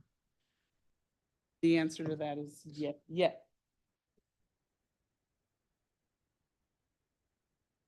So there's two things going on. We have a historic sites map that is out, and people can kind of go through and look at that. So that's one piece of what I was referring to. You can look at that today. And some of those sites and events may have a piece related to racially restrictive covenants. Additionally, we're doing some mapping work that's underway. And so once that mapping work is complete, then you can press a button and get that information. I should have phrased the question differently. So we have legislation before us that deals with restrictive covenants. The genesis of this is the covenants in Chevy Chase, which deal with apartments. And so that's why I said restrictive covenants. But one of the bills, if I remember correctly, also deals with purports to make it possible for a homeowner, no, I shouldn't say homeowner, property owner to, if there's I don't know if it's a racially restrictive covenant or, because it could be more than just racial, it could be like religious. At any rate, it's not just it wouldn't be apartments, it'd be other kinds of restrictive covenants that a property owner could go to the recorder of deeds and expunge it, so to speak. There's some issues around that, but the committee has this legislation, and I've assumed that it would be impossible for us to find all the properties that have covenants like that. But you're doing some work in this area. We are doing some work in this area. I do not think, especially as it relates to the religious piece, I cannot guarantee that you push that button and all of the data that we have found will be able to map that data. But I cannot guarantee. Well, how are you finding that data? Do you have somebody from the Office of Planning over at the Recorder of Deeds going blind, going through each deed? So They all nodded their head, they all shook their head like nothing. no, I'm going to invite our State Historic Preservation Officer, David Maloney, He has to be here anyway, because there'll be some questions for him. And I'm over my time. Councilmember, thank you for your latitude. Thank you, Mr. Chairman, for the record, David Maloney, State Historic Officer. Is that? Yeah, no, he was on. That's Push, right? Okay. push, Sure. hit the button. Oh, do hit so red. Correct. Ready to Okay. go. The project we have is to fund the remaining project that Prologue DC, a private consultant, has been doing for some years now. The process involves purchasing copies of the deeds throughout the city. Up to now, the project has only covered certain portions of the city. So for the remaining portion of the city, to purchase copies of all of the deeds that are digitized, that goes back to the early 1920s. And then those digitized PDFs are sent through an electronic scan to identify certain words.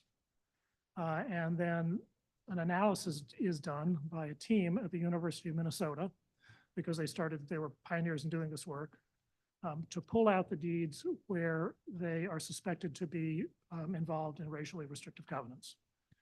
And then that gives us the database to pinpoint those deeds on the properties around the city.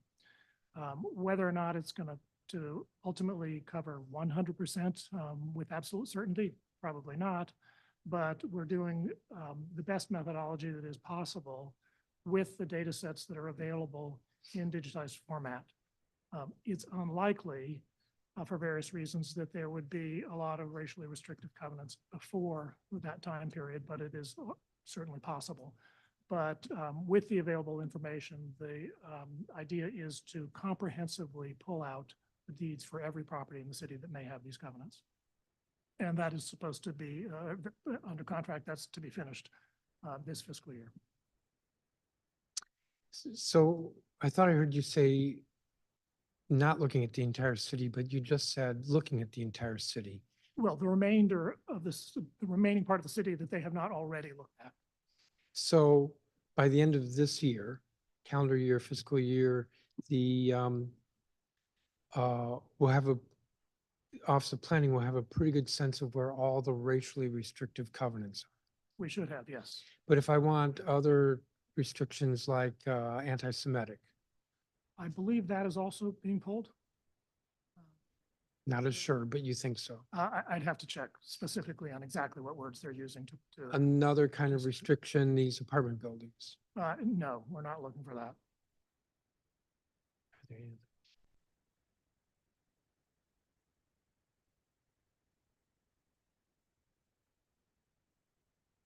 Okay, I think that answers that question, but don't disappear because there'll probably be a question for you. Yeah. Stop it. My staff is telling me I'm over my time. Councilmember Nadeau, did you have some questions? Thank you, Chairman. Yes, I do. Director Cozart, would you be able to provide an update on the Columbia Heights Mount Pleasant planning work that was funded in FY24? Sure. So our team has been in touch with community-based organizations and individuals in both Mount Pleasant and also in Columbia Heights, letting them know what the study is, the scope, the fact that we're working to procure consultants to help us with some specialized services that we need.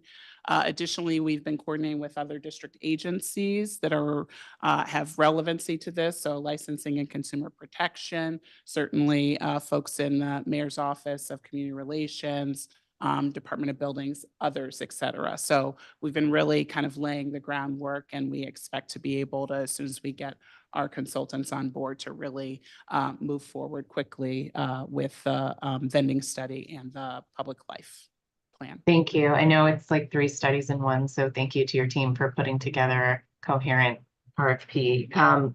Do you anticipate any challenges with the timeline or executing the work itself? There's always challenges because some people are interested in us moving really quickly on it, and others may want to take a little bit more time on it. And so kind of balancing that, I think, is probably the essence of our challenges. But we're going to work as quickly and diligently as we can before the end of the fiscal year. Thank you. Is the final study going to come with cost estimates for a new streetscape implementation? So I would hesitate to say cost estimates. I think there will be information that can inform what investments may need to be made, some solid information coming out of it. Okay. And are you also coordinating with DDOT, because they have bus priority projects coming up on 14th and all of the crosstown arterials through there? They do, and thank you for that, council member. We have definitely been coordinating with DDOT on this. I miss them in our alphabet soup. Oh, no, totally fine. And thank you for that. Does the mayor plan to release new housing targets by planning area beyond 2025? So I have not actually had that specific conversation with the mayor about that. I would anticipate that certainly, or I would make the pitch to her that the comprehensive plan is a great place to be able to discuss some of that. As I hear more from the mayor about that, happy to share that with the committee. Great. Appreciate that. And I do think, just so I can get it on the record, I think it's important to clarify that planning areas that have met the 2025 goals do not by any means have enough housing, and we may need this before the new comp plan. So in your conversations with her, I urge you to consider that as well. Thank you. What's the plan to modify the approach to housing production in areas that haven't or won't meet the current target? So the approach is to continue to try to identify opportunity sites that potentially exist, especially from, this is kind of in the Office of Planning's purview, identify those sites, really think about what are the kind of land use constraints, and is there anything additional that we can do as OP or with other district agencies to be able to alleviate some of those. And to certainly keep moving with and finishing up our current crop of corridor planning efforts and moving forward zoning changes associated with those. Thank you. I have some questions about historic preservation more broadly. Does HPRB give official rulings, or is their review meant to be advisory? Their official rulings, yes. And what is HPRB tasked with looking at when approving proposals for new construction? Are they authorized to limit the height, massing, or density of a building beyond what's permitted by right under the zoning? So they are certainly authorized to give guidance to the applicant about how to treat massing and other aspects of the building, and to give guidance certainly as it relates to kind of the way give some guidance to the way the building interfaces with the street and the public realm. So when you use the verb guidance, though, you're still referring back to an official ruling. So I want to make sure I understand your question. Again, the guidance. So I guess what I would say is rulings that come forward from the HPRB, they guide certainly if you're going to go and get some kind of permit or otherwise, that permit is contingent upon you being in conformance with that guidance. Okay. Am I answering your question? If not, I may. Yeah, I mean, well, I just think, trying to get at whether historic review is focused on the historic elements of the property, or if it has gone beyond that at this point, and whether HPRB's rulings are limiting by right density, effectively exercising zoning powers in any of these cases that they have before them. So I would say in bulk, I would say that the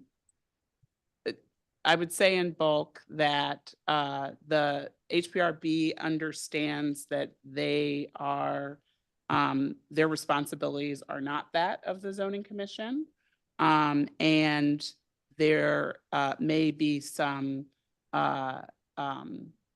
kind of guidance that they provide that has some degree of overlap in that they're talking about issues of massing and density and height, more so massing and height. And so there may be perceptions around that, but my understanding of their work is they take seriously that they have a lane that they're in and they issue guidance based on that.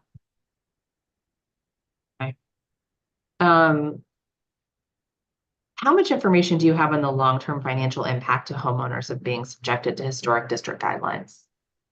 We do not have that information.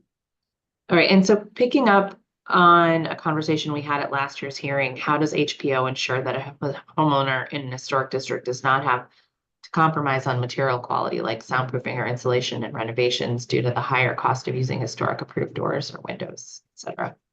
Well, we certainly, in working with our staff and working with individual homeowners that have projects, we give them information about making sure that you yes, we have these guidelines and here are the array of options. If you're not aware of them, that allow for that soundproofing and insulation and all of those kinds of things. Those are options, and some are more expensive than others, but we certainly make sure that homeowners have some awareness of those. Why is the archives for the mayor's agent kept at the Georgetown University Law School? So part of that is just being able to have access for the purposes of research, and in some ways it provides some convenience for us as well. Do you think the mayor's agent process needs any further improvements to make it less challenging for homeowners? I think that I'm gonna ask my senior counsel to join me at the table. And just for full disclosure, I act as the mayor's agent, so I'm not sure that that is something that I should opine on. Okay. Would you introduce yourself, David Leib? Sure thing. Good afternoon, David Leib. I'm Senior Counsel for the Office of Planning. I heard the question. Sorry, is the microphone on? I'm having trouble hearing. I have a red light. Okay. Lean in a little bit. David Thank Leib, you. Senior Counsel, Office of Planning. Can you hear me now? Thanks. Okay, great. I heard the question, but maybe can you ask maybe Do you more think that the concretely? do you think the mayor's agent process needs any further improvements to make it less challenging for homeowners?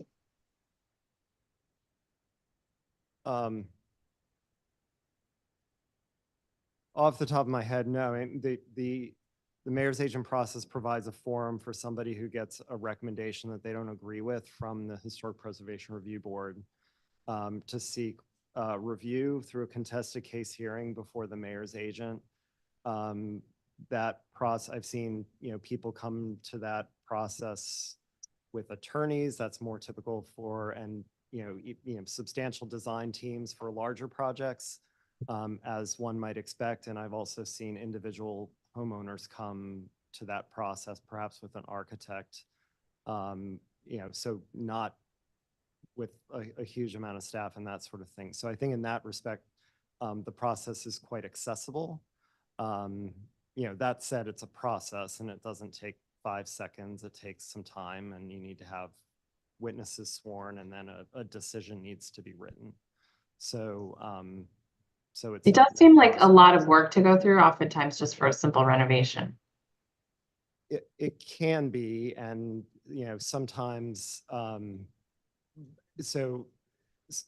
by the time somebody's gotten to that point in the process, they would have gone through Historic Preservation Office staff and had consideration as to whether the way that they had proposed their project was consistent with approved design guidelines. And if it is, it can be approved, as the vast bulk of applications are. It can be approved immediately, or with really ministerially, I guess. If they don't comply with approved design guidelines or other regulations, then they have an opportunity to go to the Historic Preservation Review Board and take a crack at getting the review board to approve the project. And it's only after they've gone through those 2 steps that somebody might then have to resort to seeking a hearing before the mayor's agent. So yes, again, there is some process involved there, but there have already been significant opportunities at that point to sort of adjust one's project based on the recommendations that somebody's gotten from the Historic Preservation Office staff and the HPRB. Okay. I'm over time. Can someone just let me know if there's a plan to schedule consideration of the proposed Parkview Historic District? There is, and our HP staff is going to be reaching out to particularly the ANC and others to determine, because one of the key pieces around historic district designation is the community engagement process, and there may need to be a kind of reset or re-engagement of that process before it goes before the HPRB, but that's some conversation that has to happen with the community. And so that's the next step for HP, our historic preservation staff. Thank you very much. Thank you, Chairman. Thank you, Councilmember Nadeau. Councilmember Parker, did you have any questions? Yes, good to see you, Director. Before I get started, once a structure is designated historic, and let's say there was a devastating fire at said structure, what is your office's role in the future use of that facility or structure? So I'm going to let our SHPO speak to that. Sure. First of all, our involvement doesn't concern what the use of the property is. We're only concerned and only have regulatory authority over what is done physically to the property. If a property has a devastating fire, the first question is how devastating is it? If it is so devastating that essentially there is no historic integrity left to the property, then the property can be demolished. If it is a repairable property, then we would work with the owner of the property to try to get it repaired for whatever use the owner chose to make of the property, and with whatever additions and alterations the owner might wish to do at the same time. So specifically in Bloomingdale or North Capitol, the historic firehouse that suffered a devastating fire late last year, do you have an update or status of the future use of that site? And I know you said you don't weigh in on the future use, but I guess the structure itself. Sure, I would have to get back with you on exactly what the plans are for that property, but my understanding is that the owner of the property intends to repair it and to go ahead with the intended use that was he had expected to do for the property. Okay.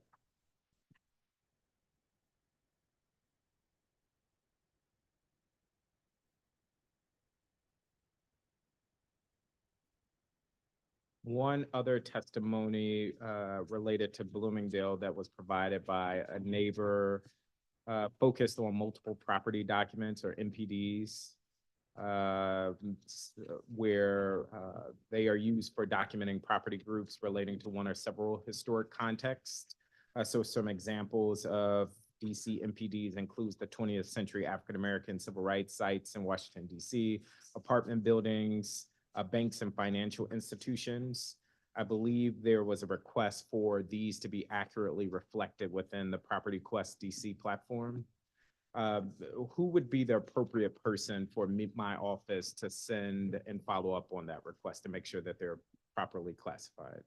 I'd be happy to follow up with them. Okay. And I can just tell you what our efforts are in connection with the comp plan prep.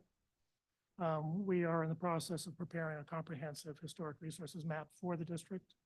So all of the information in those studies would be included in that, and the information from that map would be accessible in Property Quest. So our idea. But knowing that that's a ways off, is there a way to accurately document that before we get to the comp plan? Yes, and I can certainly work with Scott Roberts to talk about schedule and priorities and how long we take. And Please do. Happy to do that.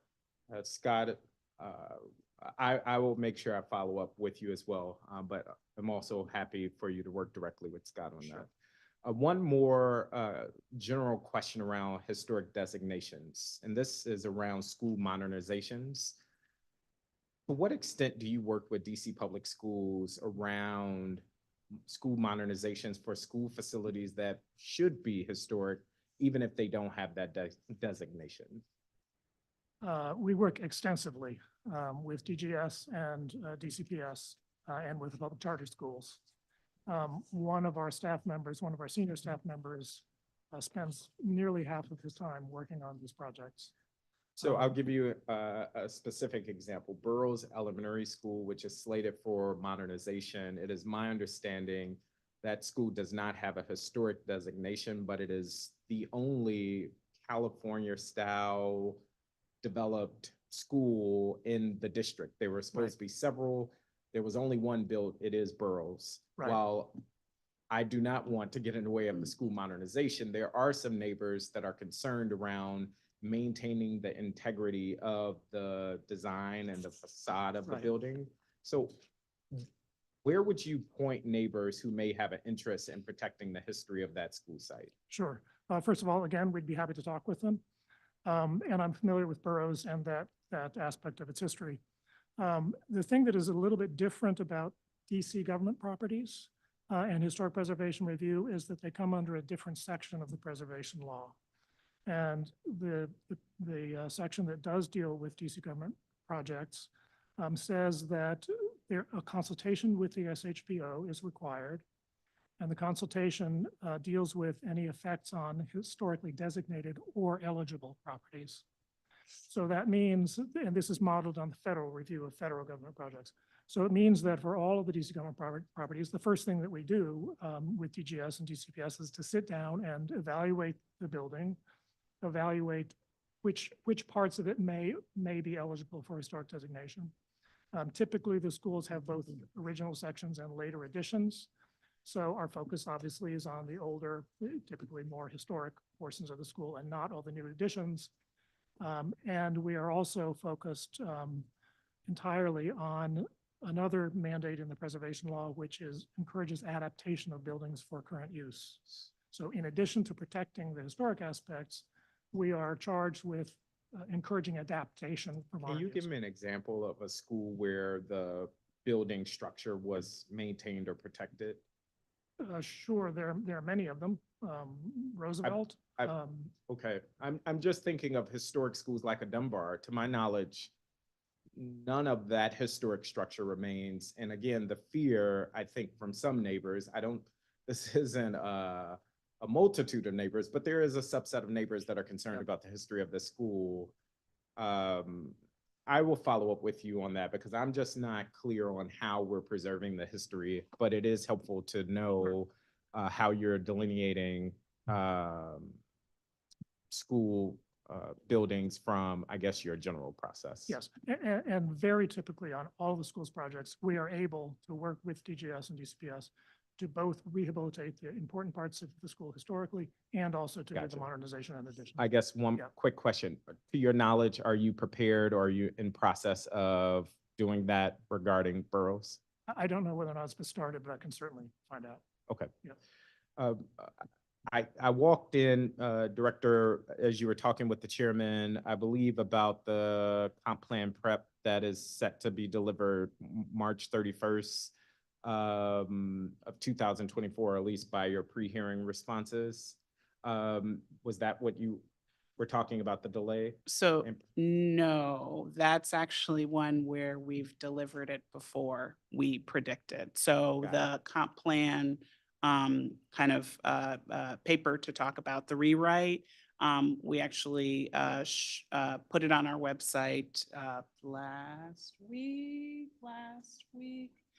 a couple of weeks ago. So we can make sure your office gets a link to that. That's great.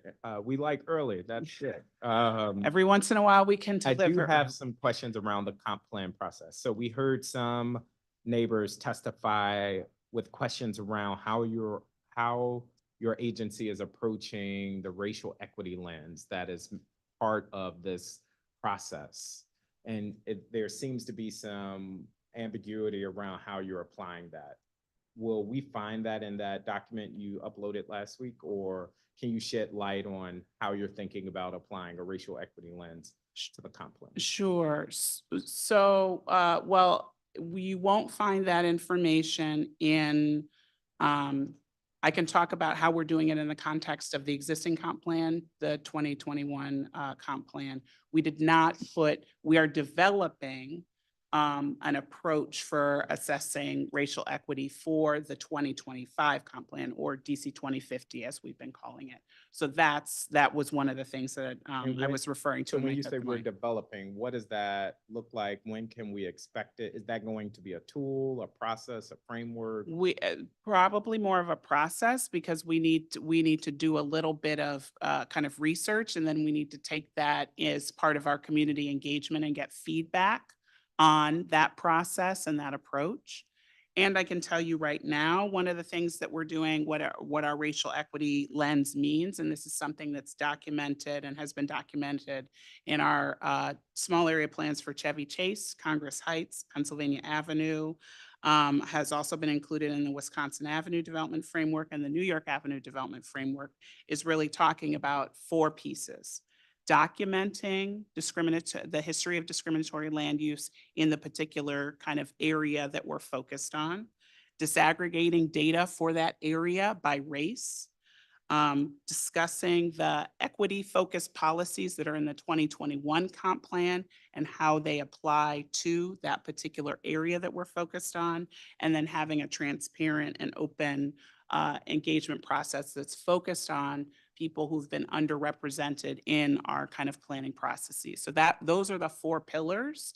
And then for each community, based on our engagement with that community, that gets tailored. Those 4 pillars get tailored.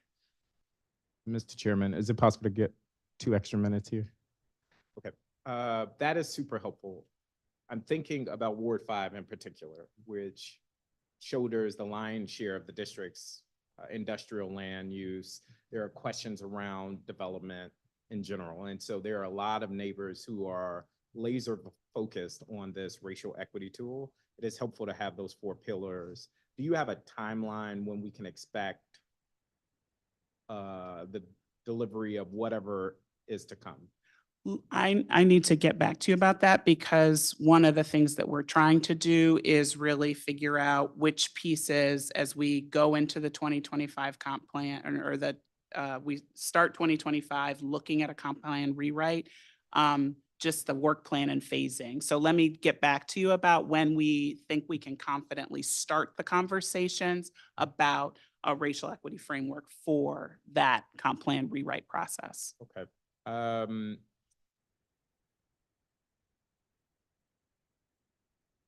Related, environmental injustice that impacts certain communities like a Ivy City, like a Brentwood. And I know your office has been in touch with neighbors in both of those communities. How is your current approach informed by the environmental impact of development in a certain area, i.e. because of industrial land use or other factors? And is that too going to be included in this racial equity framework that you're coming up with in the future? So I think that the way that information is being taken in is one, it was part of, as we thought about existing conditions for the New York Avenue framework, that was pulled in there, and we think about the recommendations that are in there. Also incorporated into the Ivy City existing conditions assessment, and the Ivy City small area plan is most likely where first the council will see, as we transmit it to council, that recommendations around that. What I'll say is there are some parts of traditionally small area plans are about kind of land use change, in addition to thinking about urban design guidelines and public realm guidelines. There isn't a land use change that's anticipated significantly for Ivy City itself, certainly on the corridor, New York Avenue corridor. And one of the things that we'll be looking at for the small area plan is what is the change on that nearby New York Avenue corridor mean, that land use change mean for what will transpire in Ivy City itself, okay? So that's one piece of it. What I would say in terms of the changes as it relates to kind of industrial uses, there are limitations on what a small area plan can do as far as that goes, because it does not have, it is supplemental guidance to the comp plan. It is not kind of a regulatory or enforcing document. And so what you'll see is policy language that speaks to health issues, that speaks to environmental shocks and stressors, that speaks to quality of life for residents. So there will be policy language there. It has to be complemented with regulation enforcement, and those things happen outside of Office of Planning, outside of a small I area got plan. you. I'm mindful of the clock. I Sorry. just have one more question here, but I just want to call out the elephant in the room for me is that we know Ivy City is facing some very serious environmental challenges and a host of other challenges. And it just strikes me as odd that we would say we're using a racial equity tool, yet there will be no land use changes proposed for Ivy City. There's no land use changes proposed for Ivy City because there are no land use changes in the future land use map of the comp plan for Ivy City. So that was that was passed by the council. No, Right. I'm clear on that. Which is again why I started with how we're using that racial equity tool, because we know Ward 5 shoulders the vast majority of industrial land that it continues to pollute, kill, harm neighbors. And this is the same conversation I'm going to have with my colleagues. We cannot say with a straight face, we value racial equity while upholding a comp plan and advancing small area plans that just say we're going to maintain the status quo. One more question. There is a push by some neighbors around the Howard Divinity School in Ward 5 to pursue a small area plan. I'm not necessarily endorsing that, but there are some neighbors. There's discrepancy about the extent to which the Office of Planning has authority in relation to private land. So Howard owns its campus, yet Howard is a part of a broader community.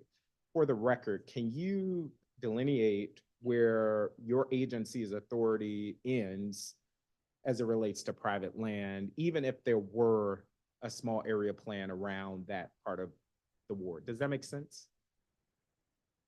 Yes, that makes sense. Here's what I would say. As part of a campus plans come before the Office of Planning and get reviewed by our staff. And to the extent that there's going to be a change on the campus that does not, that is different than what is in that approved campus plan,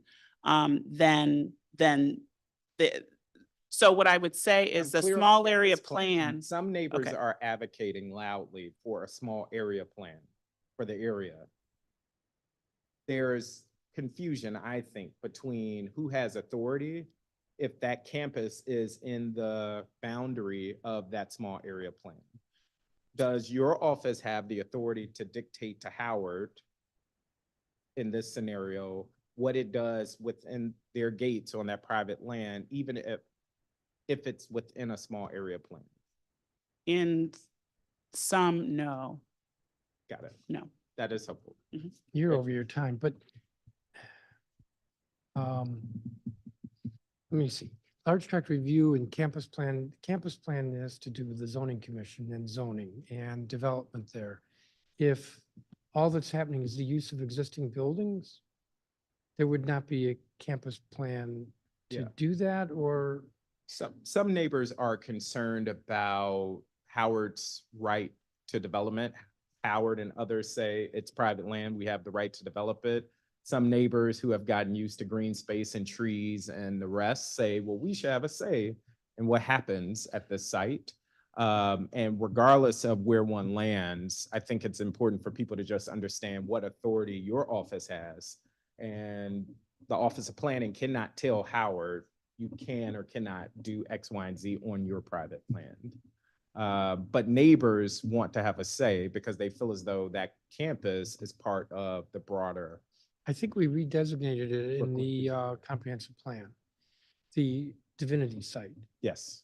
And I don't know how big it is. Do you know?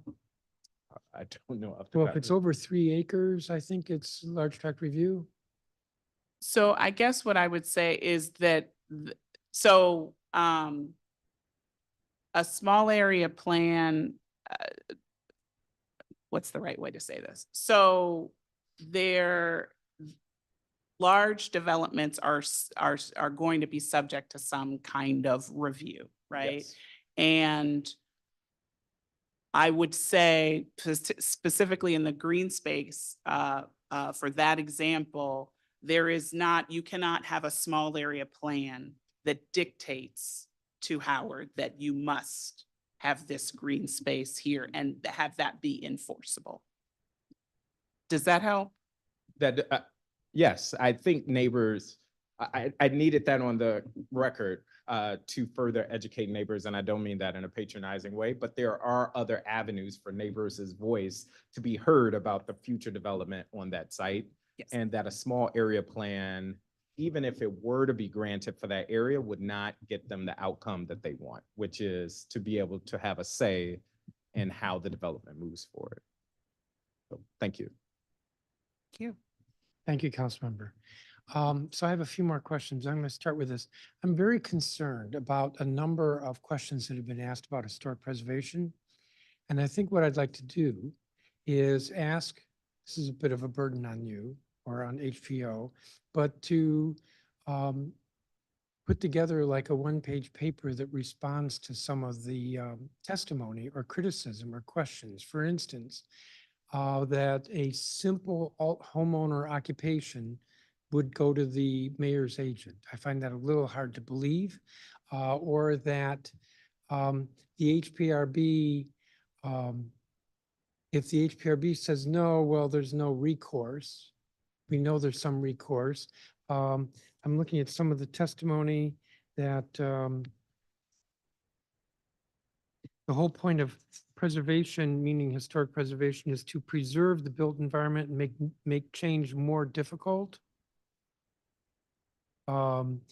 That it obstructs efforts to add housing. That it would perpetuate. I'm just looking at the testimony. It would perpetuate exclusionary history of our neighborhood. That it's past time to remove heightened density review from HPRB. There were a few other things, and then there were some questions, and rather than go through all that now, especially since some of that came up from some witnesses or members who are not here, that I think if you could submit something that would refute that. And I think all of these are arguments that I've heard in the past. And I had thought that I put some of it to rest when I pointed out that the downtown historic district has seen a lot of redevelopment with high density, much of which I think went to the mayor's agent. But there is a process. And part of what we get with historic preservation is we get a design review. So even if the moderate density residential becomes a medium density residential in a historic district, there's with a design review that makes it compatible with the neighborhood. See, I'm getting into it and I don't want to. I want you all, if you would please give us something that would respond to those criticisms or questions. We would be happy to do that.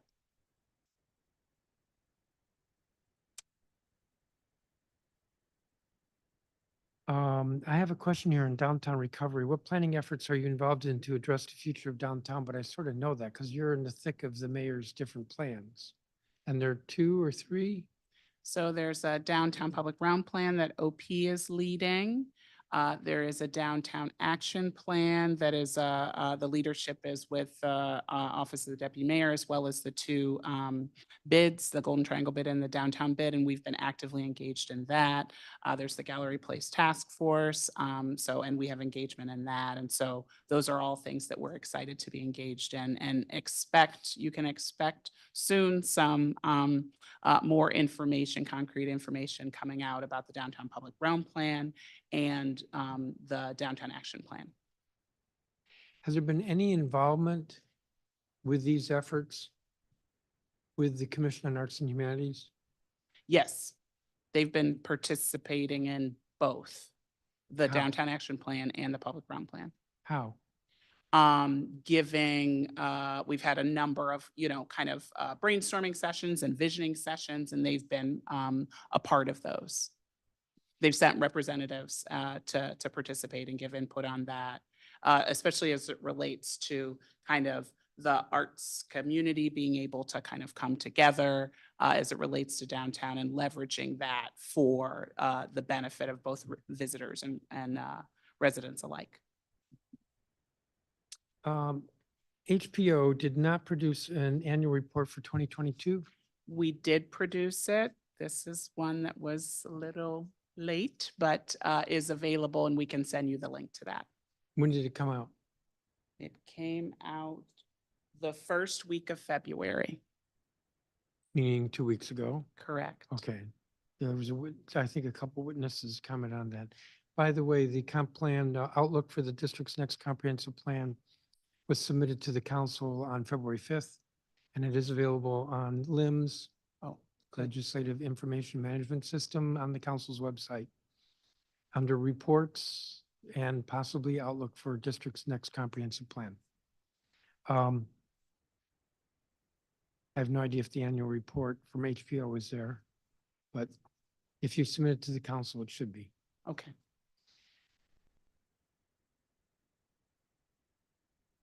Last week, according to one witness, the Office of Planning released the final Wisconsin Avenue Development Framework. You heard some of the testimony. Compared to the earlier draft plan, OP has now weakened the affordable housing portions of the framework. In fact, affordable housing is no longer listed as a priority. Well, how do you respond? That I would say that is not the case. One of the first, we had a number of specific kind of concepts that or kind of pillars as it related to this plan. And the first one, if you would indulge me, I will just read it.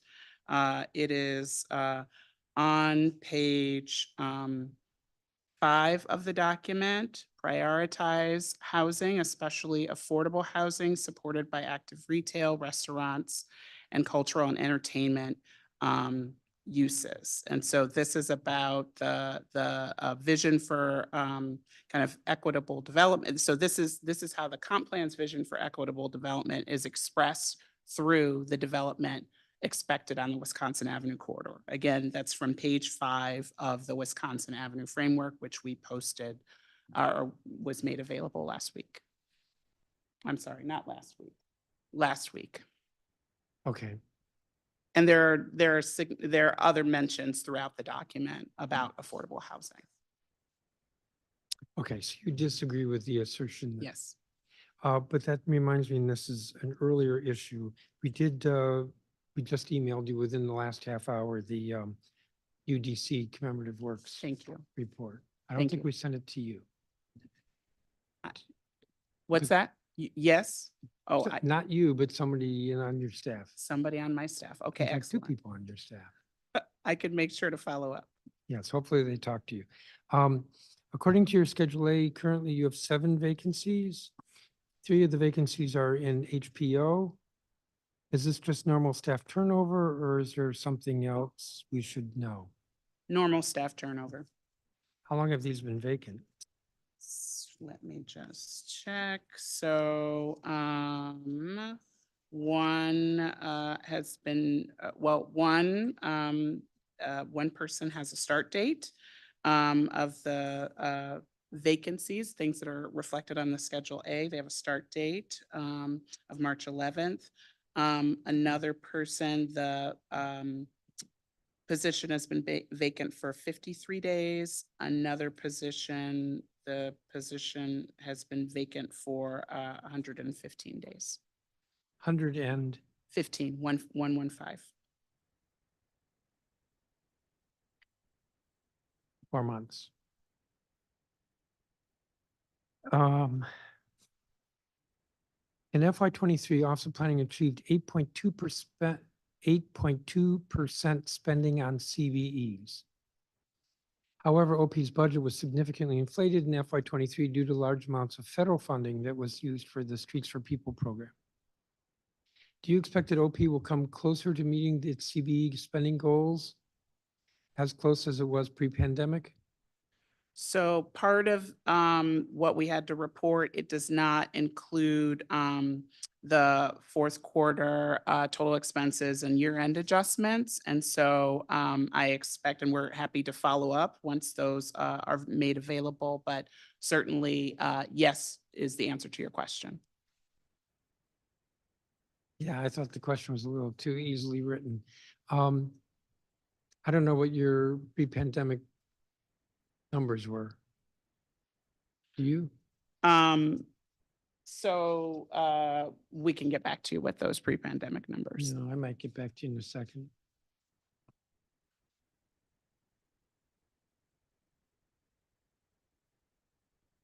Let me go to another question and I'll come back to this. How many vacancies are on the board right now? On the Historic Preservation Review Yes. Board, 5. Does that include Ms. Stanley? It does.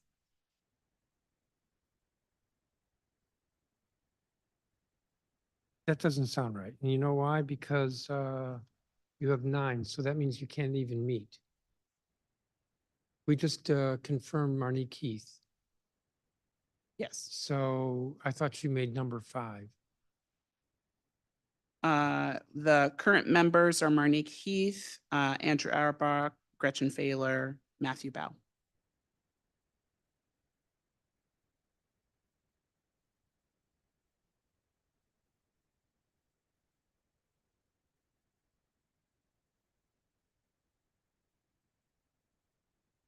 No, because Chris Stanley Beatty's off.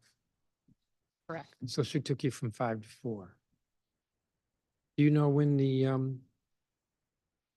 mayor's going to send down the nominations? My understanding is it's imminent. That was my understanding a month ago. I'm just going to read this for the record, but you're welcome to respond if you want. This is from the Historic Preservation Review Board, excuse me, from the Preservation League. Their testimony on Ms. Heath's confirmation. Quote, currently the 9-member HPRB has 4 vacancies, an archaeologist and 3 members. This is before Chris Stanley Beatty stepped off. Functioning with this statutorily required minimum risks a lack of quorum at future meetings. The professional vacancy held by an archaeologist has been vacant nearly 14 months. Mayor Bowser has allowed these vacancies to accumulate. She has also nominated individuals who've shown no prior interest in historic preservation and who do not come from all parts of the city. Statutory eligibility requirements. Board currently has no members from wards 1, 2, 4, 7, or 8, which together have more than 5,000 protected buildings. 3 of the 5 current members reside in Ward 3. Do you have any input in the selection process to try to ensure that there are nominees who understand or have an interest in historic preservation and to ensure greater diversity, at least geographic diversity? So we do have input. Certainly, there's a balance between geographic diversity, demographic diversity, and also availability and people who have some background in this. And our city has a wealth of riches in our almost 700,000 residents, and it still can be a bit of a challenge, but we do contribute to that process of those nominees.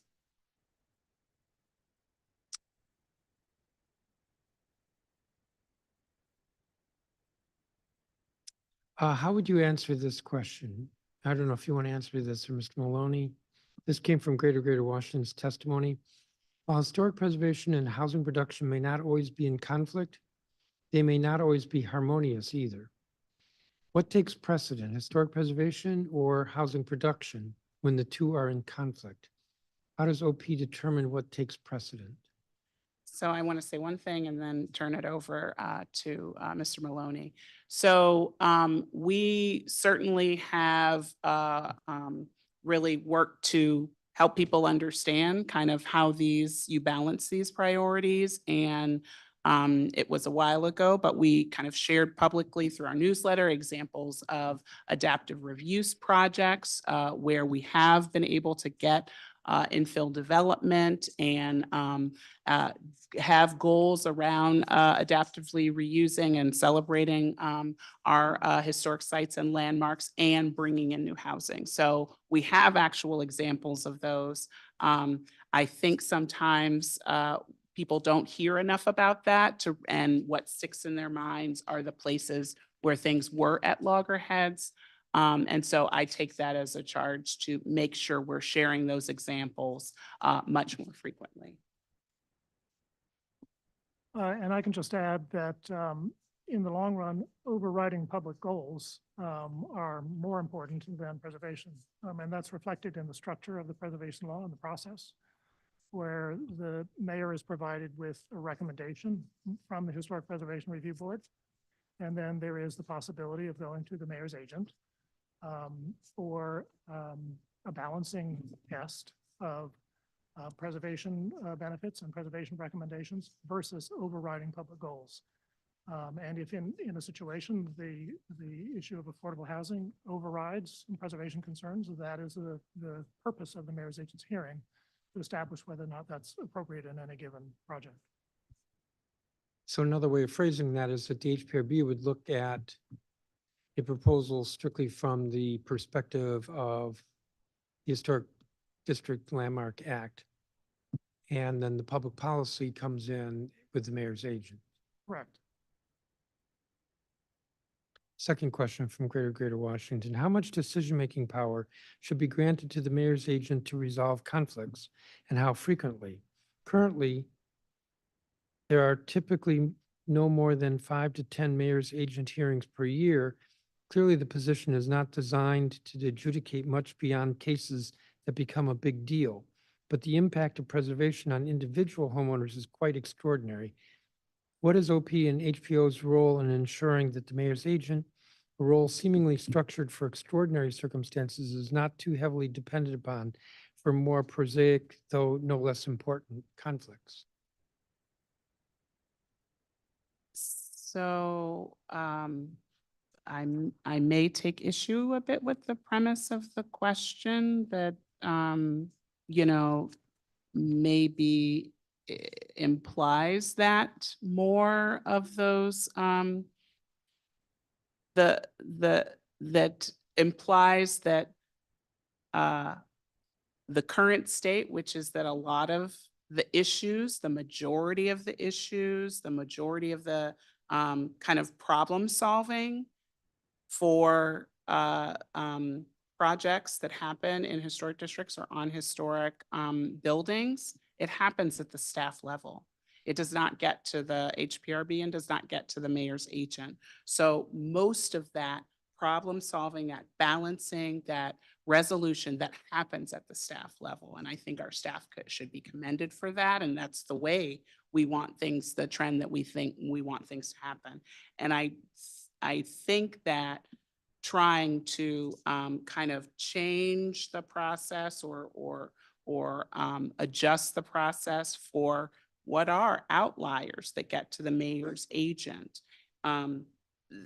They are outliers and they are all very different from one another and don't have a set of patterns to detect a policy change from. So I think I would push back a bit on the premise of the question is how I would respond.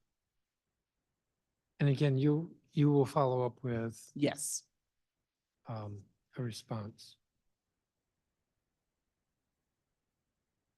I think we're good.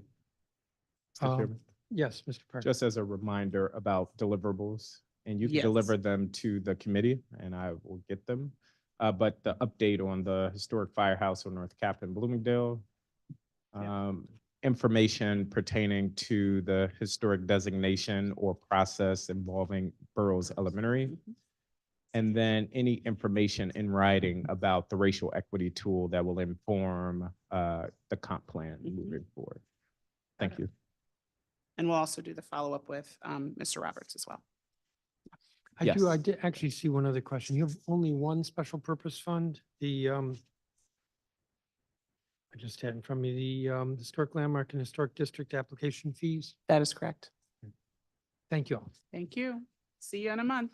Yes, or quicker.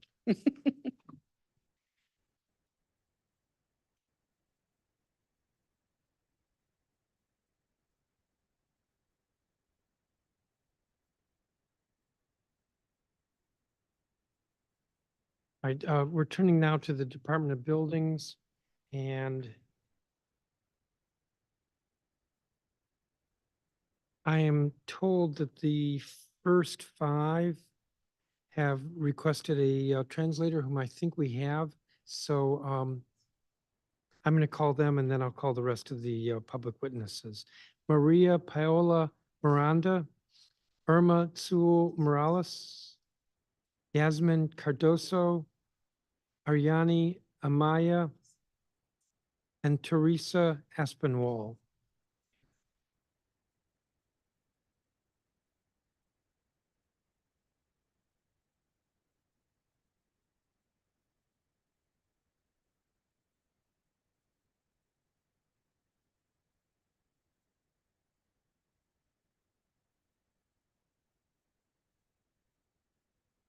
So I'm told that Yasmin Cardozo is not here and Ariani Maya is not here.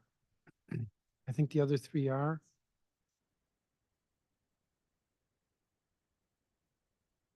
Yes. All right, why don't we begin with Maria Miranda? ¿Por qué no comenzamos con María Miranda? I'm the interpreter, by the way. Good afternoon. Good afternoon. Buenas tardes, Chairman Mendelssohn y miembros del Consejo. Good afternoon, members of the council and the chamber. Mi nombre es María Paola Miranda, nací en Chile y vivo en Washington, D.C. desde el año 2002. My name is María Paula Miranda. I was born in Chile and I've been living in Washington, D.C. since 2002. Soy esposa, madre y vivo en el cuadrante 1. I am a wife, I'm a mother, and I live in Quadrant 1. Pero para mí ha sido más importante mi trabajo para la comunidad sirviendo por más de 8 años al cuidado de la primera infancia. But for me, the most important aspect of my life has been serving the community for anyone starting in the 8 months all the way up to the first infant years of life. Gracias al Consejo por pasar la Baby Act y también gracias a la ciudad por la intervención y la oportunidad que nos da a todas las proveedoras de cuidado infantil poder perseguir el degree de Early Childhood en el Community College de UDC. Thank you so much for the council of passing the early child amendments and early child actions in order for us to also give us the opportunity to seek an education in the ¿cómo se llama el colegio, la universidad, disculpe? Community College UDC. Community College UDC. En este momento estoy trabajando con OSI para poder abrir y tener mi licencia y continuar ofreciendo el servicio a la ciudad. Right now, I'm working with ODC in order for me to get my license and keep on providing the services to the city. En un ambiente de cuidado infantil para primera infancia, de un cuidado profesional y un ambiente bilingüe. So that I can have also my own early childhood care for anyone from early months of life all the way to the early infant years, and be providing an adequate care and service. Mi programa tiene una gran demanda debido al crecimiento y cambios de la población en el área de Washington, D.C. My program has a big and high demand due to the ever-changing population and ever-growing population of Washington, D.C.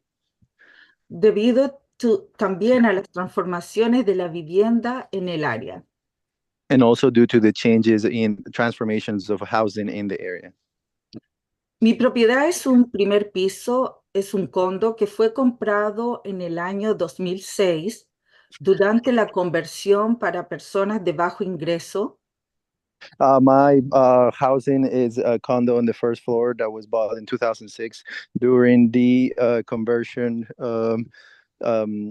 rules passed for people with low income.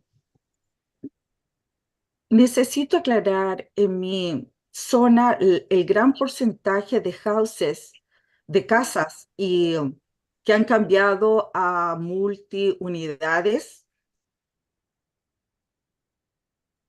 I do wanted to highlight the fact that a lot of the housing in my area has been changed in status and has been for its uses have been changed as well.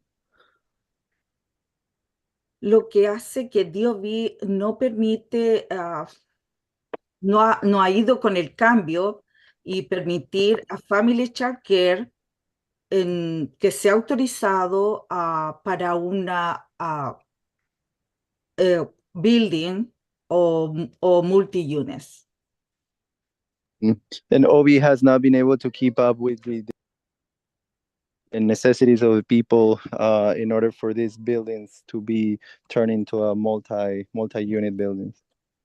Conozco que muchas proveedoras y familias ven los cambios y deben cerrar sus family daycare, ya que son amenazados por altas penalidades, como fue mi caso, por Home Owner Association. And a lot of people, just like myself, have been threatened to have their daycare facilities closed due to some legal conflicts with the homeowners associations. En mi caso, the Home Owner Association multó a mi Family Daycare por $70, casi $70 diarios. The HOA fined my daycare facility around $70 on a daily basis. Debido a que no cerré inmediatamente mi Family Daycare. Mainly because I didn't close my family daycare immediately as they requested. Esto ya ha pasado 2 años y ahora gracias al Baby Act podré regresar a dar el servicio a las familias que lo necesitan. It's been already almost 2 years, and thanks to the Baby Act, now I'm going to be able to provide the services to the families that need it the most.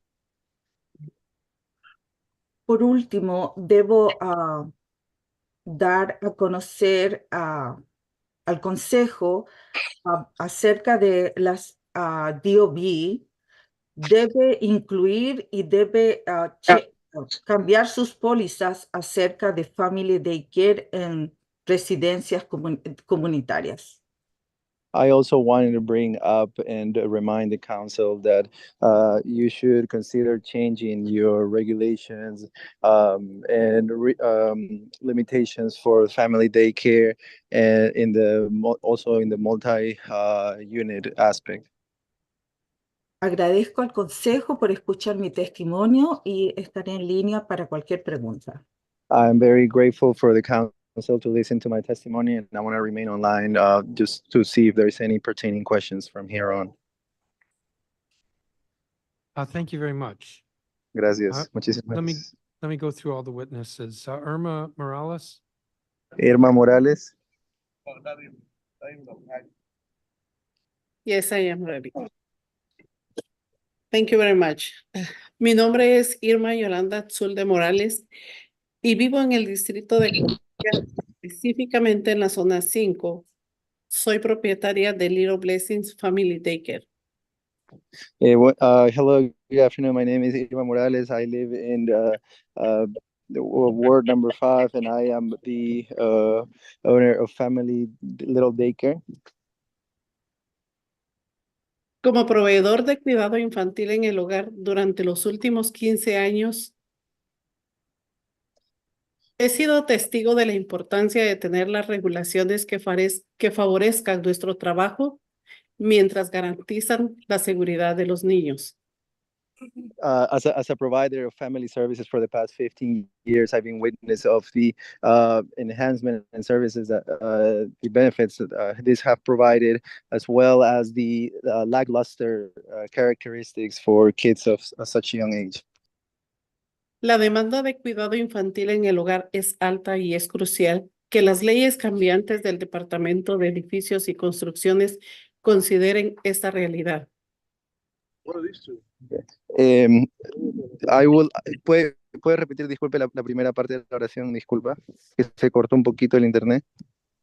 La demanda de cuidado infantil en el hogar es alta y es crucial que las leyes cambiantes del Departamento de Edificios y Construcciones consideren esta realidad. The high demand of the ever-changing dynamics of the infant and daycare is so high that it's needed for its institutions, its overseeing institutions to keep in mind and keep up with the demand that's ever growing. Entendemos que la seguridad es fundamental en nuestra industria y estamos comprometidos a proporcionar un entorno seguro y acogedor para los niños. We understand that security and safety are primordial and high priority in anybody's field of focus, and we are determined to provide such in our own daycare facilities and daycare services. Sin embargo, me he enfrentado a obstáculos para expandir mi negocio debido a regulaciones que, según se me ha informado, prohíben tener un cuidado infantil en apartamentos. However, I have been unable to expand my business mainly because I've been limited by the amount of services that I can provide due to. Creo que es esencial que se revisen estas regulaciones para permitir que proveedores como yo puedan expandir y satisfacer la creciente demanda del cuidado infantil en el hogar. This is why I'm I'm working alongside all other members who are pursuing similar action plans in order to expand the family care, daycare, the environments in the home settings. Estoy dispuesto a cumplir con los estándares de seguridad y calidad requeridos por OSI y agradecería la oportunidad de aplicar para expandir mi negocio. I'm really grateful for the acknowledgement that has been given to people like myself and everybody else here who is following a similar path. And I'll really appreciate if I be given the opportunity to expand my business. Espero que nuestras preocupaciones sean tenidas en cuenta al considerar las regulaciones futuras. I hope that our concerns are being taken into account when considering future regulations. Señor Medelson y a todo oyente, gracias por su atención a este asunto y gracias por la oportunidad de dar mi testimonio el día de hoy. Buenas tardes y gracias a todos. Thank you so much to the council, Mr. Medelson, and everybody else who is here hearing this today. I appreciate you giving me the opportunity to speak today and share my stories. Thank you all. Thank you, Ms. Morales. Muchas gracias, señora Marilis. Next, we'll hear from Yasmin Cardoso. La próxima es Yasmin Cardoso.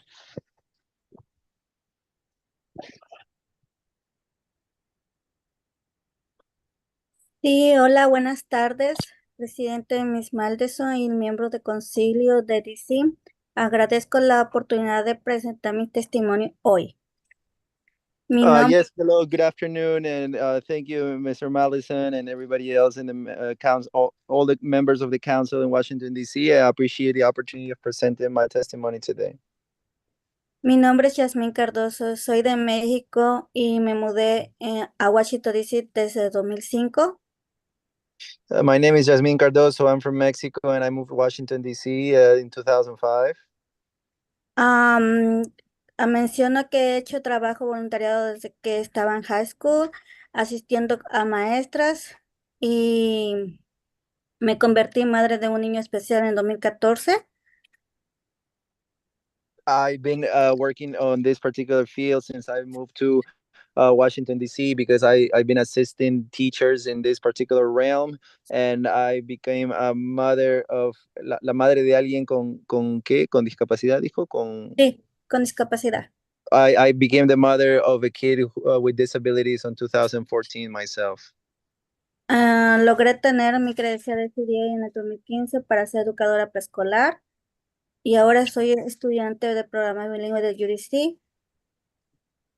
I became certified in order for me to have my own child care facility services, and I also nowadays I am a coordinator of bilingual services.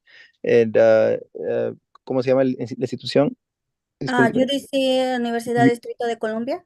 UDC and the University of Washington, D.C. ¿Cómo se dice? Gracias al gran soporte de mi mamá que me brindó, fundamos un lugar de cuidado infantil. Thank you to the great support that my mom was able to give me, because with her help we were able to found a child care facility together. En 2022 legalizamos legalmente la organización del LLC como Kitty Bloss University, que está localizado en Washington, D.C., en la cuadra 5. We were also able to found the LLC Carrie Blossom, which is in the street block number 5 of Washington, D.C. Y estoy aquí para compartir mi experiencia y pedir cambios para otras proveedoras que no tengan la misma dificultad, ya que la información siempre está en inglés y hay personas que no pueden comprender el inglés, ya que su primer idioma no es el español. And I'm here to ask for reform and change, and also advocate for other people whose English language is not their first and mother tongue, and they tend to enter into confusion and not being able to understand everything that's being said, or what the regulations are pertaining to. Pero las demás proveedoras quieren abrir su negocio de cuidado infantil y así que mi misión es ofrecer servicios de cuidado infantil para la comunidad también. And other people that are here, they also want to open their own childcare service facilities, and this is something that I'm very passionate about, is offering childcare services for the community. Y en la área que donde vivo está la necesidad de que necesitan para el cuidado infantil para mi comunidad también. Y por esa razón estoy para pedir amablemente que la información de Home Occupation Permit en el sitio de web puedan hacerlo en español y pues que tengan personas con acceso lingüístico.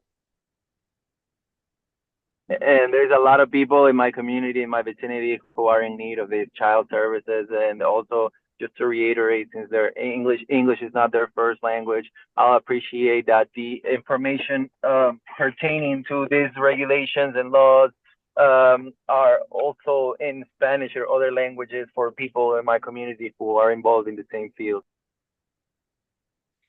En agosto de 2021 exploré la página de DCR para registrar mi compañía de LLC legalmente, pero tuve algunas complicaciones porque realmente no entendía el inglés, entonces tuve que traducir varias veces para entenderlo y hacer para someter la aplicación. On August of 2021, when I finally enrolled my LLC into the system, I had a lot of difficulties when browsing through the online web, because I did not understand a lot of the words and a lot of the requirements in English. I had a lot of harsh. So, cada visita que venía el inspector tenía que conseguir una persona para que me traduciera al español. Entonces, pues necesitamos que hayan personas que hablen español también. Entonces, sería un buen progreso para la comunidad que habla español. And I even have to get a hold of somebody who can translate all of this documentation and requirements to me into Spanish. And so it will be very beneficial for the community, everybody like myself, whose English is not their first and main language, so that they can benefit from this. Amablemente abogo a que puedan hacer cambios para otras proveedoras que no entienden el inglés. Les felicito el progreso del lenguaje natal y así todas las personas puedan lograr abrir sus negocios de cuidado infantil. Agradezco a todos por escuchar mis testimonios. This is why I kindly request for the language access for people like myself that don't necessarily speak English that well, people in my community who are also very passionate about childcare services. I appreciate the opportunity of sharing my testimony today.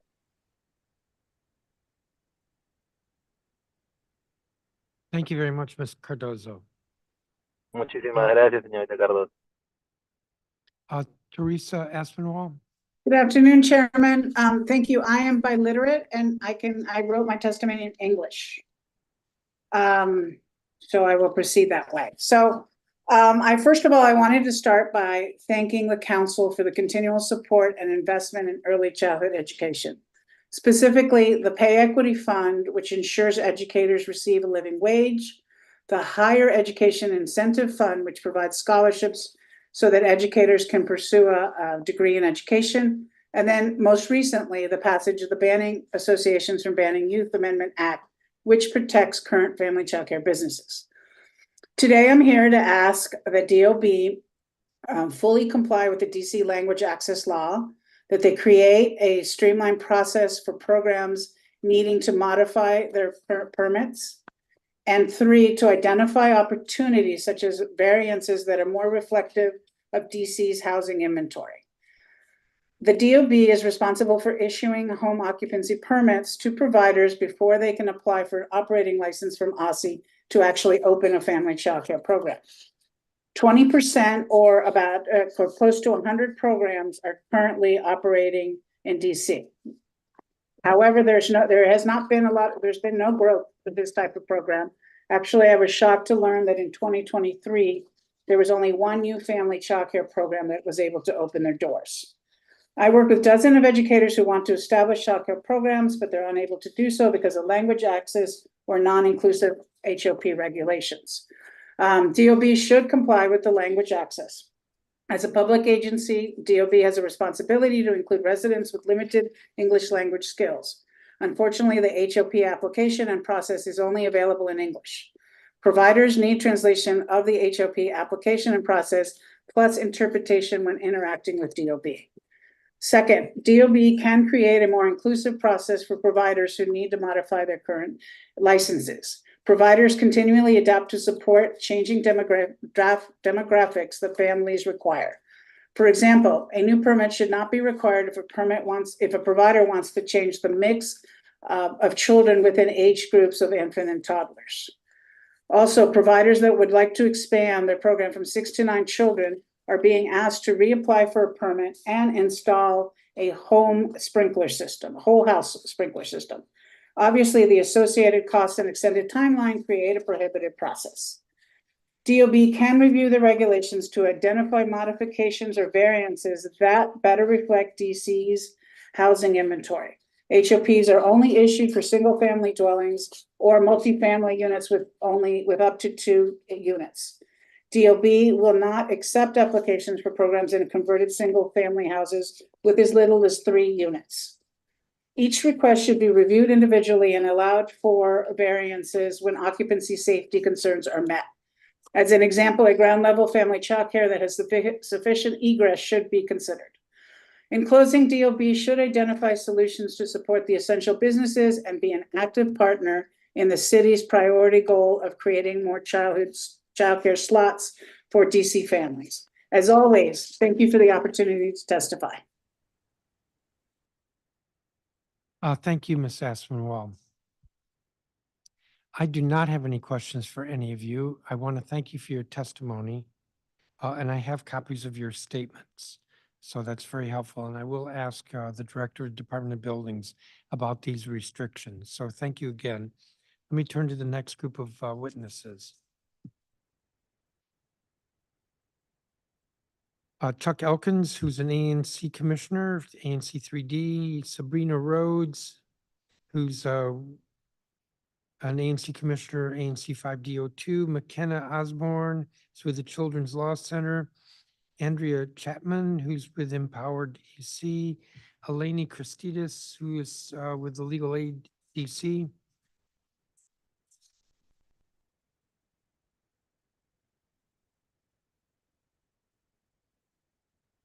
Trisha Duncan, who is chair of ANC 3D, Mimi Noorani, Josh Jacobson, Lauren Esrock, Arthur Slade, who's vice president of ASME Local 2743, Eric DeBear, Martin Holmes, Dean Hunter, Trupti Patel, who is listed as a public witness, but I know she's an ANC commissioner.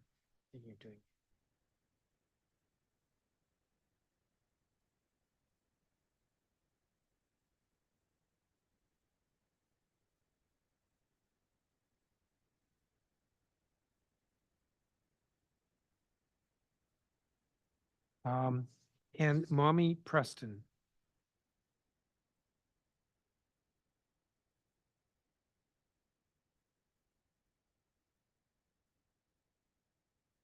And give me a second. If you're in gallery view, which I recommend, there should be a clock, and I'm going to try to hold folks to 3 minutes. Commissioner Elkins, you're first. Mr. Chairman, can I ask your flexibility and testify after Tricia Duncan? Our testimonies sort of go together, and she may or may not be available right now. I think if you could go to the other witnesses first, that'd be very helpful. Okay, and if I forget, just speak up. Okay. Sabrina Rhodes, are you here? Yes. I'm here again. 3 times a charm. That's it. Well, again, my name is Sabrina Rhodes, and I am the community organizer with Empower DC here in Ivy City, also ANC Commissioner 5D02. I want to draw attention to the Department of Buildings and the rampant issue of illegal construction and disregard of DOB's procedures and protocols. As the community organizer with Empower DC, also the ANC, I see firsthand how our community consistently gets disrespected. We are working hard to have a beautiful historic community center and a beautiful neighborhood. Enforcement of business licensing and permits and construction permit regulations should go hand in hand, even when DCRA has been divided into 2 agencies. But it's just making our job harder and making issues harder to track and keep up with. Illegal construction not only jeopardizes public safety, but also erodes the fabric of our neighborhoods. Despite regulations and enforcement mechanisms in place, illegal construction continues to carry on, which are often driven by profit motives at the expense of the community's well-being. We have seen so much, such as entire renovations, no permit, trees being cut down, no permit, building debris being thrown off of roofs, lack of respect for our community and pedestrians. And these owners and contractors continue as if there's no procedures put in place, especially in our neighborhoods of Ivy City, Trinidad, and Brentwood. The Department of Buildings plays a crucial role in addressing this issue, yet its efficacy is severely compromised by a lack of resources and enforcement gaps, disrespect of inspectors and communities and its leaders, and the agency which contractors take advantage of and continue to do construction in spite of receiving fines and stop work orders. I've seen it firsthand. Communities facing illegal construction, such as Ivy City, often are fighting an uphill battle, struggle to hold accountable those who have no regard for the law and endanger lives. Additionally, we must arm the Department of Buildings with adequate resources and enforcement mechanisms to combat illegal construction effectively. It may take investing in more inspectors per ward. Developers and contractors should face hefty fines or even criminal charges because of their corrupt practices. It hurts the community and undermines building codes, laws, and the community's trust. Unauthorized construction and development can strain local infrastructure such as water, sewage, and transportation systems we rely on. And I'm almost done. I'm my last paragraph. Safety concerns and environmental damage such as toxic dust spreading throughout the community, as we have seen in Brentwood with the construction of the Aussie bus terminal, bypassing environmental impact statements and assessments, disrupting ecosystems and wetlands or perennial streams, and are working on structures that are not stable or haven't been stabilized. All of this is a disruption of our everyday lives, which can and will decrease our quality of life. Let's do better by preventing bad actors from profiting at our expense. Thank you. Thank you, Ms. Rhodes. And I do not have a copy of your statement if you would send it. I will. McKenna Osborne. Good afternoon, Chairman Mendelson and Councilmember Fruman. My name is McKenna Osborne. I'm a policy attorney at Children's Law Center and a resident of the district. I'm testifying today on behalf of Children's Law Center.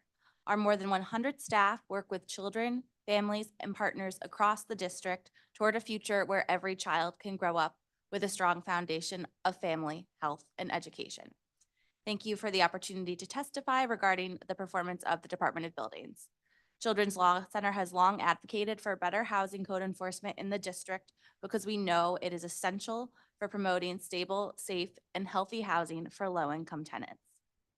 First, Children's Law Center wants to thank this committee for holding a productive hearing in January to discuss DOB's rental housing inspection process, and thank DOB for its open engagement with recommendations made by the committee and stakeholders who testified.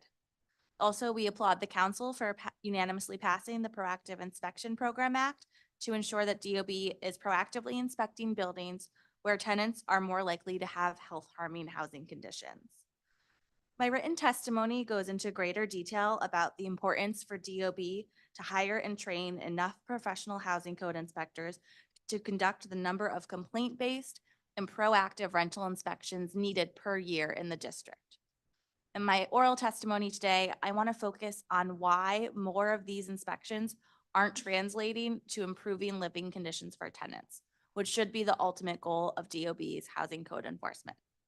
According to DOB's pre-hearing responses, of the housing code violations served by the agency in FY23, over 50% remain unabated, and at least 40% of the violations served in FY22 are still unabated.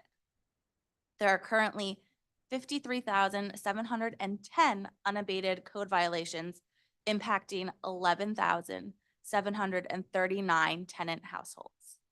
It's imperative that DOB strengthen its enforcement procedures to make sure landlords pay real consequences for not abating violations in a timely manner and step in to correct violations when a landlord repeatedly fails to do so.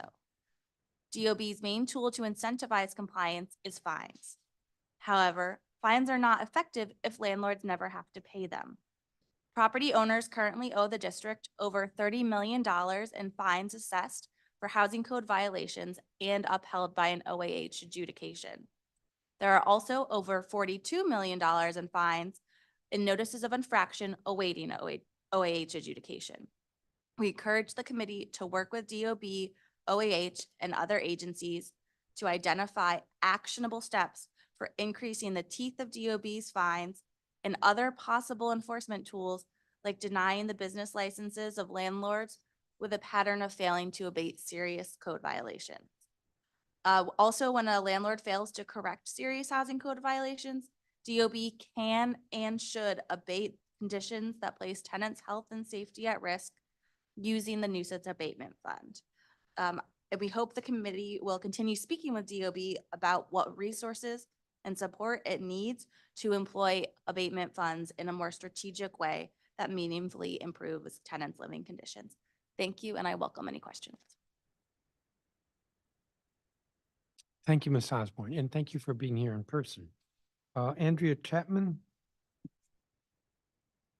Thank you. Good afternoon. My name is Andrea Chapman. I am a housing organizer at Empower DC.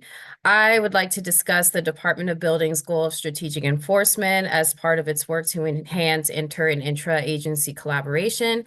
While I appreciate DOB's commitment to strengthening landlord accountability in terms of housing code compliance, I am concerned we are seeing mounting fines related to notices of infraction with minimal policies that create impactful consequences for violating landlords and better preserve the city's existing affordable housing stock. During Empower DC's outreach to low-income residents at risk of eviction, residents district-wide reported an array of housing code violations that endanger public health and safety. In response, Empower DC hosted a Know Your Rights training around building conditions and repairs, where residents also learned about filing housing inspection requests with DOB. While I appreciate DOB sending a representative to review the process with tenants, I am concerned that these requests and resulting inspections are not enough to ensure timely conditions improvements residents need. According to DOB responses to fiscal year 2024 standard performance oversights questions, the total amount of notices of infraction fines resulting from complaint-based inspections for fiscal year 2023 was $22,078,645. We are already at $5,589,108 for fiscal year 2024, and the Committee of the Whole report on the district's housing code inspection process broken in need of repair states that the majority of housing code violations are not abated in compliance with the timeframes outlined in NOIs. At the same time, tenant displacement continues. Between January 2022 and January 2023, district eviction filings increased by 250%. Though implied warranty of habitability guarantees DC tenants the right to safe, livable housing conditions in compliance with DC housing codes, we need policies that ensure stricter consequences for violating landlords. Thanks to Chairman Millison, who co-introduced this bill with Councilmember Anita Bonds, the Proactive Inspection Program Act of 2022 allows us to go beyond a complaint-based system and strengthen enforcement of housing codes. A tiered proactive inspection program within DOB allows condition issues to be identified and addressed before they become major problems that are more expensive to fix and threaten tenant safety. In November 2023, Councilmember Janice Lewis-George introduced the Do Right by DC Tenants Amendment Act of 2023 that would deny basic business licenses and building permits to negligent rental property owners with more than 5 citations for Class 1 or Class 2 housing code violations in a year. Such policies offer us an opportunity to strengthen enforcement and landlord accountability. In conclusion, I commend DOB's commitment to cross-agency collaboration that enhances strategic enforcement. However, collecting NOI fines is not enough. DC residents need more strong policies like those mentioned in this testimony that better preserve affordable housing and hold violating landlords accountable. Thank you. Thank you, Ms. Chapman. And I don't have a copy of your statement. If you would provide it, please. Will do. Eleni Christidis. Yes, thank you. Good afternoon, Chairman Mendelson, council members, and staff.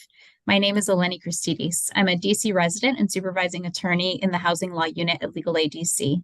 Legal Aid's housing practice works to preserve stable, affordable, and healthy housing for DC tenants. Legal Aid is pleased to see that under the leadership of Director Brian Hanlon, DOB has expressed a commitment to upholding DC residents' right to safe and healthy housing. However, as you've already heard and will continue to hear today, that goal is not yet a lived reality for thousands of DC households who continue to live with conditions like leaks, mold, and rodent infestations, and who go years without seeing improved conditions or accountability for landlords, even where DOB performs an inspection and finds violations. Last month's roundtable and committee report on DOB's broken inspections process highlighted key problems and solutions. We agree with and want to see DOB fully implement the committee's recommendations, including improving its online complaint form and making it accessible to tenants with limited English proficiency, allowing tenants to reschedule inspections outside the default 15-day window, and relying on in-person verification of violation abatement. As we testified in January, photos and documents submitted by landlords are simply too unreliable to be the main way that DOB confirms violations have been abated. We also appreciate that the committee's report identified service of NOIs as a failure point in the enforcement process, but we think that email must continue to be a big part of how DOB serves NOIs. We recommend a system where landlords consent to service by email when providing an email address, such as when a landlord obtains or renews a basic business license for rental housing with DLCP. To truly succeed, DOB must transform itself into a resident-centered agency. At every key point in the enforcement process, from NOI issuance to deferred enforcement to OAH filing, DOB should automatically notify tenants about the status of their complaint. Involving tenants at these junctures will provide DOB with useful information that enhances its enforcement efforts and will communicate to tenants that DOB is pursuing enforcement, even if the tenant is not seeing immediate results. Still more is needed. There is now over $73 million in uncollected fines from NOIs and a backlog of nearly 8,000 DCRA and DOB cases filed at OAH. Fines that are imposed but not consistently collected are not an effective deterrent, and it is unacceptable for tenants to endure substandard conditions while waiting for a years-long enforcement process to play out. DOB can and must enlist other agencies' help to enforce the housing code under existing clean hands and rental housing laws. DOB must work with DLCP to not issue or renew business licenses for landlords with unpaid fines, and with DHCD to not permit rent increases for rent-stabilized units with known housing code violations. We hope this committee will convene further oversight roundtables this year that focus on this aspect of interagency collaboration, as well as on other key parts of DOB's operations. Thank you for this opportunity to testify. Thank you, Ms. Christidis. Tricia Duncan? Yes, thank you very much. My name is Tricia Duncan. I am chairman of ANC 3D. I'm here today to tell a story about 3D's experience with DOB that perfectly highlights our frustration with the department's construction permitting program. This is a brief synopsis of what has gone on between our ANC and DOB for an entire year, and my written testimony goes into much more detail. A developer is trying to construct a new house at 5122 Cathedral Avenue. About a year ago, in February 2023, just before the permit was issued, we received a set of plans and immediately saw that DOB was approving plans that violated several zoning codes. Our initial frustration with the project was that DOB was not requiring a raised permit, but was instead allowing the developer to build this new house as an addition. The original home was about 1,100 square feet, and the new addition was slated to be an 8,000 square foot home. Under the zoning administrator's ruling in ZA 10, if a new build retains between 40 and 50% of the existing exterior walls as exterior wall in the new home, then the developer can avoid the process of getting a raised permit. Avoiding the raised permit gives the builders certain advantages. One is time, but more importantly, a larger home can often be built because they can retain existing nonconformities like side and rear setbacks. This builder, to avoid a raised permit, misled permit reviewers on their drawings by moving the location of the existing house on the drawings so it lined up nicely with the front of the new home. In other words, he completely lied. Once we pointed this out to DOB, they were forced to get the builder to amend his permits. There was also other zoning violations we wanted addressed, especially the rear yard setback. The new building permit that was issued was no better. In late May and early June of last year, work started at the site with excavation, foundation was poured, and foundation walls have been constructed. ANC 3D, along with a neighbor, Mr. Rohit Kumar, he's also on the witness list today, filed an appeal with the BZA. To make a long story short, every time we get to our BZA hearing date, the Department of Buildings revokes the building permit or files a motion to dismiss. They revise, and then the same thing happens again without our issues with the permit being addressed. Our next building BZA hearing is March 13th. I should add that the ANC and the neighbor are spending thousands of dollars and dozens of volunteer hours on this issue. If we want to think about equity here, there are not a lot of people in the city who have the time and money to do this. They just get worn down by DOB's inexplicable actions when it comes to permitting. And they have this policy of not engaging with the ANCs. They wouldn't engage with us, so we filed a BZA appeal. And then they have a policy of not engaging with people who file appeals. My fellow commissioner, Chuck Elkins, has testimony that will present some easy to implement solutions. This concludes my testimony. Thank you, Ms. Duncan. Mr. Elkins? Thank you, Mr. Chairman. Director Hanlon has, in his submitted testimony, has emphasized the fact that the construction permit program is very focused on customers, and this is good. But one of the best ways the department can do for its customers is to vigorously enforce the regulations. If a client tells a builder that a proposed house is not big enough, and the builder says, I have made it as big as I possibly can within the regulations, the client may go to another builder. And the second builder may say, I can make it bigger because DOB is unlikely to catch me cheating, and even if they do, they probably won't make me change it. DOB needs to protect its builder clients who play by the rules, and ANCs can help DOB do this. At his first meeting with ANC commissioners, Director Hanlon stated he wanted ANC commissioners to become the eyes and ears of the department. And we have 11 suggestions in our written testimony that Director Hanlon can easily implement to implement this goal. I'll highlight just a few because of the time. First one is a starting point is a training program for ANC commissioners that focuses on how to spot non-compliance and zoning issues at the site. And I give a number of topics about what could be covered. Switching down to number 6, when a commissioner raises a potential error in DOB's issuance of a permit, the department should immediately engage with the commissioner to determine the validity of this concern and not shy away from the complaint because it might embarrass the department or some employee. Number 7, if a commissioner asks to meet with the zoning administrator or asks for a ruling, once again, this request should be given priority because the commissioner is trying to be the eyes and ears of the zoning administrator as well. Number 8, if a commission decides to appeal one of DOB's building permits to the BZA, as we did in ANC 3D, the department currently treats the commission as an adversarial opponent. Instead, the department should sit down with the commission to determine a common set of facts and interpretation of policies to the extent possible. This could facilitate a possible settlement of the case or would help BZA by focusing the dispute on only contested matters.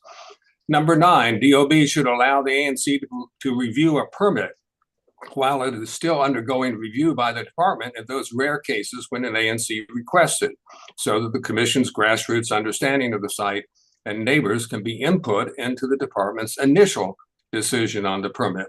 This change in DOB could be introduced as a pilot program in order to work out the logistical parameters and workload implications. All of these changes are ones that we believe can be implemented by Director Hanlon under existing law, and we urge him to do so. However, encouragement by this committee and by you, Mr. Chairman, could be very helpful to show its support for bringing the grassroots on-the-ground presence and expertise of commissioners to DOB as its eyes and ears for the enforcement at building sites. Thanks very much. Thank you, Commissioner Elkins. I don't have a copy of your statement if you could provide that. It is there, Mr. Chairman.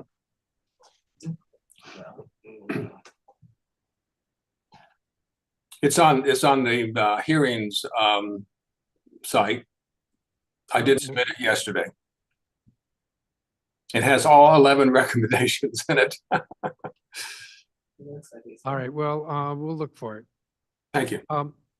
Mimi Noorani? Thank you, and good afternoon, Mr. Chairman and Council.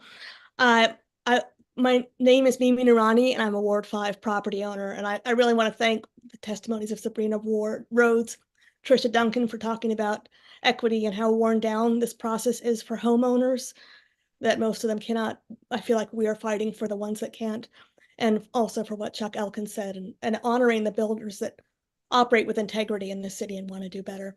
As I said, I'm a Ward 5 property owner. As you probably recall, the property next door to mine is undergoing a condo conversion, and this has caused damages to my building, but more concerning that without better oversight and what I'm seeing so far, there'll be latent damages, the kind that are unanticipated and unaffordable to repair by the new homeowners that buy these condos.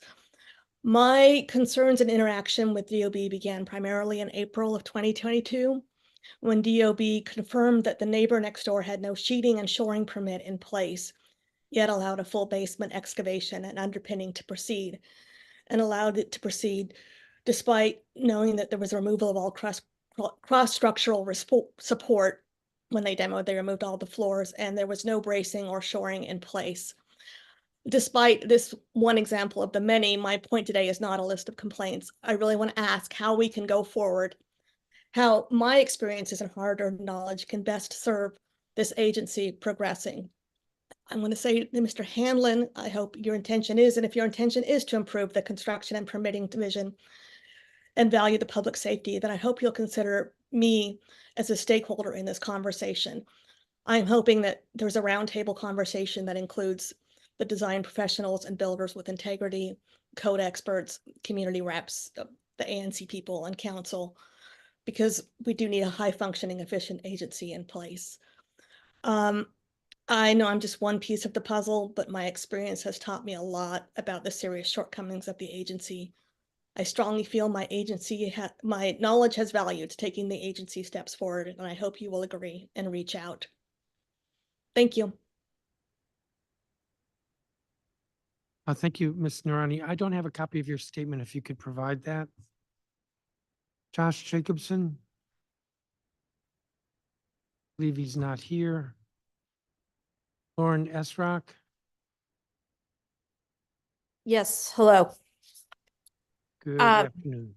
Good afternoon. Thank you, Chairman Mendelson and the members of the Committee of the Whole for this opportunity to testify today. My name is Lauren and I'm the president of a 2-unit condominium association. I testified last year, but as a reminder, I, along with the other unit owner, was a first-time homebuyer when we purchased our units almost 6 years ago for a combined $2 million. Fast forward to today, the HOA is now looking at $1.4 million in construction-related defects stemming from building and zoning code violations perpetuated by the developer of the condo, but enabled by the Department of Building's predecessor organization. To date, we are aware of more than 40 known code violations. I'll highlight the most egregious one. The entire facade of the condo is not waterproof, flashed, or structurally sound. When it rains, water leaks in through our windows. We know for a fact we have mold growing inside the building envelope. And based on a structural engineer's review of the approved DCRA plans, as well as photos from the time the house was being framed, we know the structure is compromised. Not only did DCRA approve plans without the necessary detail or specifications to prevent these defects, they failed to catch them via multiple inspections. Our home is the last one on the block. To repair these violations, every wall except the party wall needs to be exposed and addressed. The work is so extensive, we've been advised we should consider tearing down the home and starting again, investing north of $1.4 million on top of the $2 million we've already spent purchasing the new yet defective units. We are 3 years into a lawsuit that is costing us upwards of 6 figures, and a trial date still has not even been set. Right now, this is the only financially meaningful option for homeowners who have been wronged by DOB's broken policies and procedures, and I'm sure you'll hear testimony from many of them. However, as the council, you have the opportunity to prevent potential DC homebuyers from growing through what myself and others here are. Since my testimony last year, I've spoken to legislative aides in 2 council members' office, as well as the Attorney General. It is my understanding that the OAG has provided the council 6 concrete suggestions regarding changes to the law and DOB policies that would hold DOB and developers accountable for building defects and not penalize innocent homeowners. I urge you to pass this legislation in 2024. In the meanwhile, I urge DOB to really seek to understand the extent of the damage they are inflicting on district residents. I've posed the question to DOB previously, but was told another department handles this, so we can't track it. But would seem to me a critical accountability metric for the department should be how many warranty bond claims are processed each year, since every claim reflects a failure of DOB's oversight and inspection process. Perhaps at the council's urging, this could be incorporated. Thank you for this opportunity. I'd be happy to answer any questions. Thank you, Ms. Esrock. Arthur Slade. Good afternoon, Council Chair Mendelson and members of the committee. Due to technical difficulties, I'm going to yield the floor to President Felicia Dantzler, who's going to provide testimony for ASME Local 2743. Thank you for your understanding in this matter. Thank you. Are you saying that she's present or Yes, with you? she's the president of ASME Local 2743. And I don't know if you can see us on video. We're trying to get the video feed if it's available. No, but is she with you? Yes, she's sitting right next to me. Okay, all right, so she should proceed then. Thank you. Good afternoon, Mr. Mendelson and committee members. My name is Felicia Dantzler. I'm president of ASME Local 2743. I represent approximately 8 members at the Department of Buildings. Labor is here to share that the labor management relationship at the agency is not good. The importance of a labor management relationship is to build a partnership that improves the working conditions and enhance job satisfaction. This is not what labor's experience has been during 2023. Supervisor Keith Slade has created a harassing and bullying environment for my members working in the support service division, which caused labor to file several PERB complaints and several grievances regarding his conduct. Although Mr. Slade worked at the agency for several years, Mr. Slade was assigned to the support service division in 2022 and is responsible for overseeing 3 of my members. Mr. Slade has intimidated and humiliated my members. Shortly after joining the support service division, Mr. Slade asked a long tenured member if he terminated him, who could do his job. This member is the complainant of several grievances labor filed against Mr. Slade. Another member, Mr. Slade, refused her access to her own office by refusing to code her work ID to allow her unfettered access. Each day, this member had to ring a bell to enter her own office space. Mr. Slade would provide her with conflicting instructions, then blamed her for errors. Mr. Slade subsequently terminated this member, citing she was a probationary employee. For the last 3 years, the support service division has had only 3 employees. However, since Mr. Slade's oversight, 3 employees separated from the agency. Each employment was less than a year, and 1 was employed for 2 weeks when he voluntarily quit, citing to a coworker that he could not take Mr. Slade's behavior anymore. These types of separations are costly to the agency because the agency must spend time recruiting, training, and onboarding new employees. High turnover rates can also lead to a decrease in employment morale, which it has, which negatively impacts DOB's reputation. Mr. Slade's conduct crossed another union, AFG, whereas he monitored how long female employees stayed in the restroom and monitored the number of times lactating moms used the lactating room. Mr. Slade's conduct is appalling, it's embarrassing to women, and it's an invasion of privacy. Although my local did not have any lactating mothers, I do have members who are of childbearing age. To be proactive, labor sent a cease and desist notice to the agency regarding Mr. Slade's unlawful conduct, to which the agency responded in part asking if AFSCME's members were impacted. What a ridiculous response. It need not be an AFSCME member for the agency to protect the rights and privacy of females working at the agency. Lastly, to improve the working relationship, Mr. Slade and its members, to improve the working relationship between Mr. Slade and our members, on January 23rd of this year, labor reached out to Director Handler to schedule a meeting. As of today, the agency has not provided any availability. And I am open for any questions, comments, or concerns. Thank you. Thank you, Ms. Dantzler. It would be helpful to have a copy of your statement. Yes, sir. I will definitely email it. Thank you. Eric DeBear, I believe is not here. Martin Holmes.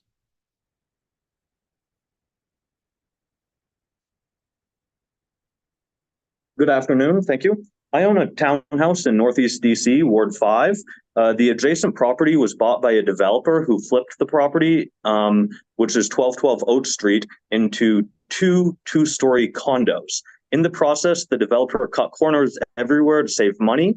I alerted DOB on dozens of occasions to a very wide range of problems, but the normal DOB behavior has been to ignore the problem. Here are several examples.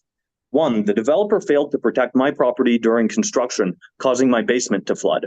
The developer did not install a downspout to control water coming from their gutter, so water from next door was instead directed onto my property, where it flooded the basement, causing well over $100,000 of damage.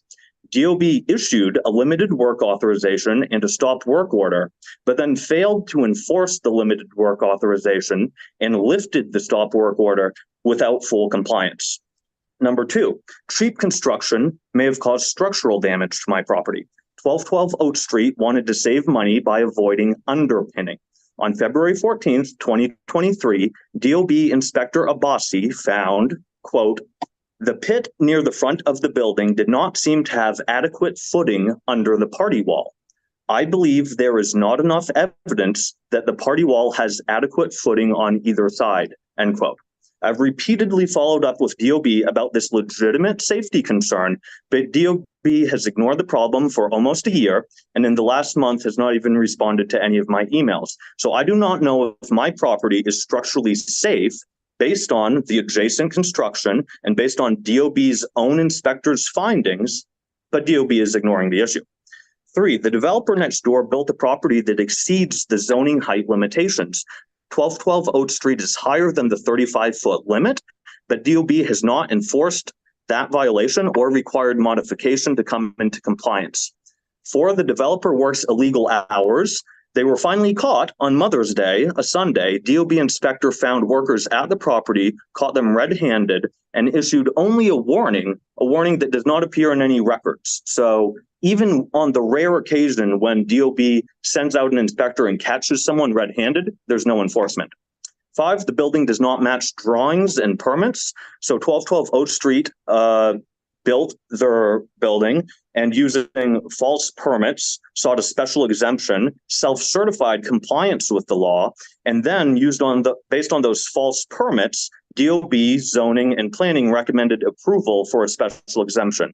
In summary, DOB has become an organization with a repeated, continuous, ongoing history of failing to enforce the laws and regulations of the city, failing to force developers into compliance, failing to protect regular citizens in favor of supporting big-dollar, corner-cutting developers. I request a meeting with the director of DOB to review the open issues with 1212 Oak Street, and I request that the City Council task the Inspector General to investigate DOB failures to enforce the law. The mission of protecting city residents is too important to be trusted to an organization that has a history of failing to enforce, failing to regulate, and failing to ensure compliance. Thank you very much.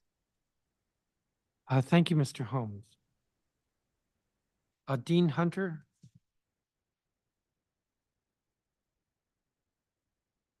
If he's not here, Commissioner Tupti Patel? He here?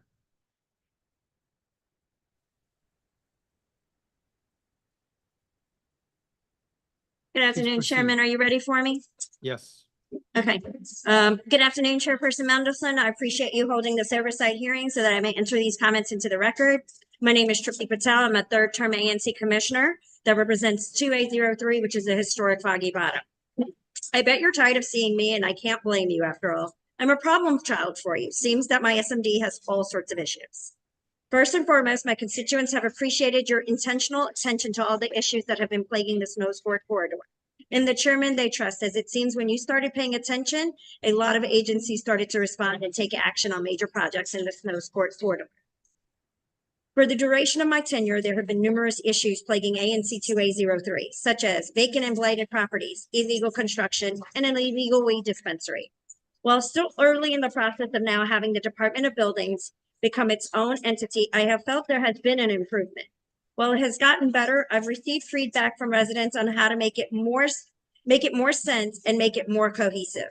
For vacant and blighted properties, there are some in my SMD that are still tagged as vacant and blighted, but that is no longer the case. However, still to the frustration of my residents, these properties are still being broken into and have squatters that reside there. Residents have asked, why doesn't MPD and DOB compare notes on certain things? Residents are diligent in calling law enforcement when they see properties being broken into and thinks it would be something imperative for DOB to know about so they can classify this as a property to keep a better eye on or have alerts to keep law enforcement on top of it versus waiting for a complaint. As for illegal construction, I have residents who are trying to follow the rules, but find it very difficult to know which division to contact and whom to talk to about getting the right permits and being told the right information. I feel a lot of residents don't intend to break the law, but do so more from a place of ignorance. In addition, another disturbing trend I've seen in my SMD is that residents are weaponizing complaints as a way to bully and target other residents. I'd like to make sure there is a way to prevent this abuse. Last but not least, one for the books is the illegal weed dispensary that operates out of my own SMD. I believe they're still in business, but now have become a much better neighbor. And while many residents do not like that they operate, but that the reality is that every entity states it's not their purview, and until legislation addresses this, we'll stay stuck in this cycle. In conclusion, there have been improvements, but nothing has been solved as of yet. Thank you for the opportunity to testify, and I'm glad to answer any questions you may have. In service, Vice Chairperson Trupti J. Patel. Thank you, Chairman. Thank you, Commissioner. I'm not tired of seeing you, and I appreciate your testimony. I have your statement as well.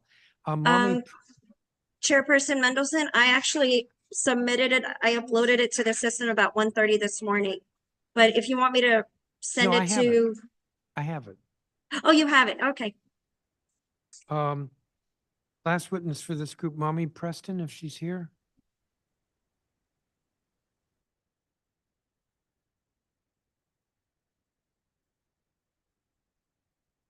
Right. Looks like she's in the waiting room, but she's not responding. So I have a couple of questions. Maybe first, I want to express sympathy to the several witnesses who testified about how they've been injured or damaged by illegal construction.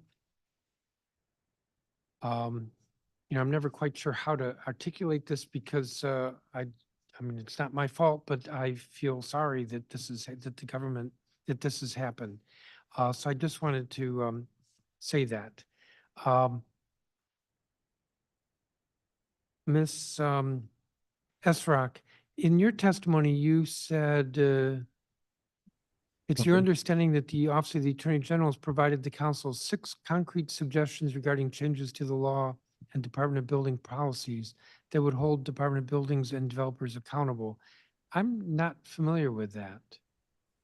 I'm happy to forward the recommendations to your office. I know 2 different council members' offices have been in receipt of those recommendations since I last testified this time last year. Okay, I'm glad they've shared. If you would forward, that would be helpful. Of course. Will someone reach out and let me know where I should forward? Yes, the short Thank answer is yes. And let me just see.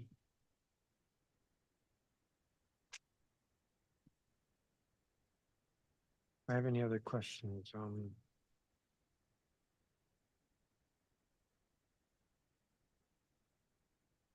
In just a second.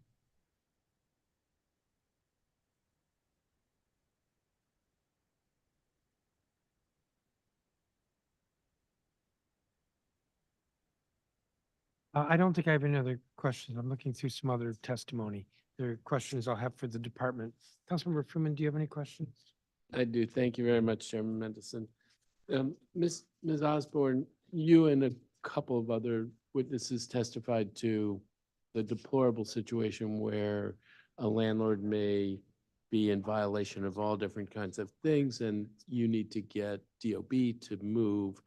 But I wonder if you could speak to me about what, other than DOB taking action, what other remedies are available to a tenant in order to drive compliance in a setting like that? So for Children's Law Center, our case handling attorneys who work with tenant families do represent tenants, and other tenants can file a complaint without representation in the housing conditions calendar of the DC Superior Court. And that is a special calendar specifically for seeking affirmative repairs of housing code violations. So that is one avenue outside of DOB that is available to tenants to try to secure just get repairs from their landlords. And they do have a DOB inspector attached to the court who conducts inspections. And so it is part of DOB's process, but that's aside for contacting DOB and asking for an inspection and trying to get the process to go through. That's the avenue that we use to try to help tenants get repairs made faster. And if a tenant, on the housing calendar, there's a finding that there was an issue and it needs to be repaired, are there money damages that flow to the tenant? Not generally in the housing conditions court. That's handled by other areas. Okay. It's really just about repairs, which is important, but also Yeah, but, tenants I may need mean, more. What I'm getting at is that you have a terrible status quo, then you have an obligation on the tenant to take action using their time, and meanwhile, they're living in deplorable circumstances, and if the remedy is it gets fixed, all of the burden of that fell on the tenant, which seems like something's not right there. But I will look more deeply into that issue. Commissioner Elkins and Commissioner Duncan, thank you both for all of the work that you do. When I was an ANC commissioner, I had a couple like this. I had one where a developer in their plan said they were going to knock down the back of the house and add something on, and then they could preserve the 5-foot side yards.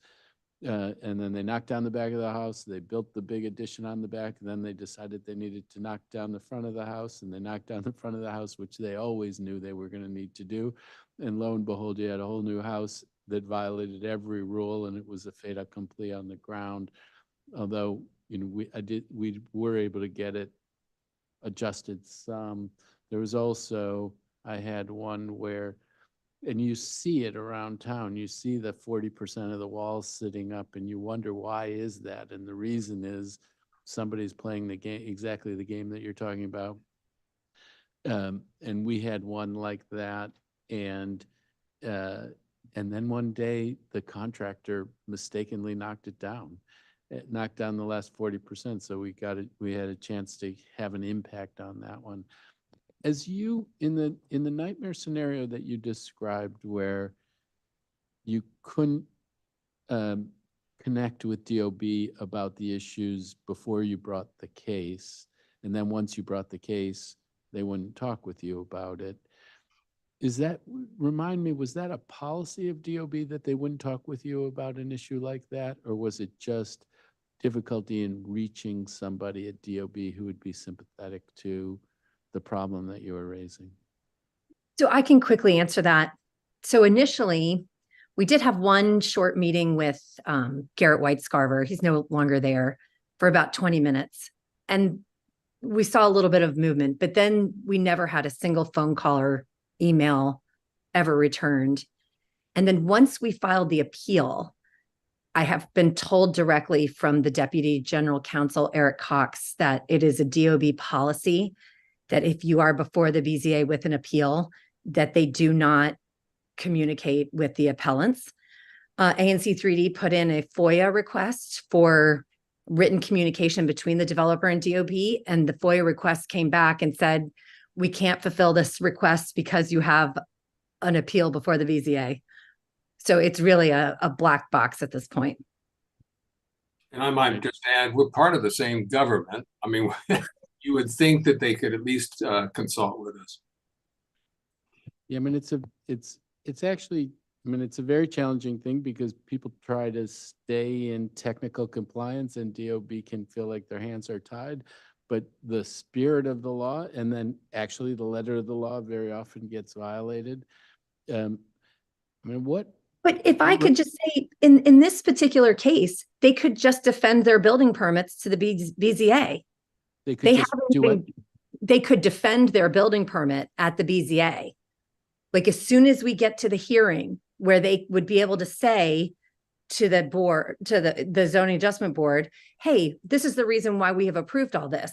They're not doing that. They're revoking the permits and filing motions to dismiss. And then the last hearing we were at, Chairman Hill said, well, I'm just going to hear it. And the DOB said, we're not ready to defend it. So they kicked it out another month. So there's two parts. I mean, on the front end, the failure to be able to communicate with them, and then the kicking the can down the road on having the hearing and having it actually be decided by the BZA. All right, well, we Thank will you. the director is walked in, so he now knows this is for sure a question that he's going to be asked about later today. So thank you very much for all of your testimony and all of the work that you do. Thanks. Thank you, Councilmember Fruman. I don't have any other questions for you all, so I want to thank you for your time and your testimony. Chairman, can I just tell you that Mommy Preston has been trying to get on? She texted me and, I'm aware. okay, thank you. Thank you. Thank you, each of you. So let me call the next group of witnesses. Mommy Preston, Kathleen Coughlin, Ann Lewis, David Maloff, Cynthia Davis,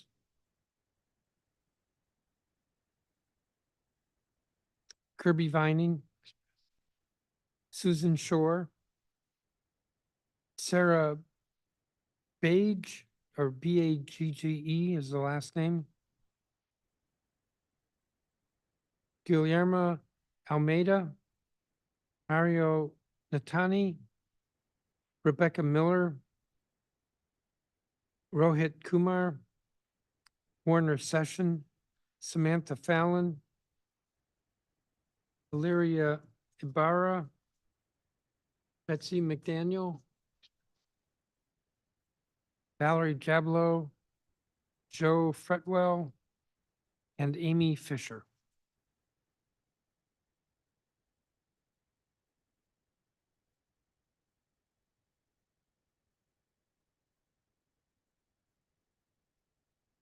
The first person I called was Mommy Preston, but I don't see her.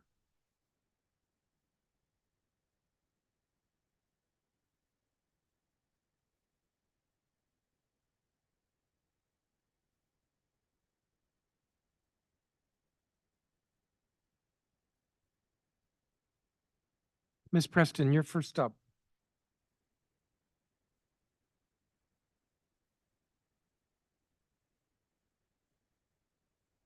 Good afternoon, Chairman. Good afternoon.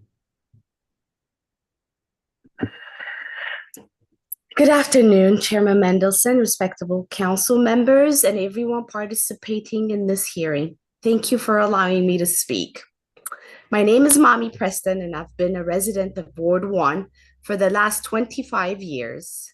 Since 2017, I've testified several times before this council about the Department of Building and its predecessors, DCRA. In my previous testimonies, I spoke of Todd Rogamoff and his team who obtained illegal permits from the regulatory agency with fraudulent documents and intents. Legitimized by the department, the flipper and his contractor without any consequences or flags from DOB remains in the district doing business as usual because it is a civil matter. I have prevailed with the court and have a judgment, however, they have appealed. I have been facing these difficult situations since 2017. I've spent hundreds of thousands of dollars for my life saving.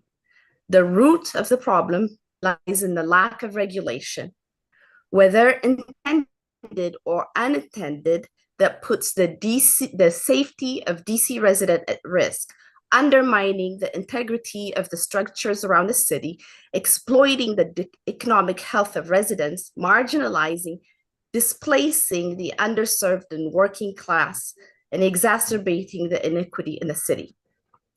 All done to appease financially powerful individuals, thugs in suits.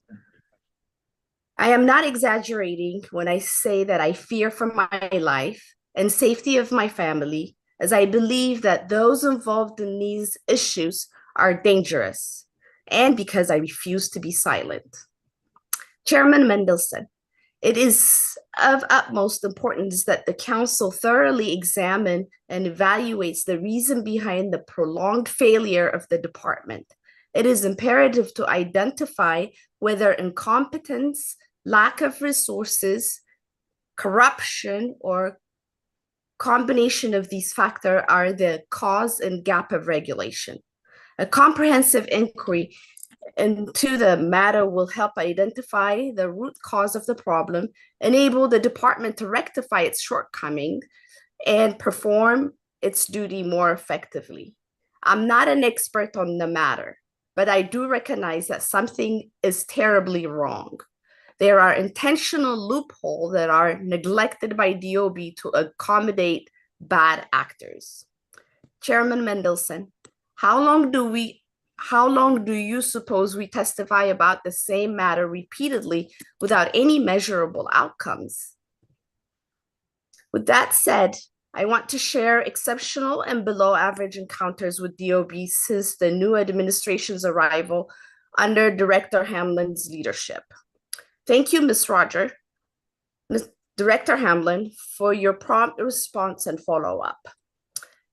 However, in December of 2023, two postcard permits were issued to PAI LLC at 3644 13th Street, a property that has been gutted and supported by metals and demo wooden beams internally and externally to avoid collapse. This permit was for demolition. Although the permits were retracted, had I not caught it on DOB's portal, Scott, it would have been a major disaster and considered a civil matter. Currently, there is a plan in review for the same address submitted by architect Eric Tarrant of PAI LLC. I understand that the application for this permit is being considered to accommodate the adjacent property, 3646 13th Street Northwest construction.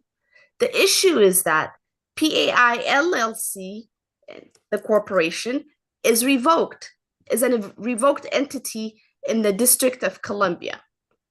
I have asked Mr. Christopher Bailey, Deputy Chief Building Official, for clarification. Director Hamlin and Mr. Chairman Mendelson, I have included you in these emails. How can DOB process a permit application if the entity is not incorporated legally? Who is responsible for the work approved by DOB?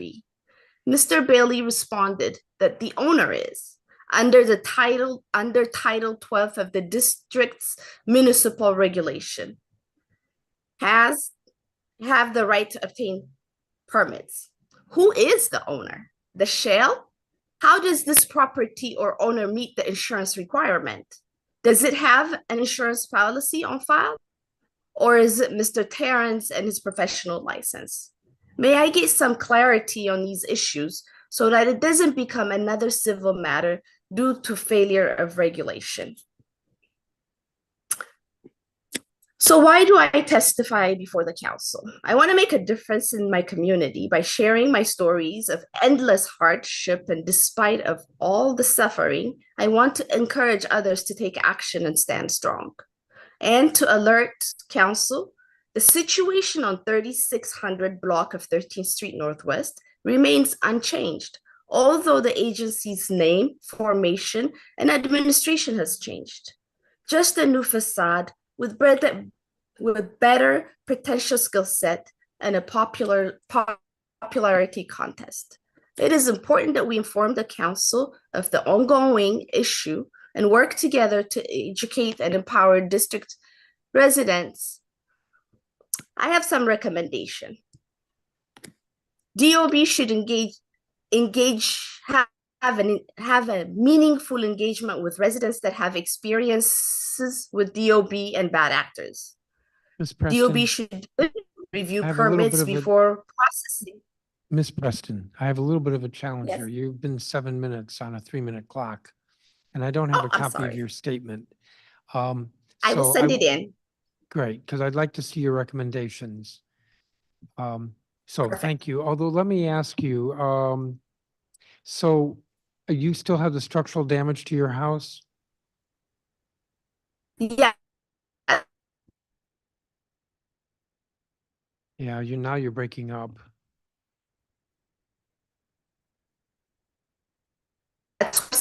I do.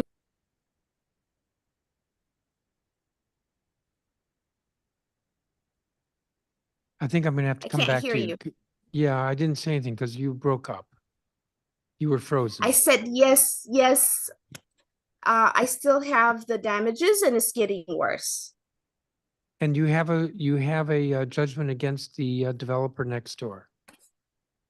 The that's old been owner, appealed. not the developer next door. The hands have changed. So yeah, I have a judgment against the developer that caused the injury, but they've appealed. And the status of the appeal is it's in the Court of Appeals. Has it been argued? No, we're still waiting for a date. And this dates back to 2018, 2017, sir. 2017, which is 7 years ago. Yes, sir. Thank you for your testimony. Let me go to the next witness. Kathleen Coughlin. Good evening, Chairman Mendelson and members of the Committee of the Whole. My name is Kathleen Coughlin. And in the past, I've shared a lot of criticism of district agencies, but I also like to give credit where it's due. So I am here to share the positive experiences I've had with the Department of Buildings, and in particular, the Inspection and Compliance Administration over the past few months. I live in a large apartment building in Ward 6 where my neighbors and I have been struggling for years to get the national real estate management company that owns the building to take maintenance and repairs seriously. We submit maintenance requests and often they are closed without repairs being made. For example, back in July, a higher floor flooded and caused extensive water damage in the hallway on my floor. I submitted a maintenance request to repair the issue, even citing the building code in the request, and it was closed and the issue was never abated. There's also a persistent cockroach infestation throughout the building. And for some reason, management said they will only treat up to 10 apartments each week, which is completely insufficient for making a lasting impact in a building with around 300 units. According to DCRA Scout database, my apartment building has failed 10 of the 11 requested housing code inspections it's received in the past 6 months. Please understand that the examples I share from my own experience are among the more mild that the tenants in my building are facing. And I vehemently believe that there needs to be more oversight of landlords that cannot maintain proper conditions for their residents. In December, at the urging of my building's tenants association, I scheduled a housing code inspection with the Department of Buildings. The online sign-up process was easy and convenient, and the inspector called me an hour before the appointment to confirm and arrived exactly on time for the inspection. He asked questions, took pictures, and noted the cockroaches in my apartment and the water damage in the hallway. He was very friendly, polite, and efficient, with the whole appointment taking under 10 minutes. Following the notice of infraction and nearly $3,000 in fines, building management prioritized me on the pest control list and changed the treatment they were using so as to almost eradicate the problem in my apartment. Whereas I used to see a dozen or more bugs every day with months of ineffective treatments, I have seen just one in the past week. The 60-day abatement deadline was on February 11th, and DOB completed a follow-up inspection last Thursday. It was a similarly painless experience, and the inspector noted the issues that management did and did not properly correct. DOB will follow with management on my behalf and use their enforcement process.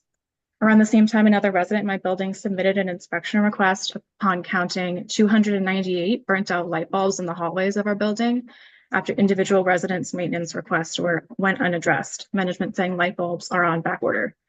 After the DOB inspection, those light bulbs showed up right away, and the hallways are well lit once again. A friend who lives in a different building had no heat during January, and HVAC inspections also found mold. Her landlord refused to follow the advice of multiple maintenance technicians and replace the HVAC system until I told her about my experience with DOB. She got a housing code inspection. The HVAC system is now being replaced. In my own experience and that of my friend I referenced, we really didn't know what to do to address building issues until hearing from a friend or an acquaintance about DOB's housing code inspections.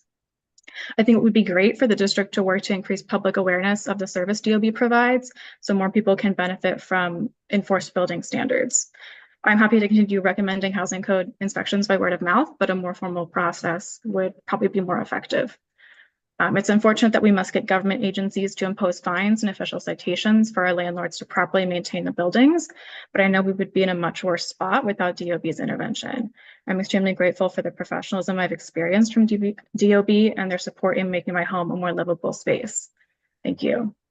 I know I made changes since I initially submitted the testimony, so I sent a revised version earlier today. Okay, yes, I was struggling to follow along with the older Sorry. version, but thank you very much. Ann Lewis?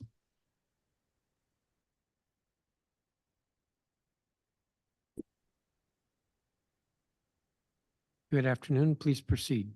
Thank you. Good afternoon, Chairman Mendelson and council members and Director Hanlon. My name is Ann Lewis, and I'm the founding president of City Wildlife.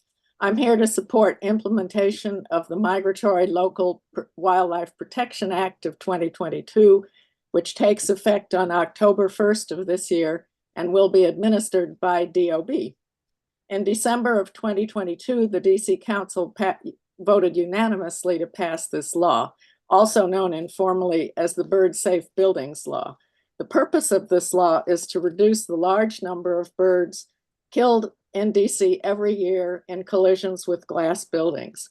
City Wildlife's volunteers have walked downtown streets for a number of years collecting the bodies of these birds. And we've documented more than 5,700 bird strikes, mostly in this limited area. As more and more glass buildings are built around the city and existing buildings are reclad with glass to update their appearance, these tragic numbers will only increase, especially in fast-growing areas of DC like the Wharf, Navy Yard, and Noma, where glass facades are the style du jour. The district's new bird safe building law is the solution that will prevent these tragic collisions. DOB will administer this law through the permitting process. It will require most new buildings and any new building that's replacing most of its glass to be bird safe. That is, to use bird safe glass or incorporate another architectural feature that would divert birds. The law exempts residential projects under 5 units, places of worship, and historic landmarks buildings. Studies show that the marginal cost of bird safe glass is minimal, and implementing the law should not be cumbersome for architects, the building industry, or DOB. We would be happy to work with DOB on appropriate steps to implement the Bird Safe Buildings Law. And if DOB would like to consider issuing regulations under the new law, we would be happy to help. We note that the law is straightforward and clear, and it's scheduled to go into effect October 1st, whether the regulations are issued or not. We also note that when the time comes to consider DOB's budget, it'll be necessary, unless the CFO's cost determination changes, to include $245,000 for administering the law in the upcoming budget. We urge that this be done when the budget is prepared. We do believe the CFO's cost determination is far in excess of any actual administrative costs. New York's similar law, for example, did not cost the city anything additional to administer. If it is possible to revisit the CFO's administrative cost determination for this law, that could be appropriate as long as it could be done without implementing this important law. Thank you for this important testimony, and we look forward to working with you. Thank you, and I'm hopeful that we'll be able to fund it with the budget this year. David Maloff? Mr. Chairman, thank you for having me today and other council members. Mr. Hanlon, I'm David Maloff. I'm a 41-year resident of the district and proud of it. I'm also the former past president of the DC Federation of Citizens Associations, a group at that time of about 24 citizens, civic, and community organizations. I've got 30 years in management consulting, and I've been through 17 months with my wife of a horrific experience with DOB. This is my 4th testimony in the last year. And I submitted these recommendations. I submitted 7 pages of grid. I think you have, Mr. Mendelson. I submitted another 8 pages of recommendations. The punch list of recommendations and fixes is easy to come up with if anyone cares.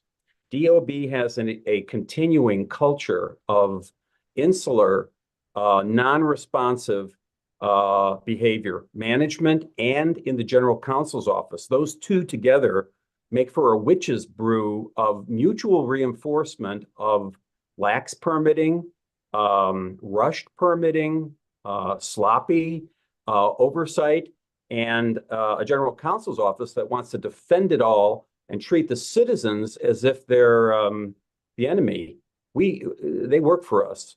So top to bottom, in the three departments of the 20 at DOB that I've experienced, for about 120 of the 375 FTEs, sir, about 33%, some major fixes are necessary. I have been advocating this cycle, so that I don't repeat myself on all of these recommendations, that we need an outside non-audit review of the agency. The agency cannot fix itself. Mr. Hanlon does need to defend his people, but not to the point of non-responsiveness. His written testimony today is unacceptable fluff. Now, I hope he gets substantive. He needs to come in with a checklist, a punch list, as is typical in the building trades, to close on a condo, to close on a house, to close off a project, and report to you this year what he implemented in the last year. I believe, to make it easy, your staff should hand to you in these hearings the punch list, and you go through that. What's hidden in his responses to the council is inaction, lack of clarity. So all of these things are listable and check-offable, and that's where we need to be for an agency that conducts itself with people who finish off projects every day in the same manner. The culture is in need of repair. That comes from the top, but you can't keep hiding the shoddy managerial construction. I can speak with you in more detail on how I'd structure a 60-day audit.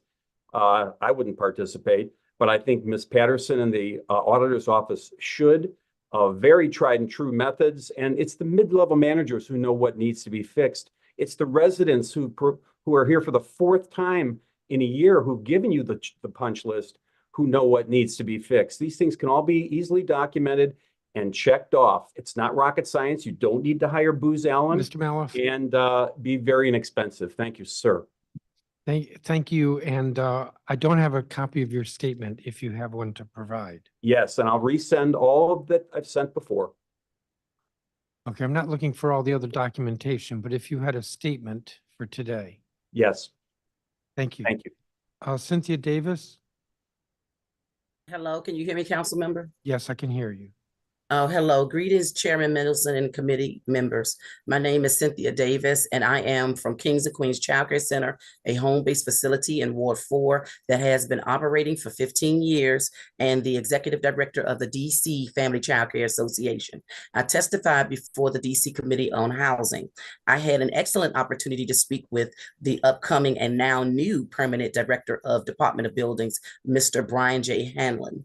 Mr. Hanlon stated that a sprinkler system would not affect current license holders wanting to adjust within their current licenses, but would affect new programs seeking to operate a new business. We spoke further about building a relationship and opportunities to work together to ensure that family child care businesses would not face tremendous hardship from the recent regulatory change in the fire codes regarding Appendix M. I am here today to take the first step in building that relationship so that I and many other stakeholders operating a child development home, family child care business are not forced to close their business for not having a sprinkler system. Over the past several months, since this was in effect in March of 2023, family child care businesses were told via telephone by DOB staff that they would need a sprinkler system if they wanted to make any changes within the confinement of their license capacity, and denied a home occupation permit for these same reasons. For example, Ms. Winifred Thomas in Ward 8 resident was recently denied a HOP for wanting to change her license from 4 infants to 6 infants, but would not be adding more children. She would still have her license capacity for 9. Ms. Thomas' HOP has the details of the ages of the children written on the document, thus triggering the need for a new HOP. Family child development homes do not receive equity in the new pay equity initiative, subsidy, and food programs. Therefore, we do not have the funding and are the least paid setting in the industry that is not in any kinship to families. We still feel the loss from the pandemic and are experiencing low childcare enrollment. Installing a sprinkler system just to add 2 children while working within the confines of your current license capacity should not forward the need for an expensive sprinkler system because of the number of children would not change. We were in business years before the regulatory change and should not have the burden of installing a sprinkler system without financial support from the mayor and the city council. Many of us are senior citizens who have already retired from careers and started a family childcare business because of the need to help the city's childcare crisis. We are continuously hit with hardships, making, operating, and starting new family childcare businesses difficult. Lastly, the DC Building Code prohibits establishing and expanding a child development home in multifamily residential dwellings with 3 or more units. The prohibition of child development homes from operating a family childcare facility and multifamily dwellings is discriminatory, creates more disparities for Black and Brown children, and makes the goal of insufficient childcare slots impossible, at least a pipe dream. Low-income families are the chief. Oh, sorry, are the chief. Yeah, I'm going to cut you off because you're over your time. Oh, sorry. Thank you so much for the opportunity to speak. I did submit my testimony, and I'm available for questions if you have Yes, any. and I have a copy of your statement. Thank you for that. Kirby Vining. Thank you, Chairman Mendelson. I'm Kirby Vining, ANC Single Member District 5E06, testifying before you on an issue concerning the performance of the Department of Buildings for this annual performance oversight hearing on behalf of ANC 5E. The Department of Buildings does not have a mechanism to inspect unpermitted after-hours construction. I have filed 3 notices of infraction, 2 via the Department of Buildings web portal and 1 via 311. And 2 of my constituents have also filed complaints, all concerning construction activity occurring on Sundays or holidays outside permitted hours. Those filings explicitly noted that the activity was going on at the time the notice was sent in and was outside of the normal 7 a.m. to 7 p.m. Monday to Saturday permitted hours, and that specifically was the infraction noticed. In each case, we were sent responses that stated an inspector would go to the location on the next business day to inspect. In each case, the notification was closed with a note that the inspector visited the site on the next business day and found no illegal construction activity. Obviously, considering that the inspection was done during permitted hours, I did contact the designated ANC liaison at the Department of Buildings about this, but the response did not address this question. DCRA used to have a functioning process for addressing reports of construction work during non-permitted hours, but that function apparently has not been carried over to the Department of Buildings. I do not know if the problem is staffing, overtime pay for inspectors, or something else. A solution ready at hand would just be to eliminate the restrictions on times and days for the permitting process. I'm kidding. Thank you. Thank you. Well, that is the effect. If there's no enforcement, then that is the effect. Thank you, Mr. Vining. Susan Shore. Chairman Mendelson, council members, Director Hanlon, good afternoon, and thank you for the opportunity to testify at this performance oversight hearing. My name is Susan Shore. I'm the chair of the Sierra Club DC Chapter Zero Waste Committee. My oral testimony calls for enhanced implementation of construction material reuse and recycling requirements and the need for DOB to step up its support for district climate commitments. My written testimony includes more details and references. Construction and demolition waste represents 1/4 of the district's waste stream, much of which could be prevented through DOB's implementation of reuse and recycling requirements for renovation and demolition projects in existing district building codes, including the DC Green Construction Code, which requires 50% reuse or salvage in commercial demolition and renovation projects, and the residential building code's parallel 5% requirement. We also understand that DOB is responsible for review of hauling receipts from such projects, which could confirm where reuse targets are being achieved and where DOB could do more to ensure compliance. We would request DOB to share information publicly on its implementation of existing building code reuse requirements. Action 5 of the recently published Zero Waste DC plan calls for 80% waste diversion of recoverable materials in new construction, demolition, and retrofit projects. We also urge DOB to begin community and interagency outreach and develop any needed regulatory updates regarding these new targets, reporting back to this committee on implementation. These requested actions are in line with the carbon-free DC strategy, which calls for the government to lead waste reduction goals. Last year, during a construction codes coordinating board meeting, DOB voted present rather than yes on a proposed building code update that would have ensured most recently constructed buildings are prohibited from installing new fossil fuel burning equipment. The vote failed by one vote, despite there being a long list of exceptions that made the proposal very practical and acceptable to developers and other stakeholders. The DOB voting member explained that he voted present because he would soon be leaving his role with DOB. The Sierra Club is utterly disappointed in this behavior, which is also against the district's statutorily mandated climate commitments and the mayor's own climate goals as laid out in carbon-free DC strategy. We do ask Director Hanlon to inform all DOB employees of the district's climate commitments, ensure that DOB employees actively support them. Thank you again, Chairman Mendelson, for convening this performance oversight hearing and for the opportunity to testify. Thank you, Ms. Shore, and I do have a copy of your statement. Thank you. Sarah Badge? Badge. Thank you. Hello, my name is Sarah Badge. I'm the president of my condo association, and our building is in Ward 4. I'd like to share my experience as a first-time homebuyer in the district and the ways DOB, then DCRA's failure to enforce building codes has harmed me and my neighbors. The new Department of Buildings has done nothing to address the problems their negligence created for us or protect others buying homes in the district. I bought my condo in a 6-unit newly renovated building in Brightwood Park in 2019. I, along with several others in my building, were able to purchase with the help of district programs for first-time homebuyers like EHAP and HPAP. We quickly began experiencing issues with our building that the developer refused to address. To understand the scope of the problem, we consulted a master code professional who found extensive code violations, including life safety violations.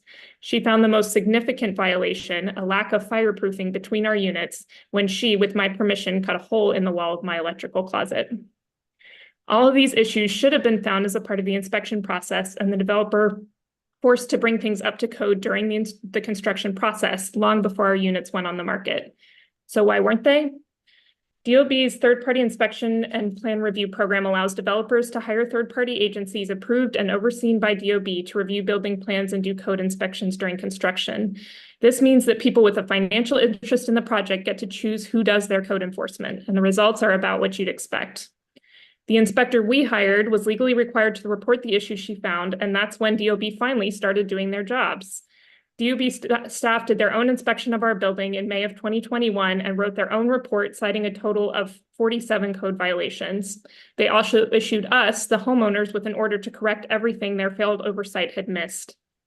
Thanks to follow-up from your office, Chairman Mendelson, and Councilmember Louis George's office after my testimony last year, I know that DOB issued the third-party inspector responsible for our case with a warning letter immediately after visiting our property and put them on probation a month later. I read the third-party program procedural manual last night, which is riveting stuff, and found out that this means that this inspector got to continue doing inspections just with increased oversight for a year. The code inspector issued our building a passing grade. If not putting fireproofing between the walls of our units was not a sufficient error to warrant a suspension or removal, what would have been? It makes me question the validity of the entire third-party program. Have any inspectors been suspended or removed in the last year? Does DOB do any proactive review of third-party agencies or just rely on people like me and my neighbors to raise concerns before retroactively enforcing? I suspect DOB's approach to third-party agency oversight would be very different if DOB was fiscally responsible for the costs of fixing the code violations their inspectors miss. I have two final questions for Director Hanlon and the chairman and any other members of the committee of the whole who are present. First, should people buying newly constructed or renovated homes in the district be expected to conduct destructive testing before purchasing to ensure their buildings are up to code? Because that's the only way we would have known before we purchased our units. And second, I'm wondering what we are supposed to do. As it stands, me and my neighbors are on the hook for hundreds of thousands of dollars that it would take to address the code violations that DOB missed. Our only remaining recourse has been to take legal action against the developer, and we have to make tough decisions between paying for urgent repairs and paying our lawyer. We have no guarantee that the district's consumer protection laws will be adequate to account for the kind of negligence that DOB is allowing. This is my third time testifying at a DOB performance oversight hearing. DOB is clearly not interested in properly enforcing code or addressing the harm they've caused. And council members, it's time for legislative action here. Thank you. Thank you, Ms. Bajaj. Why do you say that DOB with the new director is clearly not interested in properly enforcing code? Clearly, it didn't happen with your building, but that also was what, in 2020 or 2021? Why are you saying that now? Right. So I believe the enforcement, like I said, the putting the inspector, the third party agency under probation, like that probationary period was within the purview of the current Department of Buildings. Okay, no, I understand. Thank you.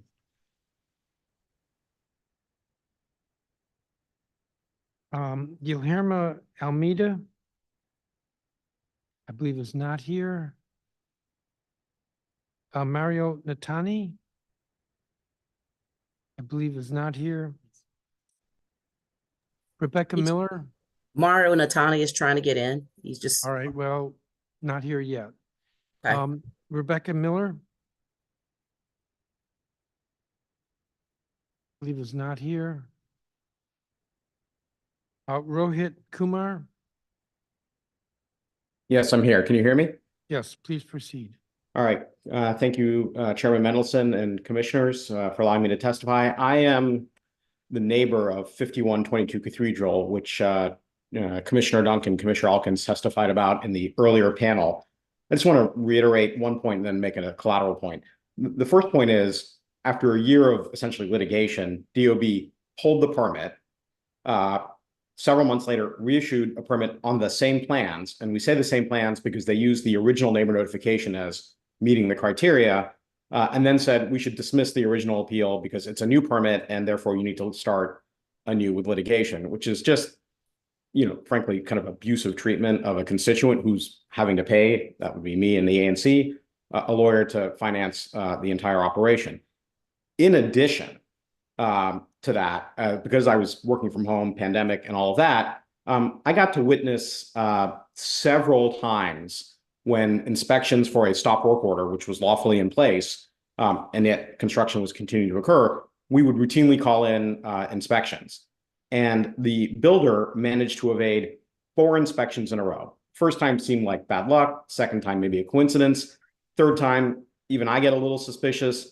And the fourth time, it felt like clearly there was something going on here. After the fourth failed inspection, because the workers disappeared just in advance of the inspector arriving, the inspector helpfully gave me her cell phone number and said, if I see anything, to call her. 10 minutes after she left the site, the workers returned. Now, thankfully, I had her cell phone number and I called her and she was only 5 minutes away. She came right back, caught them, issued another stop work order, notice of infraction, and the like. What this tells me, though, is, look, either this is a asteroid hitting the Earth level coincidence, just an exceptional run of bad luck, or DOB is in the habit, or at least in this case, in the habit of notifying a developer when an legal inspection is imminent, allowing the developer to evade said inspection. Now, again, this has only been my experience, but it happened 4 times in a row. So much so that a prior ANC commissioner emailed DOB and said, are you notifying them? Like, this seems like not random. Are you notifying them? DOB said, oh, no, of course not, because it's an illegal inspection investigation. If we notify them, it defeats the purpose. And yet clearly someone was communicating with the developer in advance of the inspections. And the only reason it got caught was because the inspector happened to be in the neighborhood and I happened to be working from home and she happened to give me her cell phone number. This is the sort of behavior, to echo, and I don't, it gives me no joy to say this, what Mr. Maloff said earlier. It is evidence that the organization is insular, it is non-responsive, it is sloppy, and someone needs to take a hard look. And I know Director Hanlon is relatively new, and so I don't ascribe all of this to him, but a lot more needs to be done to bring this department up to something that approaches what constituents deserve. And I see my time is up, so I will stop here. Thank you, Mr. Kumar. Mario Natani?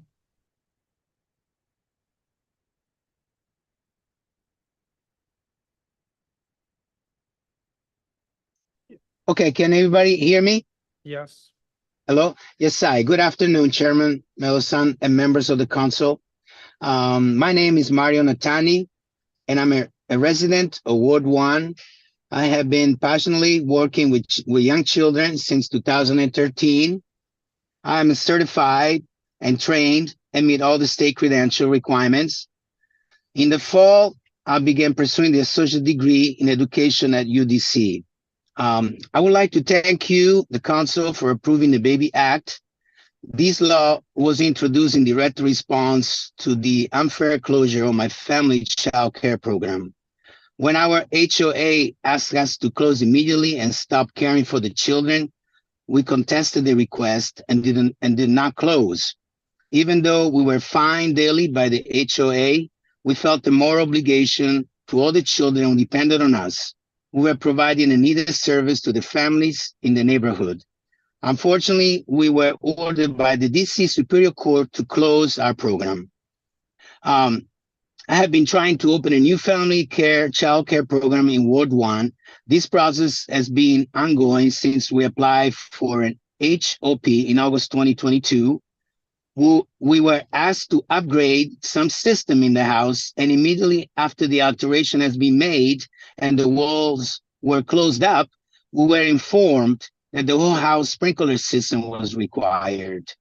On top of this burdensome regulation, DOB failed to provide clear sprinklers specification that fire safety companies could follow. It took weeks to get this information, and in addition to an unplanned expenses of $20,000, we were facing a 6-month delay in securing an HOP.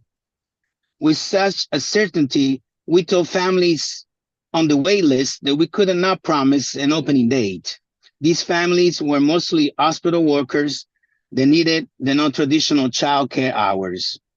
With the help of parents who have been able to push forward, most providers will be left behind. I can say that we had little support from DOB, an agency that says that it's encouraged economy enterprises. DOB can be supported by adhering the posted timelines. Creative support could include providing technical assistance through the entire application process and the fast-tracking family child care program. With your help, we hope to open hopefully by this coming spring. Thank you so much for giving me the time to testify. Thank you, To give Mr. my Natani. testimony. And I do have your statement. I believe Warner Session is not here. Samantha Fallon? Yes, I'm here. Please proceed. Good afternoon, Chairman Mendelson and members of the committee and fellow DC residents. My name is Samantha Fallon. I'm the mother of 2 children who attended the home daycare run by Maria Paula Miranda and Mario, who we just heard from. I was a strong advocate for the passage of the Baby Act, and I'm here today to thank you for your support of that critical legislation.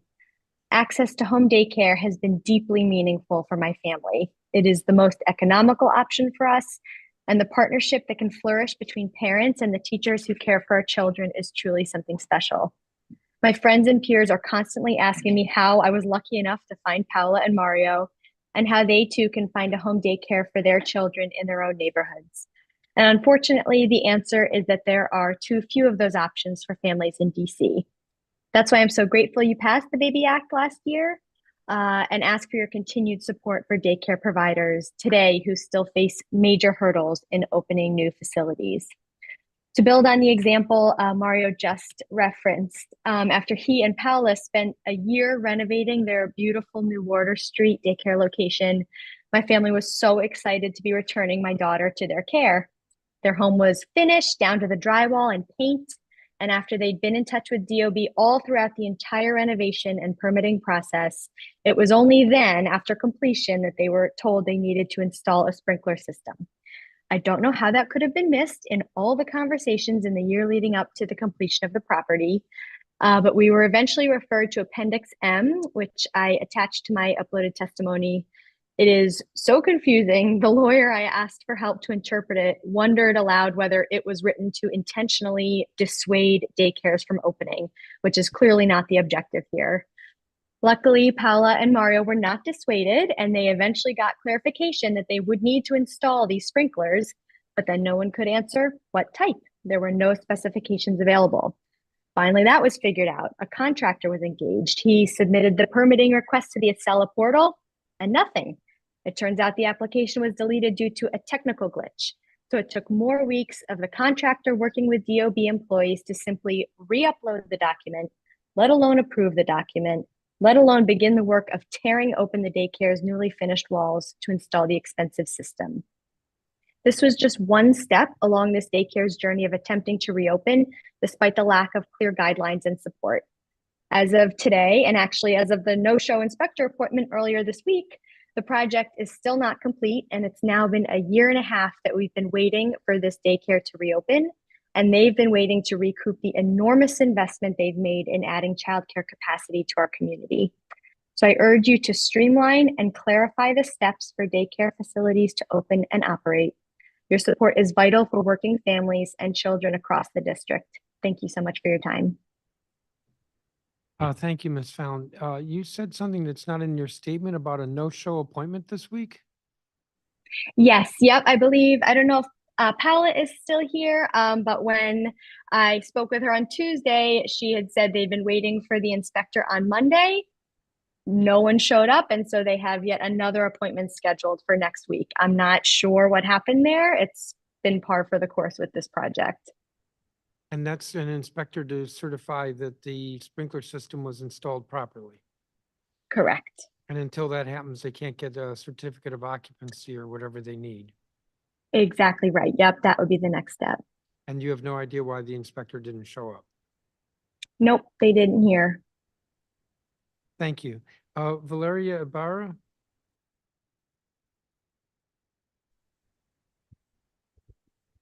Good afternoon, Chairman Mendelson and members of the Committee of the Whole. Thank you for the opportunity to address the council today. My name is Valeria Ibarra, and I'm a mother and resident of Ward 4. I would like to start off by thanking Chairman Mendelson and the council for unanimously approving the Baby Act. The parent community thanks you. Just like every other parent, I want what is best for my child. As a working mother, I need to be able to trust that my child is in the best hands possible while I am away.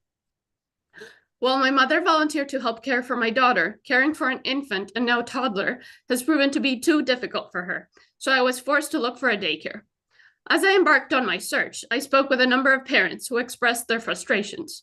As you know, we are facing a childcare crisis in the district. Parents scramble to get on daycare waiting lists over a year in advance and struggle to find local, high-quality daycare options. I dealt with unresponsive larger daycare centers and was delighted to come across Maria Paula Miranda's home daycare. It is close to my home and conveniently on the way to my workplace. After visiting Paola's daycare, it became obvious to me that she has put a lot of thought into creating a positive, nurturing environment for babies and children. Her backyard makes you wish you were a child again. She is warm, experienced, and loving, and is known and trusted by numerous families in the neighborhood. She offers a bilingual program, which is of prime importance to someone like me, who works with languages. While on this topic, I would like to underscore the importance of language access for non-native English speakers seeking to open childcare centers. Translated documents and the availability of interpreters would undoubtedly help them navigate the DC system. I understand and appreciate that new regulations, such as the sprinkler requirement, are passed to protect everyone, but there should be clear guidance regarding this from the beginning. There should also be expedited processes for childcare centers that represent such vital resources for parents in the community. I am 5 months pregnant with our second child, and I need to know that there will be a space for my daughter at Paola's daycare without delay. My daughter has had limited opportunities to socialize, and I am eager to get her into this program. We are waiting for the center to open so our daughter can thrive alongside younger and older children to develop her cognitive and social skills as we know she will. I ask that you guarantee language access through either written translations or interpreters to all providers who have to navigate complex government regulations. I urge you to recognize childcare centers such as this one as valuable assets to families in the district. And thank you in advance for taking steps to avoid delays, expedite processes, and enable them to open and stay open. Families like mine will be ever grateful. Thank you for your attention. My written testimony has been uploaded to the committee portal, but I am happy to answer any questions. Thank you, Mr. Barrett. And I do have your testimony. Betsy McDaniel. Good afternoon, Chairman Mendelson and staff. My name is Betsy McDaniel. Thank you for the opportunity to present this afternoon. I've testified many times about DCRA and watched the ones I haven't participated in. And the horror stories seem to still be continuing with DOB. Previous witnesses have testified about NOIs and lack of payment for fines, and that's not a very effective tool. And I can say it's the same for construction NOIs as well. I've written to you about developer near me who has done 2 houses. The first one, no permits whatsoever. They're both gut jobs and there were no inspections. And by the time the inspector came out, the house was already under contract and I don't know what was done exactly. The second house, it's on the market and they've had multiple stop work orders and I don't know what's going to happen with that one. Supposedly they've gotten a permit to repair the mistakes they made. Now the same developer has a third house a block away and they already have a stop work order. So there 3 houses in well, it's been a year, I guess, 3 houses in 1 year. The fines are not seeming to make much of a difference. There's another house near me that, speaking of sprinklers, has been turned from a row house into a hostel. And I assume there are even probably stricter rules about sprinklers and fire exits and things like that in a hostel. But surprisingly, this hostel does not have a permit to build a hostel. And I've asked for an inspector to go out and they issued a stop work order because they didn't have a C of O. There's no permit, no inspections. And they advertise that it's a 28-bed hostel. So that does not seem to follow the DOB's mission statement to protect the safety of residents and visitors.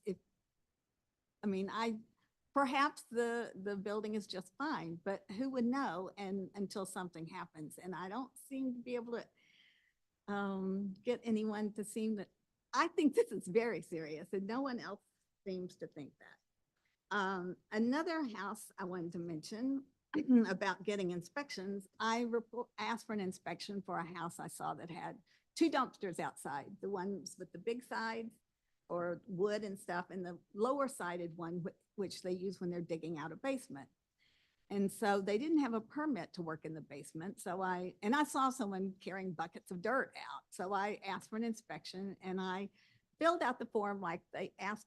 And I said I didn't know if they were endangering the other property, but it was 3 months. I kept getting an email saying, okay, we've rescheduled for next week, rescheduled for next week. It was 3 months before I heard that the inspector went and there were no dumpsters there and there was no one working. 3 months after I asked for an inspector, the dumpster was gone, surprise. So those are just a few of the things that have been going on around me in the last year. And I have many, many more, and I will try to get them all in a format to submit. Thank you very much. Yes, that would be helpful. When did you call that it took 3 months for the inspector to come out? It was just about a year ago. It was, I hadn't heard back when you had the last oversight hearing. So I was going to testify then about it, but I kept thinking I'd hear back. So this is before the current director. Right. Right. And see, I don't have a copy of your statement. What was the other example you gave? You gave several examples. There are 3 houses by one developer. Yes, I remember that. And then the hostel, which. Yes, so is the hostel still operating? I'm not sure.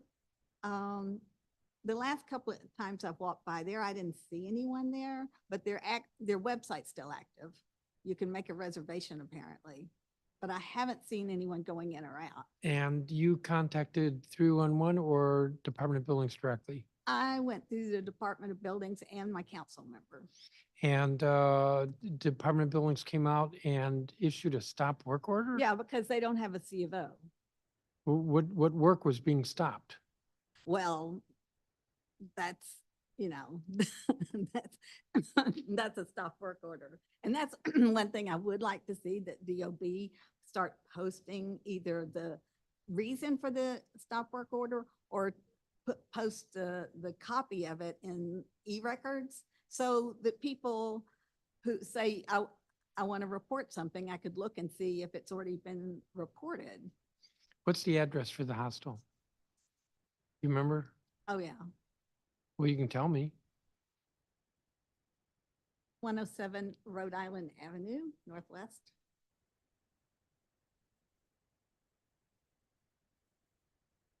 Mm. 107 Rhode Island Avenue Northwest. Directors, I hope, writing that down.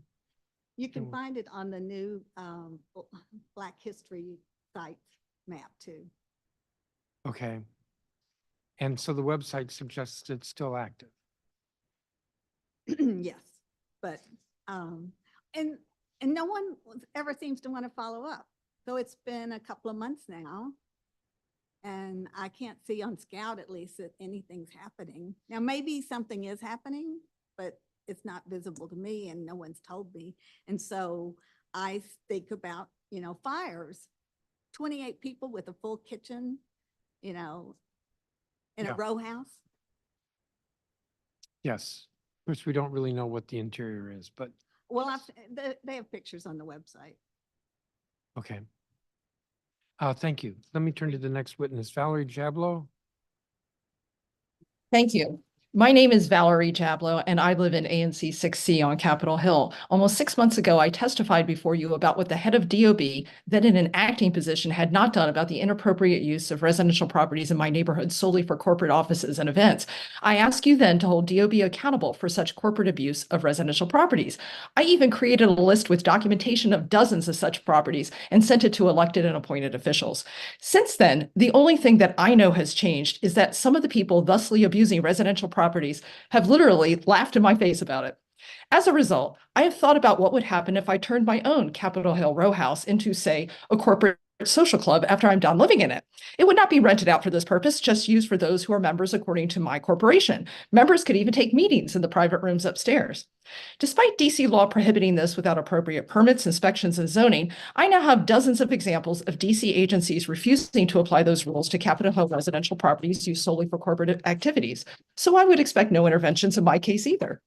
Naturally, I would stop taking the homestead deduction for my residential property, but would diligently continue to pay not a commercial property tax rate, but the same residential property tax rate as now, as this is what most residential properties on Capitol Hill used solely for corporate activities do too. I would also continue using residential trash pickup like the other residential properties around me use solely for corporate activities, and would expect that any blocking of traffic or residential parking for limos or catering and party supply trucks would not occur for more than a few hours once or twice a month, which appears to be the standard for such properties in my neighborhood. As it is, my residential street is extra wide and quiet, so it would be a great fit. I also expect that my residential property's lack of emergency exits and non-adherence to DC commercial occupancy rules would probably be fine. I wouldn't anticipate more than 100 people at any one moment, and it's likely they would be able to escape if fire broke out. As it is, the attached brick walls between my and other Capitol Hill row houses should keep any flames from endangering neighbors. Theoretically, of course. If my testimony here seems obnoxious, think about how obnoxious it is for people attending a corporate event in my residential neighborhood at a residential property illegally used solely for corporate activities and paying the exact same residential property tax rate as my actual residents to laugh at the statement that they are not my actual neighbors. And then think about how obnoxious it is that no one who represents the interests of actual DC residents is doing anything to enforce the law. I've understood this is out of fear of what those powerful corporate actors may do if DC attempts to enforce its own laws and regulations. But you can pass legislation to fund new DOB staff to go after commercial takeover of residential buildings and, in the same law, increase taxes on those commercial takeovers to defray the costs of both the staff and any legal defenses needed. I just ask, once again, that instead of standing on the side of wealthy and powerful frauds, you do better and stand on the side of DC residents who follow the law. Thank you. Thank you, Ms. Chablo. And I do have a copy of your statement. Joe Fretwell? Thanks, Chairman. Good afternoon. My name is Joe Fretwell, and I'm representing the Low Income Investment Fund, or LIF, to discuss building codes and other regulations in the district that influence childcare supply. My three specific comments today are informed by LIF's deep experience working in the district to fund, support, and evaluate childcare development and expansion projects. Since 2017, LIF has partnered with the Office of the State Superintendent of Education to administer childcare infrastructure funding, notably the Access to Quality Childcare Grant that has helped create more than 2,200 licensed slots across the district. My first point, DOB should clarify and consider updating policies that prohibit licensed child development homes from operating in multifamily buildings.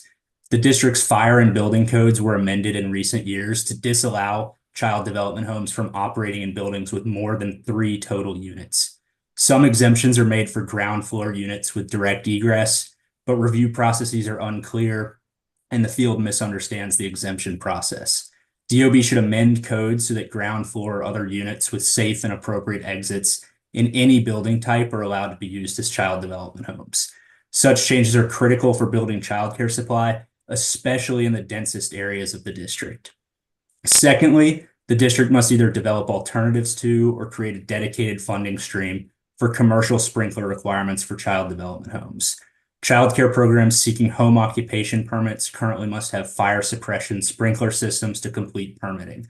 Few homes meet these requirements, especially the low density, mostly owner occupied ones that DOB allows childcare providers to operate from. In LIF's recent grant funding rounds, several individuals seeking to open child development homes had to spend upward of $25,000 to $50,000 to add sprinkler systems to their homes. Others decided not to open altogether given complexity and cost. Finally, DOB can do more to support child development facilities through complicated review, inspection, and permitting processes. A survey LIF conducted for a forthcoming report on childcare infrastructure finds that program leaders identify building codes as among the biggest barriers to building new supply. OSSI, DOB, and DC FEMS have successfully developed and funded cross-agency positions through an MOU focused on helping childcare providers navigate these regulations, but the partnership needs to be more proactive about outreach to the childcare community to ensure programs are prepared for and fully understand processes and requirements. Further refinements to the work and policies of DOB and other regulators of development are a really critical but often overlooked tool for expanding childcare supply. LIF is grateful for the Council's ongoing support for the childcare sector, appropriating resources for infrastructure improvements and technical assistance, and consistently seeking out new ways to offer important legal protections for this community through ordinances like the Baby Act of 2023. We hope to continue to be a partner in assessing and responding to challenges facing childcare facilities and operations. Thanks. Thank you, Mr. Fretwell, and I do have a copy of your statement. Amy Fisher, you are the last person in this group. Mute. Hi. Hi. I don't know Hello. why I'm not present. Let's see if I can video myself. Start video. There we go. Good afternoon. Thanks for having me. It's late in the day and you guys are tired and all I can really, I believe you have my testimony. Yes? I do. Excellent. So you can work on that. I just wanted to reiterate and ditto Dave Maloff, Miss McDaniel, Miss Fasci, Mr. Kumar, Monty Preston. I'm experiencing all of the usual problems they're experiencing. If I can share my screen, is there a screen sharing option? No.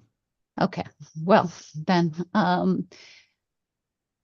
Dust developer was allowed to permitted to start demolition with absolutely no water at the property. I reached out to DOB, my councilman, anybody I could think of, and the best I could get was a notice that DOB would be by in 3 days. They've removed properties on either side of me. I'm the center house in the row of 5, and the maximum, apparently all the DOB requires is some plastic sheeting on the walls, which blows off with the wind and every 10 minutes. Also, they've elected to allow the developer next door to turn my house from a row house into a semi-detached, which creates title issues because now my exterior wall is on their side of the property. So, and that exterior wall has been exposed for well over a year with, plastic sheeting that's blown off it. So, the title issue is developer next door owns the exterior part of my wall. So if I want to maintain it, either he has to maintain it or I have to gain an easement, and I apparently have to pay several $1,000s to get that corrected. So there you go. You've got my testimony. I appreciate your time and thanks for hearing from me. And I would love to reach out to Mr. Maloff if there's a way to catch up with him. Thank you. And you think that the neighborhood notification would have prevented this? I don't think, no, at this point, I'm beyond the neighbor notification. The first time I complained about the neighbor, it was, they were just putting too much on the neighbors in terms of responsibility for code. Second time I complained, it was revised and they got rid of the worst of that, but then they took away access to anybody to reach out to at the DOB. So we no longer have any access to, it's a black box and they're not helping us, and they're just unresponsive. I've paid an architect well over $20,000 because there've been repeated plans and corrections. And he caught, blessedly, he caught a lack of a permit in one case, and in another case, they were trying to build within 7.5 feet of our chimney, and the code requires 10 feet, and we managed to get them to correct the plans. But that requires hiring people to, watch out for you. We're the neighbors too. We deserve, we deserve all of the same courtesies the developers deserve. It's. So I'm looking at the pictures attached to your testimony. This is your residence. Yes. And it's the only structure standing. Yeah, we call it Dresden on the Potomac. And the party wall on, as I face the house, the right side is still draped in plastic today? Yes. It's been that for a year. And there was a stop work order issued for the. It was for lack of a permit. They did a workaround and now they're working again. And the address where the stop work order was issued was 423 13th Street Northeast? Correct.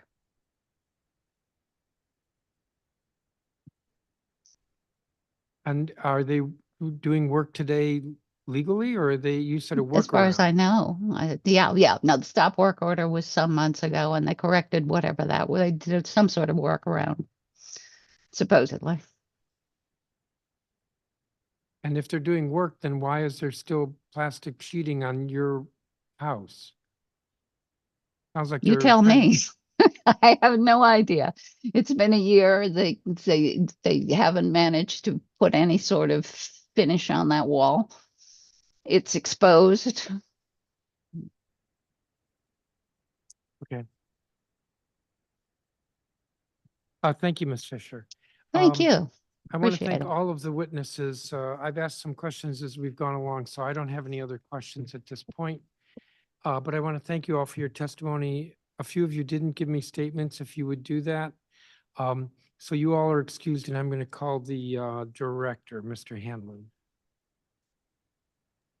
Thank you. Thank you.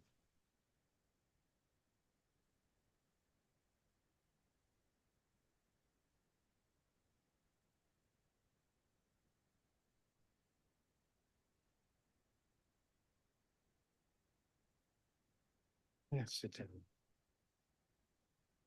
down.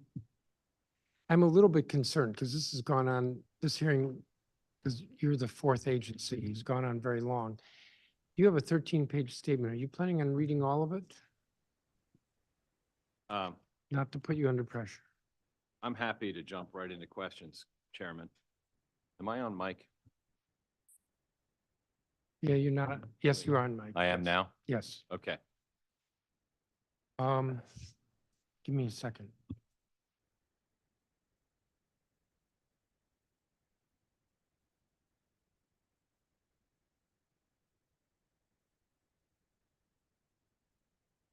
Well, then I will start with some questions. We've received testimony from a number of witnesses today about these childcare centers. So what's going on there? They can't operate in a building over 2 stories if they have a license for, let's say, up to 9 children, but this wasn't clear to me. They right now have 4 and they want to go to 6. They have to put in a sprinkler system. I get the value of a sprinkler system, but I also see that it's expensive and could be prohibitive to these childcare centers operating. So what's going on? Well, I think what I would say is, as I've been listening to this and talking with my team, that there are several agencies that are involved in this process. There's certainly DOB from a code perspective. OSSI has requirements, the Office of the State Superintendent for Education, and of course there's FEMS. And what I would propose that we do is actually convene with them and sit down with some of the constituents and try to develop an understanding of how we can craft a solution that protects the safety of the occupants and the children, but also enables childcare facilities to be able to get into operation. So I think we just have to figure out the variables and map it out. So you're proposing to sit down with OSSI and who else? FEMS, OSSI, DOB, and I think some representatives from the community. Perhaps some of the witnesses from today. Now that's a process that could take a year or a couple Well, I months? think it depends on what we have to determine the nature of what the obstacles are. I mean, first and foremost, our obligation is to protect health and safety. So as long as we think we can craft a solution that doesn't present a compromise to that, that could be relatively quick. It's just a matter, I think we need to convene and kind of figure out what the variables are to be able to determine how to move forward. I'm a little hard pressed to understand why a childcare facility can operate on the first floor of a 7-story commercial building, but couldn't operate on the first floor of a 7-story apartment building. I think it's a question of the first floor, there's immediate egress to the exterior. 7th floor, the egress is just a different dynamic. So the fire suppression system becomes required. That's if it's operating on the 7th floor. My impression was it couldn't operate on the 1st floor. Let me ask, Ms. Rogers, do you have a clarification for that? So we do allow for them to operate on the 1st floor, but not on the upper levels. So that impression I got from the testimony was incorrect. If the building is 7 stories and they're on the 1st floor, they could operate. That's correct. And it is very complicated. There are a lot of ramifications involved. So to also just kind of second with Director Hanlon, I think having a conversation with all the agencies involved, also a goal of proposing a change in legislation that is aligned with some of these requirements, creating that dialogue, working with these individuals as well as the other agencies to see what is feasible within the construction code for safety. And I'll just add that we are in the midst of a current code cycle, so we would be able to form a technical advisory group and see how this can be modified into the code. So could you report back to me how soon this working group can start and what the proposed timeline is for it? I certainly will, Chairman.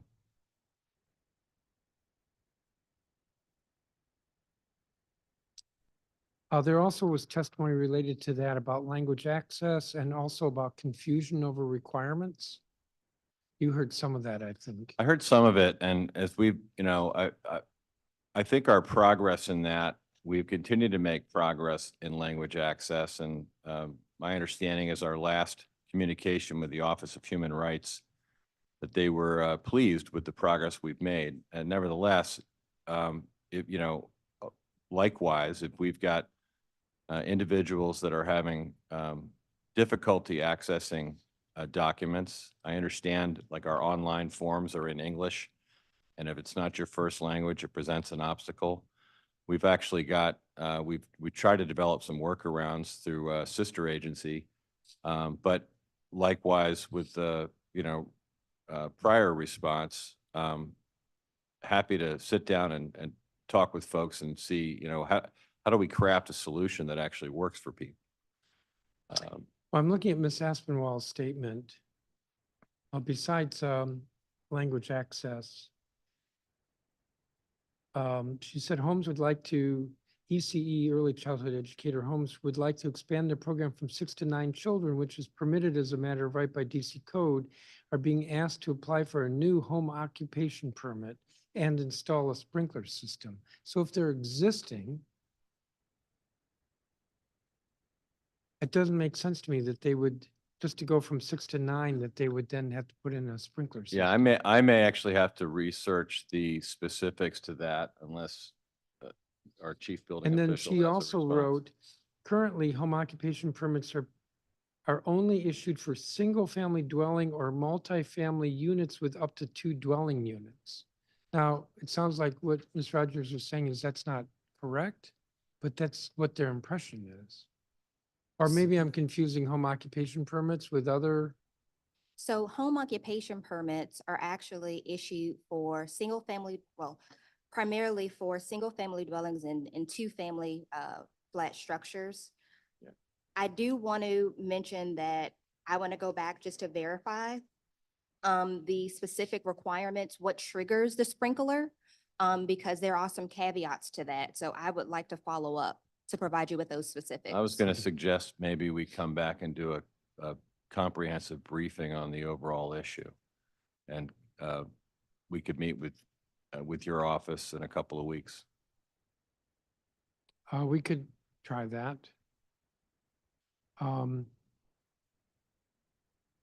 Although I'm not sure when, because, we have the hearing schedule is kind of messy.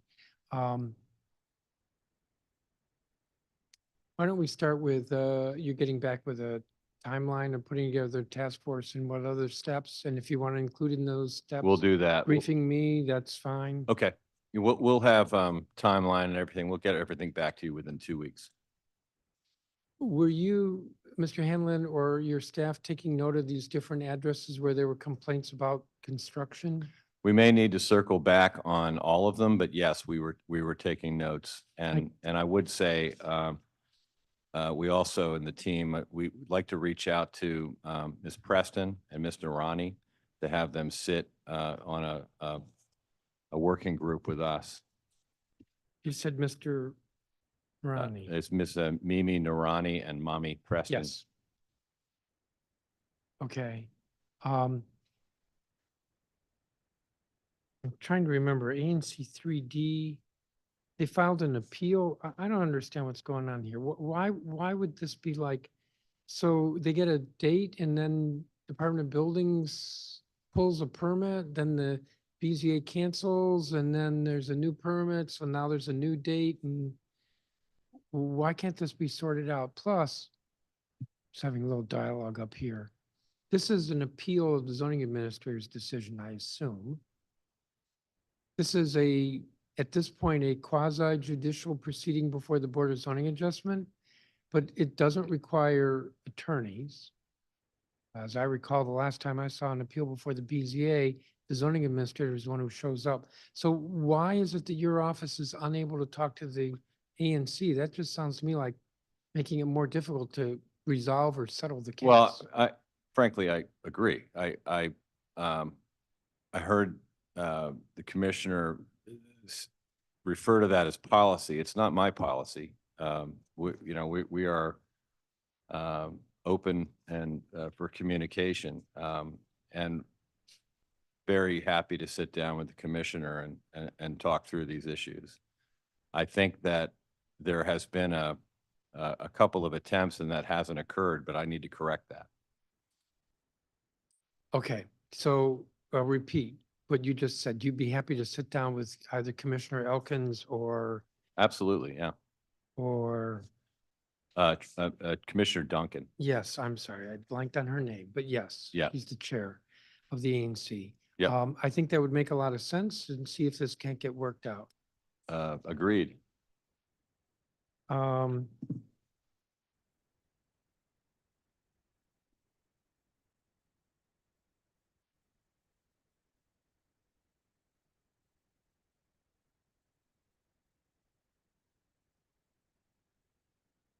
Do you know anything about this? There was testimony about OAGs provided to the council 6 concrete suggestions regarding changes to the law and DOB policies that would hold developers accountable for building defects. Do you know anything about that? I think that's in reference to a property on Georgia Avenue. It may be broader than that, but I know on it with regard to that property, which happens to be 4022 Georgia Avenue. We were in the process of working to hold the developer accountable. The developer declared bankruptcy, and we've been working with the Office of the Attorney General and have now arrived at the determination that the developer can be held personally liable, which I think is a good development because it enables us, they can't hide behind an LLC that goes bankrupt anymore. So it affects that property, but in a larger sense, any other future. Is this the 2-unit condominium we're talking about? No, it's that one's more than 2 units. I think there might be 6 or 8 units. One of my KPIs is that the next time we have a performance oversight hearing, we don't have any illegal construction complaints. I would make that my own KPI. That's very much on my radar screen. I have some more questions, but we've been joined, are you ready? By Councilmember Louis George. Hello, hey Director, how you doing? Hi, council member. All right, good to see you and the team. A few questions, and if the chairman asks and answer, just let me know that, because I've been in, it's a large hearing day today for us. Yeah. Department of Buildings completed over 14,000 complaint-based inspections this year. Are the 36 inspectors conducting all of those? And each inspector probably average how many inspections over the year? Oh, I would have to get back to you with specific, that ratio. And if you'll permit, we'll have a response back to questions that we're not able to answer today in 2 weeks. Totally fine.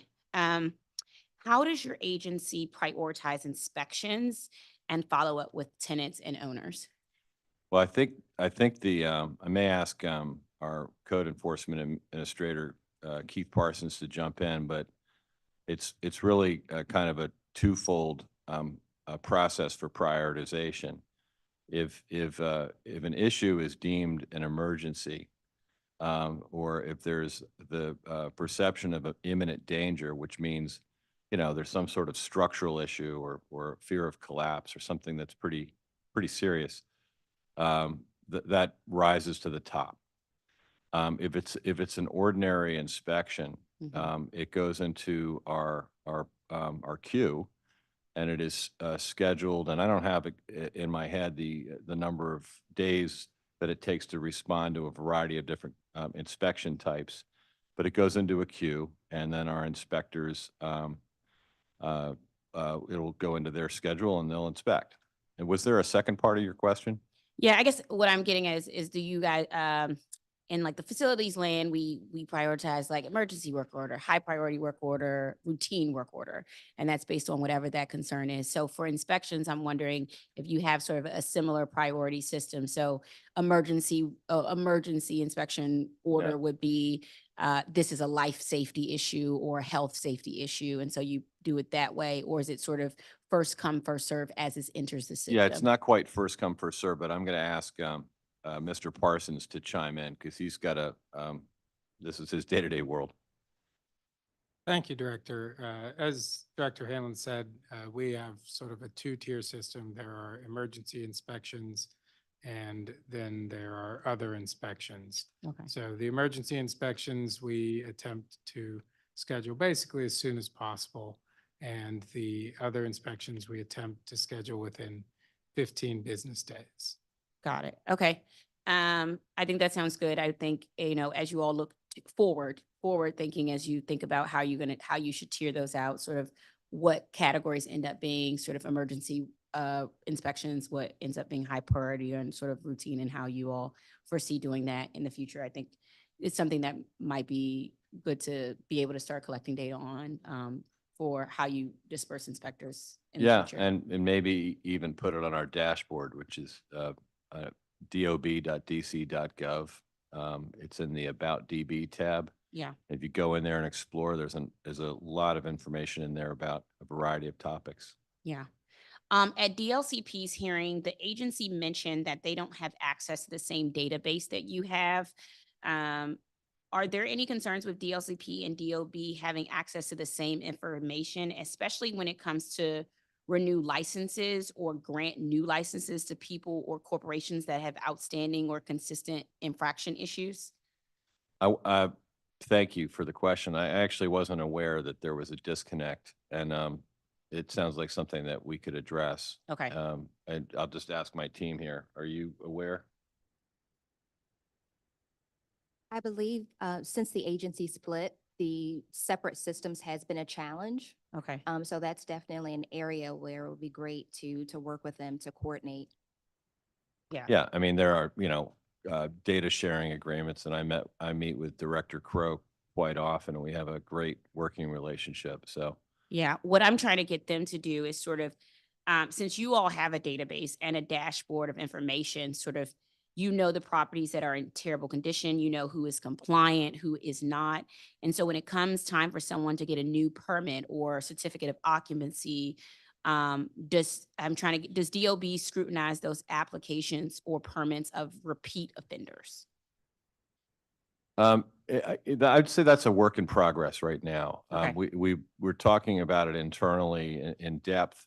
We, I believe, need to dig deeper and improve our data, and frankly, the systems that we use to record our data, so that we can go 1 or 2 or maybe 3 levels deeper than the surface of an LLC, because there are names down there that maybe have a common thread to other companies. it's important for us to develop a comprehensive understanding of that because we want to go after folks that are unscrupulous as well. That's right. I want to first thank you. I'm going to bring up some more for specific Toddy Lee. I want to thank you and your team for working with my office regarding the numerous issues at 809 Kennedy Street. But while I appreciate working with you, I also feel like it should have never sort of gotten to this point. And this is the thing, Toddy Lee Building was a senior building that was delivered. When it was delivered, and for public knowledge, it had some holes already in the building. The holes that the building was built with created a huge rat infestation problem. Yeah. The whole building was infested with rats. They went in and closed closed up the various multiple holes that were breaches to that building. But then the dead rats are still in the building right now, and it's causing a smell that those seniors are living in right now. So in order to talk about, so this sort of picturing out of this, how often does DOB conduct random inspections during the construction or building process? And if so, sort of, how do we end up with a Lee building situation where there were breaches? The building, when it was created, had those breaches from the beginning that were not sort of detected. Well, council member, I'd probably need to get back with the frequency of inspections per project. It may vary, and some projects entail the need for special inspections or enhanced overview. I will say too, though, that there are things that are not always going to get captured in an inspection, and in that case, and I have not studied it yet, so I can't tell. Okay. But I know, unfortunately, and this is a incredibly unfortunate event, but rats can get through pretty small cracks, and I'm not sure how it happened there, but that may not have been stopped by inspections. That doesn't take the heat off, because we need to make sure our inspections are thorough and are checking everything. But we'll get you data, council member, on the inspection schedule rate. And I will say this, I'll close with this, that the entire inspection ecosystem for us is under a pretty thorough review. We're looking to, by training, by frankly, I think better oversight. We have a new chief of construction inspections that's overseeing all inspections. We think there's a lot of opportunity for enhancing how we deliver it, and creating a much more effective process for capturing things. Got it. Great. I appreciate it. And then I guess you're not familiar with this particular one at the moment, because I was going to ask you sort of, has there been any contact with the builder or architect, since this is also sort of a structural issue with that building? But I have not, I don't believe there's been any contact with that developer about that issue. okay. And I guess my question is, how do we prevent this problem from happening at other newly constructed properties? Because now this was a newly constructed senior building, and there's some air quality issues. As you know, we've been working with DOEE and DOH and DOB to try to figure out, getting air quality tests, and DOE has agreed to do that work. I guess but those seniors potentially are going to have to be moved out of that building if things are not fixed. So I guess what can we put in the system to prevent this from happening in the future? I think, council member, in response, what I would need to do, and this may involve reaching out to the builder, the developer. I need to understand how they got access in the first place. And you mentioned that there were some holes. Yeah, multiple I points of suppose entry, somewhere in correct. the foundation or something like that. I need to get educated on that, so that we can look into it and figure out, from our side, how do we make sure that things like that are less likely to happen. Got it. Thank you. I think that my time is up for this round. Wait just a sec.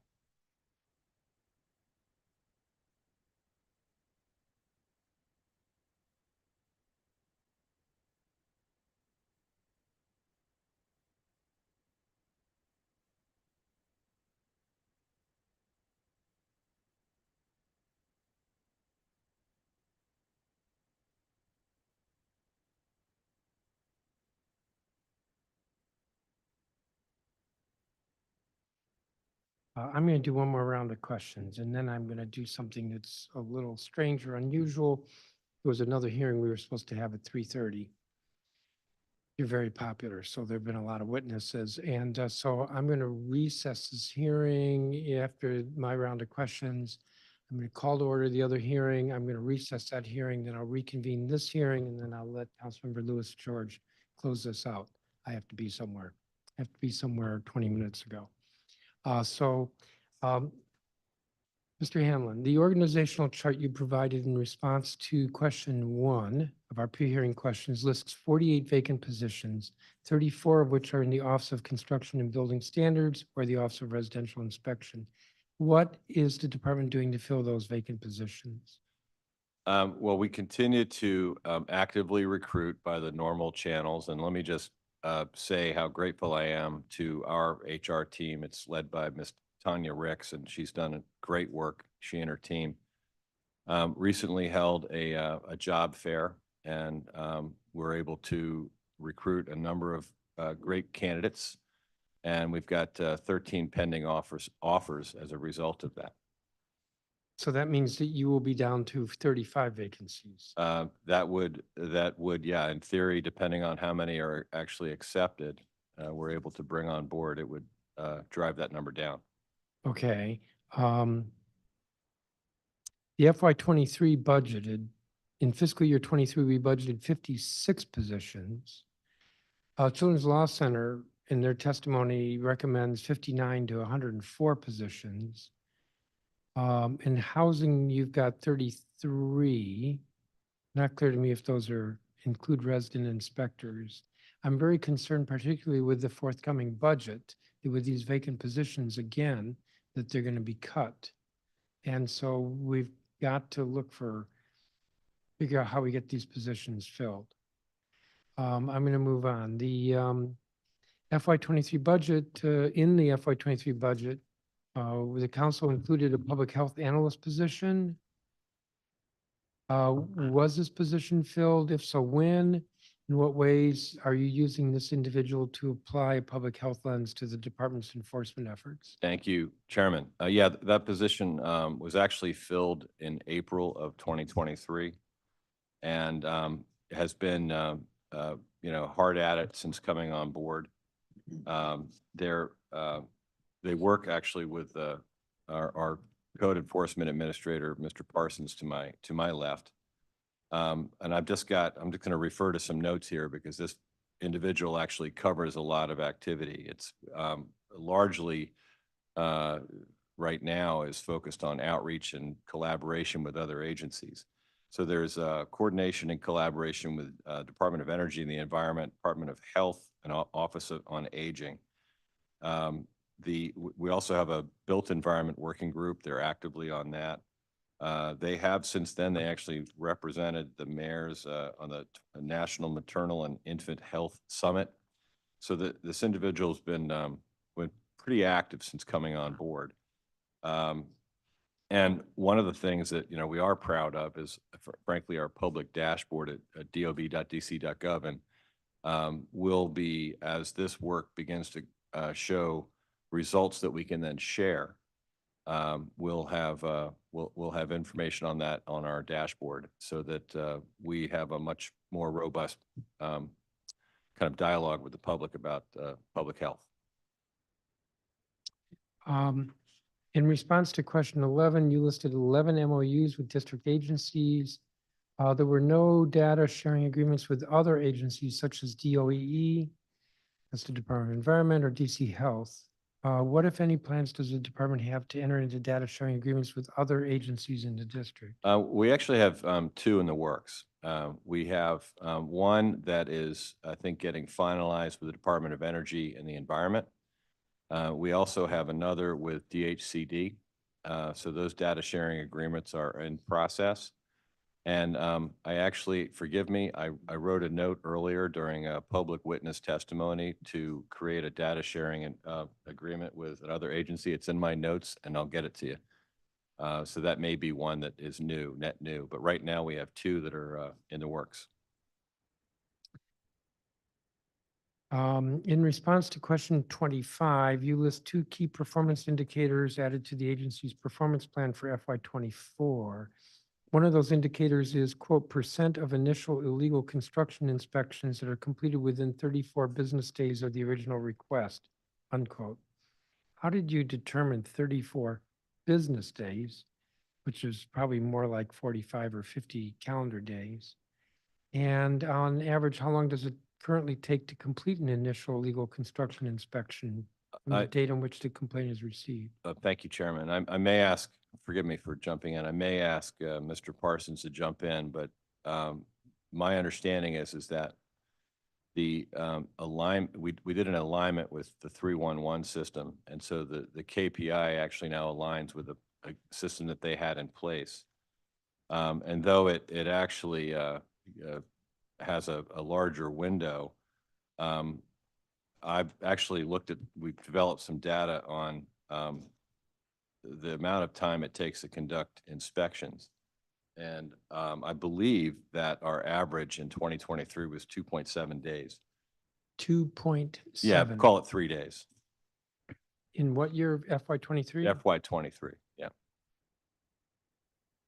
That's kind of a little bizarre that the KPI is 34 business days and the actuality is 3. Mr. Parsons, can you expound? Thank you, Director Hanlon. I would be happy to look at this KPI and see if we can right size it to the performance we have and the performance that we want to aim for the public. So in other words, looking at the KPI of 34 business days and right sizing it closer to 3. Yeah, Maybe not holding you to 3, but that's what the average is, right? I'm looking at our performance on this in particular over the last several years. And in 21, it was, call it 4 days, 22, 9 days, 23. Forgive me, I misspoke earlier. FY '23 was, call it 8 days. And thus far in 24, it is about 3 days. So there's been some improvement, but I think we can develop a KPI that's more like 8 to 10 or something in that neighborhood. Let me keep moving. In FY '23, you used nuisance abatement funds to abate violations at 103 properties. How many of these properties were vacant or blighted at the time of the abatement? Actually, I just spoke with, just having a conversation with Mr. Donald Sullivan. 86 of them were actually vacant and blighted, and the balance were individuals that were struggling to maintain their property, and we were able to step in and help. So 86 of the 103 were vacant or blighted. Now, the nuisance abatement fund may be used to abate violations, quote, where there is imminent danger, unquote. The code defines imminent dangers, including situations in which, quote, the health and safety of occupants is immediately endangered by an insanitary condition, unquote. How does the department determine if an insanitary condition presents an immediate danger to the health and safety of occupants? I think it's similar to my response earlier to Councilmember Lewis George, that it's largely informed by code. And if there is a structural issue which appears to be precarious and perhaps is showing a danger of some imminent collapse, that would present an example. Remind me, I don't have it in front of me, but I think it was in the Children's Law Center testimony about the dollars you collect and that go into the nuisance abatement fund. I mean, we've had testimony about this illegal construction in properties that are damaged, and I would think that that would be ripe for use of the abatement fund, but the abatement fund is being used primarily for vacant and blighted properties. And meanwhile, where there's illegal construction, the damaged or victimized property owner is not getting any help. Well, yeah, right. I will say two things to that. One is the current abatement fund is actually pretty modestly funded. I think it's $300,000 or $400,000. We are, though you haven't asked, the adjacent and adjoining property insurance right now is the rulemaking is going through a process. We believe, I'm hoping, hoping it's within the next several months, but hopefully certainly within this year, AIPI, that insurance will be in place. And once it is in place, it will protect individuals like Ms. Preston, Ms. Narani. So when there's the type of work that involves excavation that can present a compromise of an adjacent property structural integrity, that insurance would kick in. I'm going to keep moving. Page 7 of your testimony, you noted that 17,614 property maintenance violations were abated in FY '23. How many of these abatements were verified through re-inspections? It's about 35% were verified through reinspection. And the rest were, I'll say, self-certified by the property owner. Not all of them. I think it's like about 45% were through our portal, and which is, we do have a process where we're not just accepting it. We do look at it. We try to see whether or not it, if it causes question, we'll send someone out there to re-inspect. But about 45% actually, I think that's correct. Right. Yep.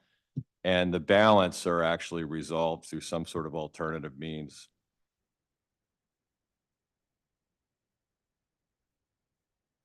On page 8 of your testimony, you state, the quote, DOB has worked tirelessly to reconcile aged and uncollected fines to send to the Central Collections Unit for further district revenue, unquote. What is the outstanding balance associated with the quote, aged and uncollected fines, unquote, that you reference? I'll say, actually, mid this month, the February 13th, we transferred about 11.8 million in adjudicated fines to the Central Collection Unit of the CCU, which I believe is on our dashboard now. Is that correct? That's correct, Director. That's the amount showing on the dashboard. We have since transferred additional funds.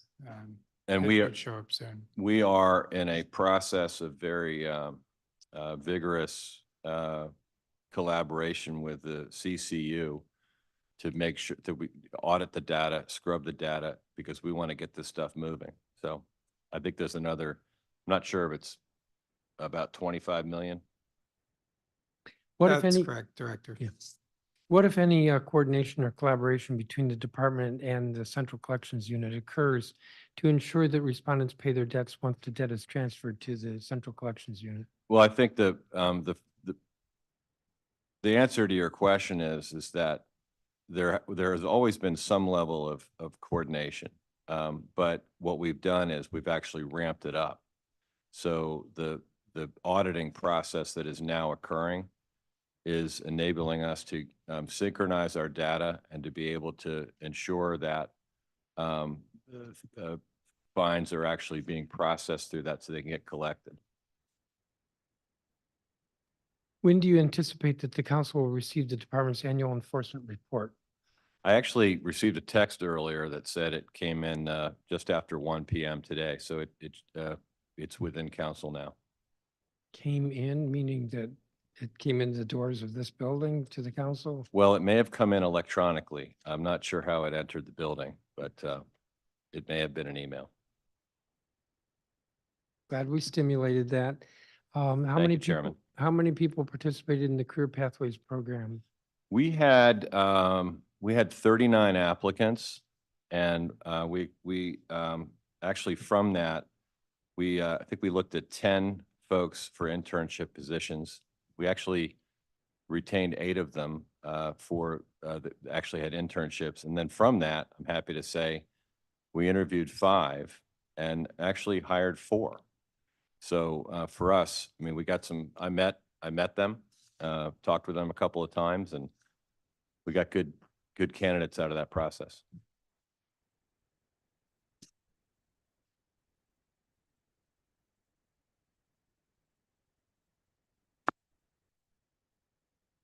I had some other questions for you based on the testimony, but I'm kind of out of time. So we'll either send them to you or we will give you more time at the budget hearing. Either way is fine. And if you want to send whatever additional questions you have, we can make sure we get you responses. We're going to have materials shared back to your office within 2 weeks. So we're happy to answer your current questions now. Okay, well, I'm going to have to, and actually, it looks like I'm going to adjourn this hearing. Among other things, you will get back on the childcare centers and the timeline, what you plan with regard to working these issues out. Absolutely, Chairman. That's great. Thank you. So I'm going to close out this hearing and then I'm going to start the next hearing and recess that. I want to thank you all for your testimony. We're not recessing. This is closed. Thank you. Yes, this will be closed. Okay. Thank you, sir. So this has been the second of hearings that we're having. And performance oversight hearings. Our next hearing will be next Tuesday with education issues. The time is 5:56 p.m. I want to thank everyone who testified today. This hearing is